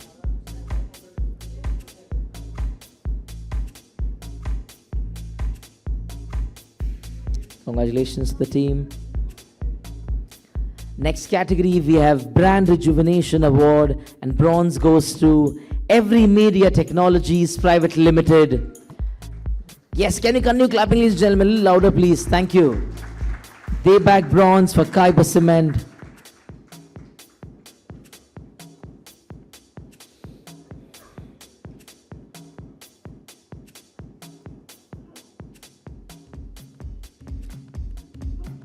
Next up, we have silver for Brand Rejuvenation Award, and silver goes to Sigma 8 360-degree Creative Communications for Mayor Gia, our team from Iran. They're not present. Congratulations. Can you put your hands together for them? Thank you.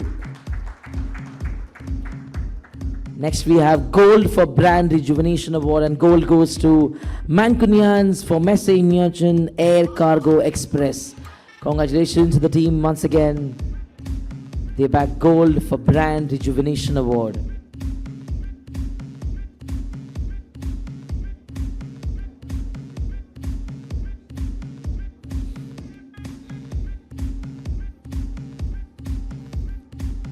Congratulations once again. Ladies and gentlemen, can you put our hands together for Professor Parekh in the house? Thank you so much, sir. Next up, I would like to call Sapna Prabhakaran. Sapna ma'am, if you can come and felicitate our winners. Can you put our hands together for Sapna ma'am? Thank you so much, ma'am.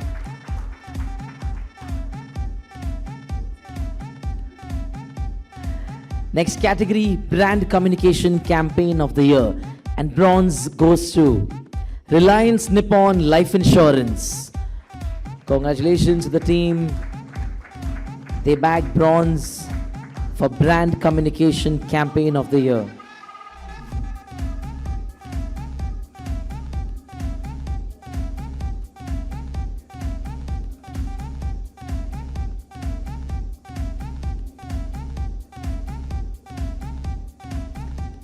Next up, we have silver for Brand Communication Campaign of the Year, and silver goes to Z2A Marketing Solution Private Limited for Gulf Lay Duramax Kaun Banega Trupati. Congratulations to the team.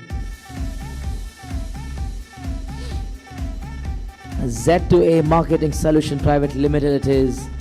They back silver.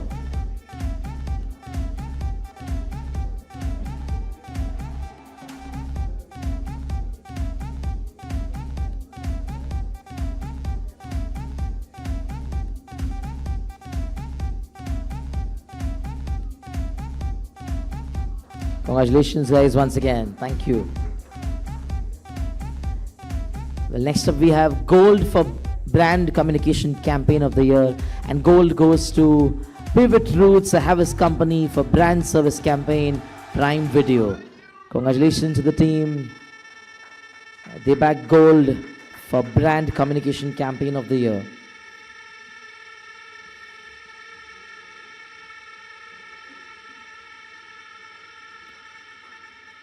Yes, we can put hands, ladies and gentlemen. Thank you. Pivot Roots Service Company, they bag gold. Congratulations once again. Next, we have Brand Storytelling Excellence Award, and bronze goes to joint bronze winners. First up, we have India Today Group for their client Dabur. Congratulations to the India Today Group. They bag bronze.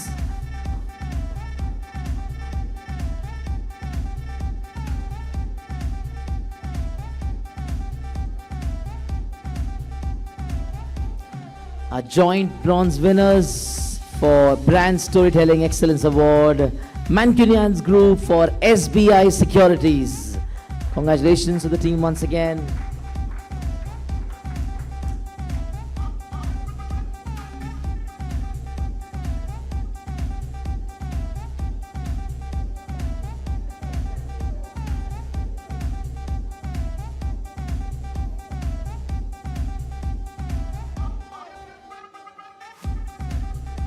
Next up, silver for Brand Storytelling Excellence Award, and silver goes to Z2A Marketing Solution Private Limited for Gulf Super Fleet Turbo Plus Super Mechanic Campaign. Congratulations once again to the team of Z2A Marketing Solution Private Limited. They back silver for Brand Storytelling Excellence.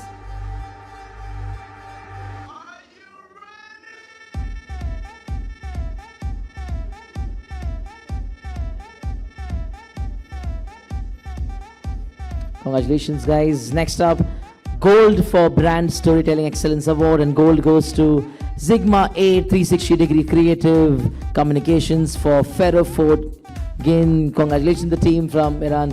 Thank you so much. Can you put hands together for Sapna in the house? Thank you.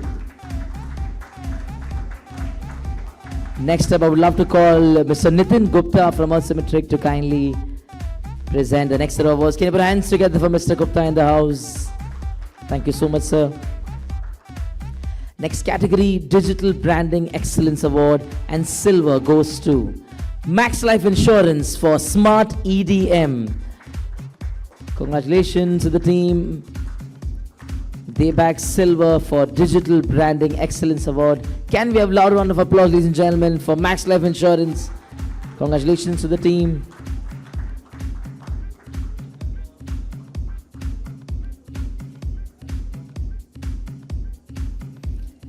Gold for Digital Branding Excellence Award. Gold goes to Mancunias Group once again for Cinepolis Gulf. Congratulations to the team. They bagged gold once again, this time for Digital Branding Excellence. Can we have a loud round of applause, ladies and gentlemen, for them? They are on a roll. Congratulations.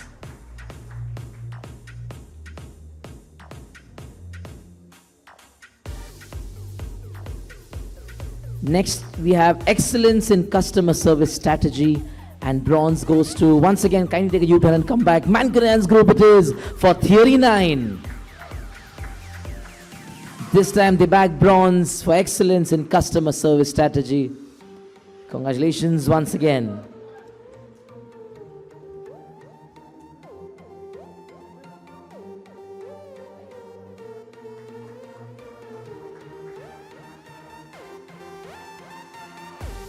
Next we have silver for Excellence in Customer Service Strategy, and silver goes to HDFC Bank for the Grameen Mahotsav. Congratulations. Can you put hands, ladies and gentlemen, please? HDFC Bank, they back silver.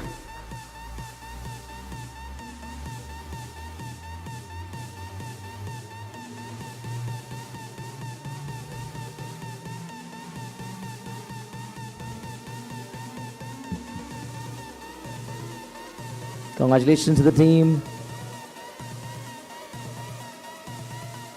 Next we have Excellence in Customer Service Strategy, and gold goes to Reliance Nippon Life Insurance. Congratulations to the team of Reliance Nippon Life Insurance as they back gold.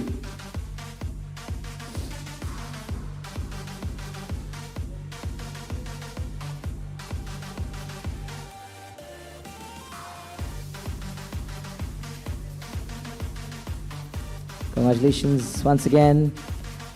Next we have silver for Excellence in Digital Transformation. Once again it's Reliance Nippon Life Insurance. Sorry to let you go.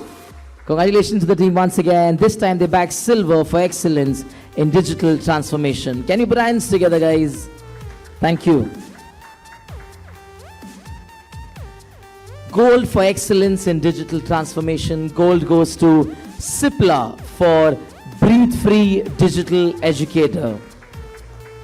Cheers to the team of Cipla as they back gold.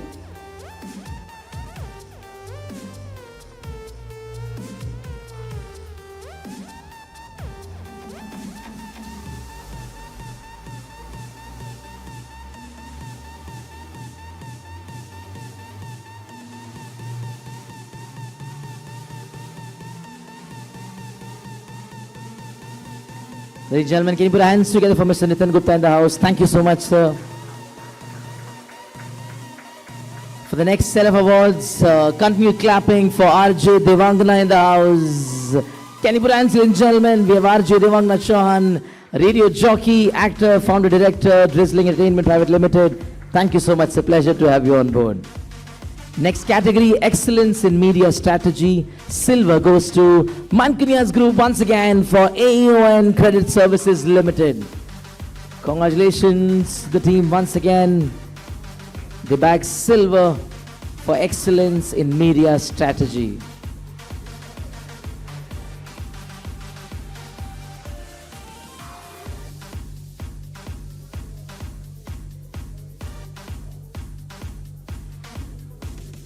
And gold for Excellence in Media Strategy goes to Every Media Technologies Private Limited for Munjia. Congratulations to the team. They back gold for Excellence in Media Strategy. Every Media Technologies Private Limited.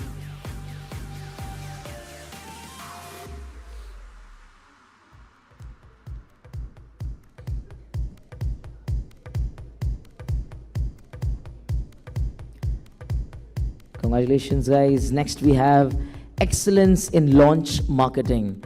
Bronze goes to Manjunia's Group once again for Khalij Packs.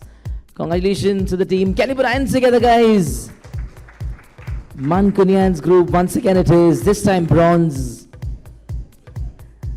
They are tired. We should grab a couch for them right next to the stage. Congratulations, guys.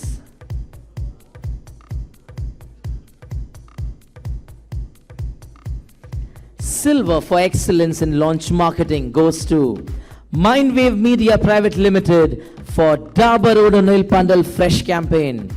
Congratulations to the team of Mindwave Media Private Limited.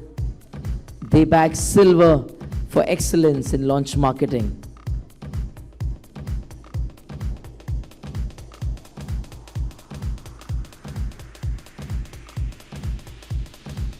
And gold for this category, gold for excellence in launch marketing goes to V Chitra for Live On.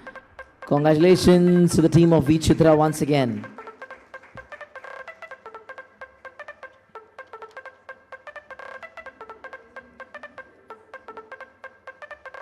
Congratulations to team of V Chitra. They bag gold for excellence in launch marketing. Next we have Global Brand Expansion Award, and we have two joint gold winners. First up we have Mankunya's Group once again for Tata Motors International Business. Congratulations to the team. Another gold for them, this time for Global Brand Expansion Award. And also a joint gold winners all the way from Iran. We have Sigma 8 360-degree Creative Communications for Meher Jia. Congratulations to the team from Iran as well.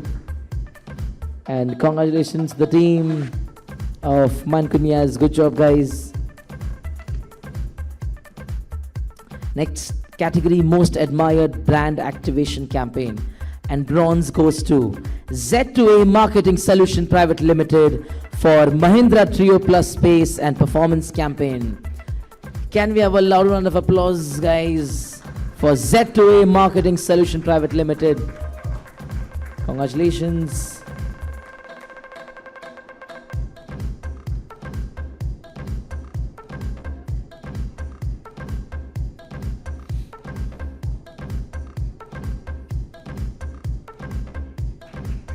Congratulations, Z2A Marketing Solution Private Limited. Next up, silver for Most Admired Brand Activation Campaign. And silver goes to Mankunya's Group once again for Lakeshore Capital Area and Copa. Congratulations to the team. She is already sweating.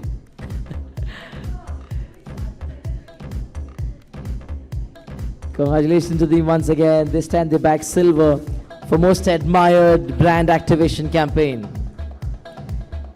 Next up, gold for Most Admired Brand Activation Campaign, and gold goes to Mindwave Media Private Limited for FDC Electoral Keval Tahanach Nahi Tar Thakwahi Dur Karto.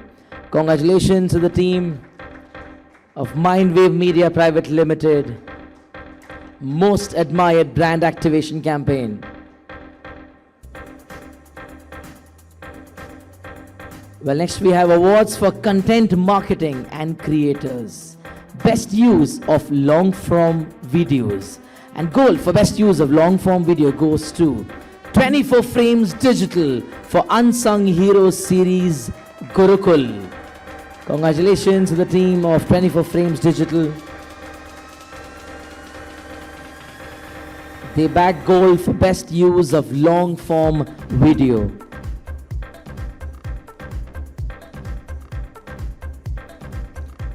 And again, another award for best use of long form video. Another gold goes to Broomsticks Productions for Tata Mutual Fund.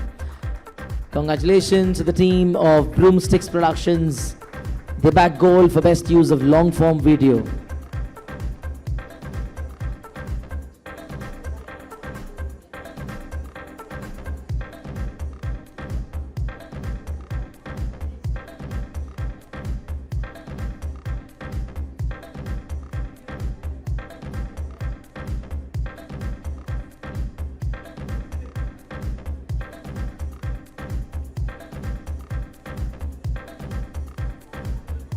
Congratulations to the team of Broomsticks Production.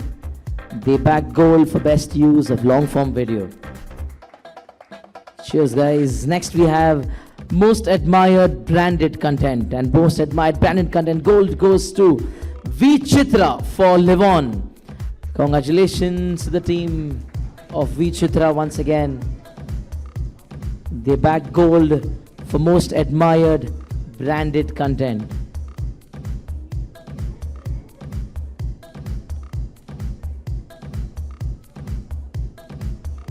Congratulations once again. Next, most admired branded content and silver goes to the agency from Iran, Sigma A 360-degree Creative Communications for Persio Kodro. Can you put hands together for them, guys? Thank you so much. Cheers to the team from Iran. Thank you. Next up, we have best use of social media. And bronze goes to OM. And bronze, okay, gold, silver, bronze. It's a clean sweep for Every Media Technologies Private Limited.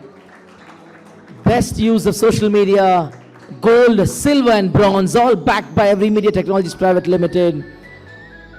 Bronze for OMG2, silver for ISPL, and gold for 12th Fail. Can we have a loud round of applause, ladies and gentlemen, for Every Media Technologies Private Limited? It's a clean sweep. They bag bronze, silver, and gold for best use of social media. Congratulations to the entire team. Winners for best use of social media, gold for 12th Fail, silver for ISPL, and bronze for OMG2. A clean sweep for Every Media Technologies Private Limited. Good job, guys. Thank you so much. Next, we have best influencer marketing campaign, and gold goes to Every Media Technologies Private Limited for Ji Karda. Congratulations to the team once again. They bag gold for best influencer marketing campaign for their campaign Ji Karda. Next we have best brand or influencer collaboration. Silver goes to once again Every Media Technologies Private Limited for Live Space. Come on, guys, make some noise for them. Every Media Technologies Private Limited it is. They bag silver for best brand or influencer collaboration. Congratulations, guys. Ladies and gentlemen, can you put your hands together for Devangna in the house? Thank you so much. It's a pleasure to have you on board. Next, requesting Hita Parikh. Ma'am, if you can just felicitate our winners. Hita, ma'am. Hita, ma'am is present around. No. Shubhaprata Chakrabarti, sir, if I can have you on stage to award our winners. Shubha, sir. Yeah, ma'am, kindly hop on the stage. Sorry. Can you put your hands together for ma'am, please?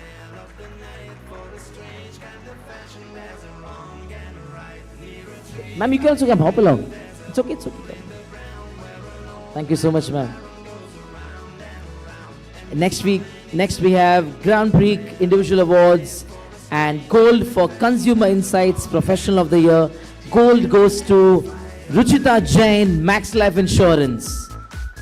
Congratulations.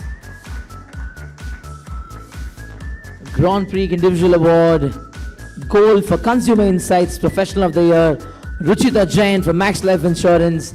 A loud round of applause, ladies and gentlemen, please. Congratulations. This awkward pauses for you all to put your hands together, ladies and gentlemen. Congratulations, ma'am. Next, we have Asian Marketing Leader of the Year, and gold goes to Shabab Sabir, all the way from Bangladesh. Can you put our hands together? He's not present, but I'm sure he's there watching us live. Greetings from ACEF team from India, and congratulations to Mr. Chetri would collect the prize on behalf of Mr. Sabir.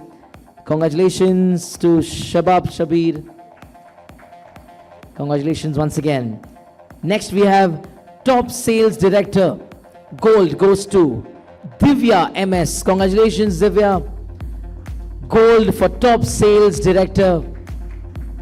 Come on, guys. Can we have a loud round of applause, please?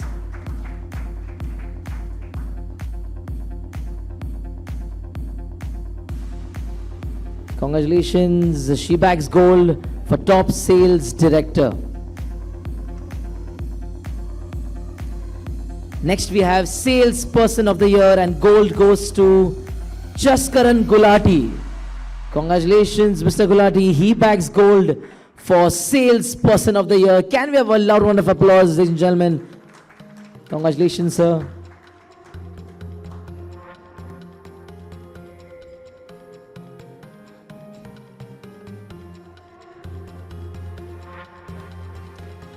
Next, we have another Salesperson of the Year. Gold goes to Aniket Biju Katikulam. Congratulations, Aniket.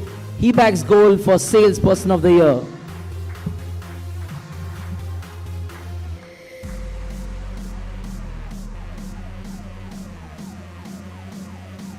Congratulations. Next, moving on to Grand Prix Team Award for Excellence in Sales.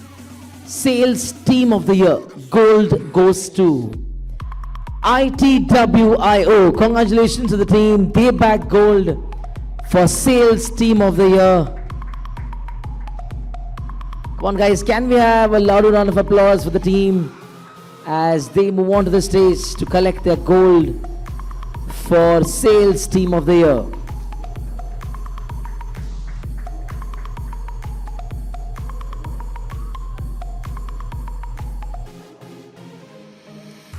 Congratulations to the team once again. Next we have Best Sales Training Team, and gold goes to India First Life Sales Training Team. Congratulations to the team. They bag gold for Best Sales Training Team. Can we put our hands together, ladies and gentlemen, for them, please? As they bag gold for India First Life Sales Training Team.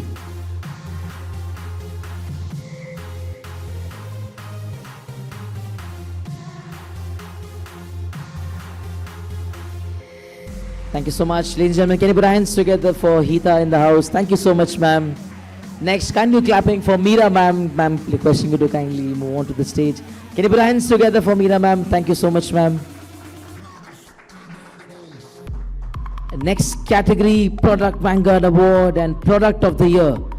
Gold goes to Indowood Polymers Private Limited for Indowood. Congratulations to the team. Siddharth, if you want to speak few words as well.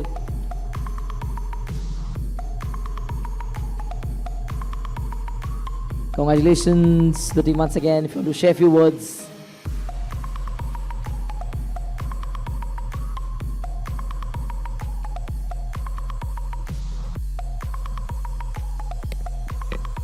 Thank you so much, ACEF. I'm truly and deeply honored by this award. As I stand here, I would like you to inform that Indowood is not only changing the world by its sustainable options of wood, it is also helping the farmers in addition with their sources of income, so that it is not only depending upon the depends upon the wood, the dependency on the normal traditional wood that we have and that we use. It would also solve the problem that we make out of Indowood, out of rice grain, and we are proud to export it throughout the world and creating excitement globally. Thank you so much. Our man behind this thought is Mr. B.L. Bengani and Mr. Varun Bengani, who couldn't be here today. And this is how we are changing. We and the farmers are changing the world by using single board at a time Indo Wood, that's for you. Thank you so much.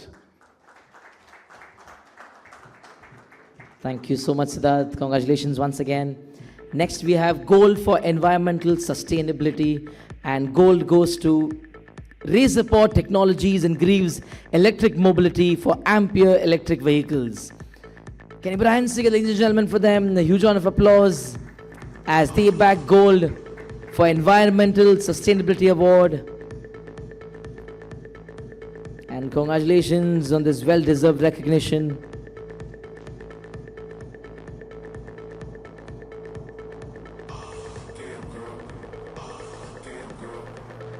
Can you put hands together, guys, for them? They back gold for Environmental Sustainability Award. If you want to speak few words about the product.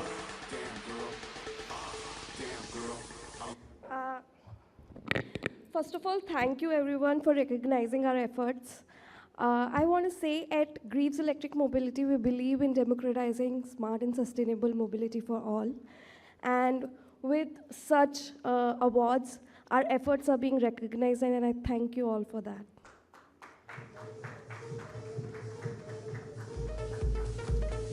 Thank you so much, ma'am. Next, we have Best Outdoor Media. Gold goes to Global Advertisers. Congratulations to the team of Global Advertisers. They back gold for Best Outdoor Media.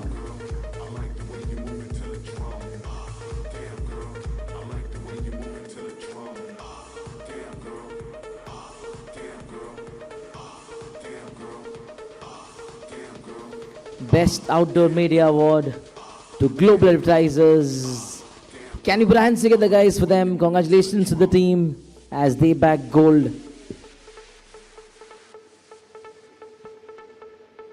Thank you so much. Also, can you put our hands together for Meera, ma'am? Thank you so much, ma'am.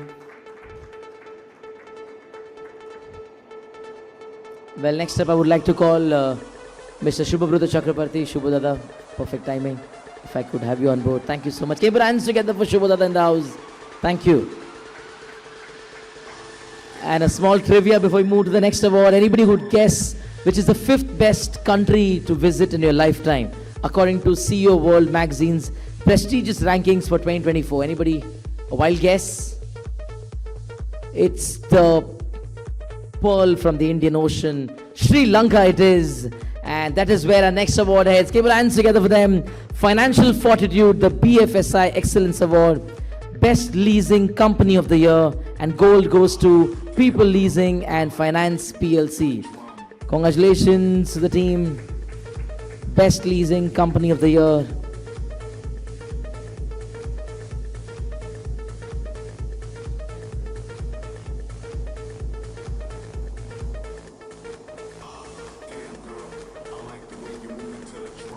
Gentlemen, if you would like to hear from you, sir, if you want to speak few words about the award. Thank you so much, sir. Good evening. Happy to be here, all the way from Colombo. We are proud of People's Leasing, which is the largest NBFI in Sri Lanka, with so much of competition. It's a listed SOE, and it proves that SOEs can also deliver and deliver pretty smartly. Thank you, and all the best to all of you. Come on, guys, a loud round of applause for our friends from Sri Lanka. Thank you so much, sir. Next, we have Excellence in Travel and Tourism Award, Transportation and Logistics. Gold goes to Skill Cabs. Congratulations to the team.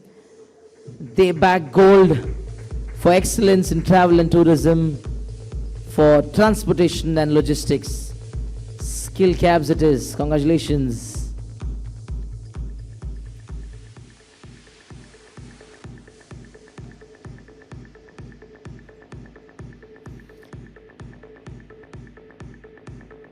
Excellence in Travel and Tourism Award. Gold to Skill Cabs for Transportation and Logistics. Congratulations, guys.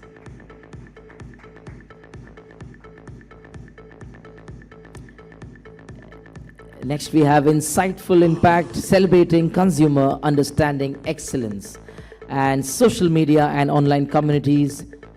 Gold goes to Vichitra for Viber. Congratulations to the team. They bagged gold for social media and online communities. Vichitra it is.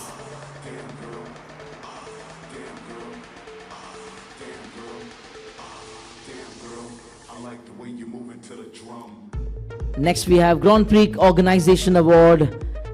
And first category we have Brand Leadership Award. And gold goes to Lipaglin Zydus Life Sciences. Congratulations to the team. They bagged gold for Brand Leadership Award. Can we brands together for them, guys? Congratulations to the team.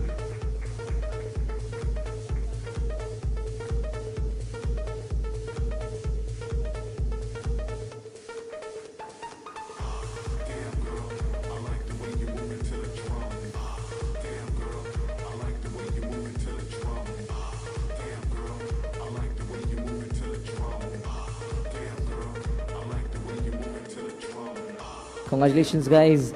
Next, we have Most Admired Brand of the Year. Gold goes to, all the way from Sri Lanka once again, Pan Asia Banking Corporation. Unfortunately, they're not around us, but can you put hands together for a team from Sri Lanka? Congratulations, guys, for this well-deserved victory for the team of Pan Asia Banking Corporation. Next, we have Marketing Effective Agency of the Year. Gold goes to Mankunia's team. We've kept them away from the stage for too long. They are back. Congratulations to the team. They back gold for the Mankunia's Way. Gold for Marketing Effective Agency of the Year. Congratulations to the team once again.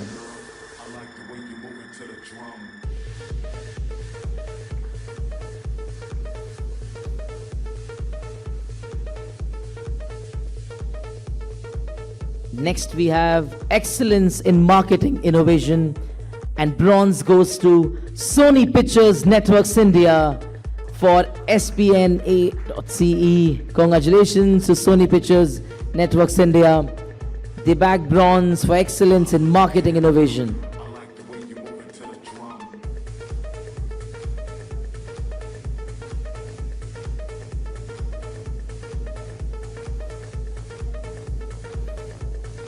Congratulations to the team of Sony Pictures Networks Limited. Next we have silver for excellence in marketing innovation. Silver goes to Z2A Marketing Solution Private Limited for Mahindra Jeeto Mileage Ka Boss Challenge. Come on, guys, can you make some noise for Z2A Marketing Solution Private Limited? Congratulations, guys. They back silver for excellence in marketing innovation.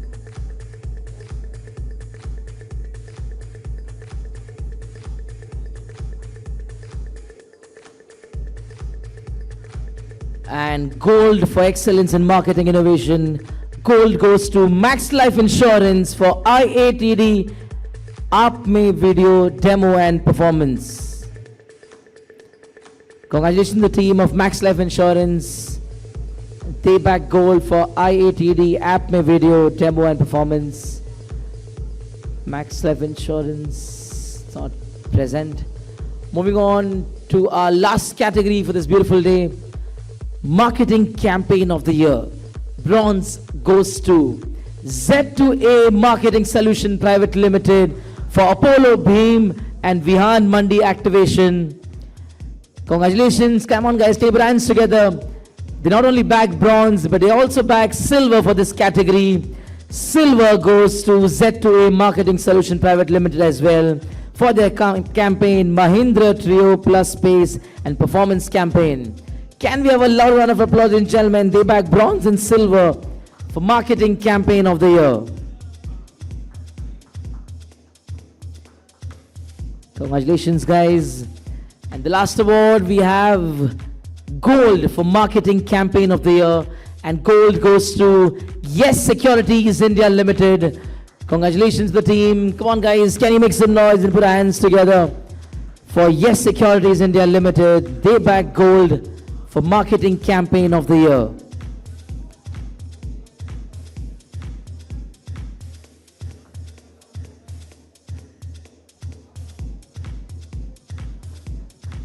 Can you put hands together, guys? Thank you so much.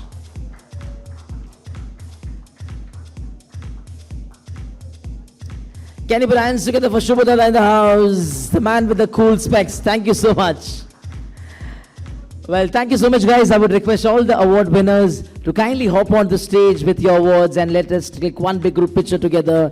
And thank you for being such a lovely audience. Can you all put our hands together for ourselves and make some noise? And we would love to see you next year at the 14th ACEF Asian Business Leaders Conference and Awards. Till then, sayonara as we meet again soon. This is your host, Nishal Kamlan, signing off. I request all our award winners to kindly hop on the stage and let us click one big group picture together. Thank you so much. Sayonara till we meet again. Thank you.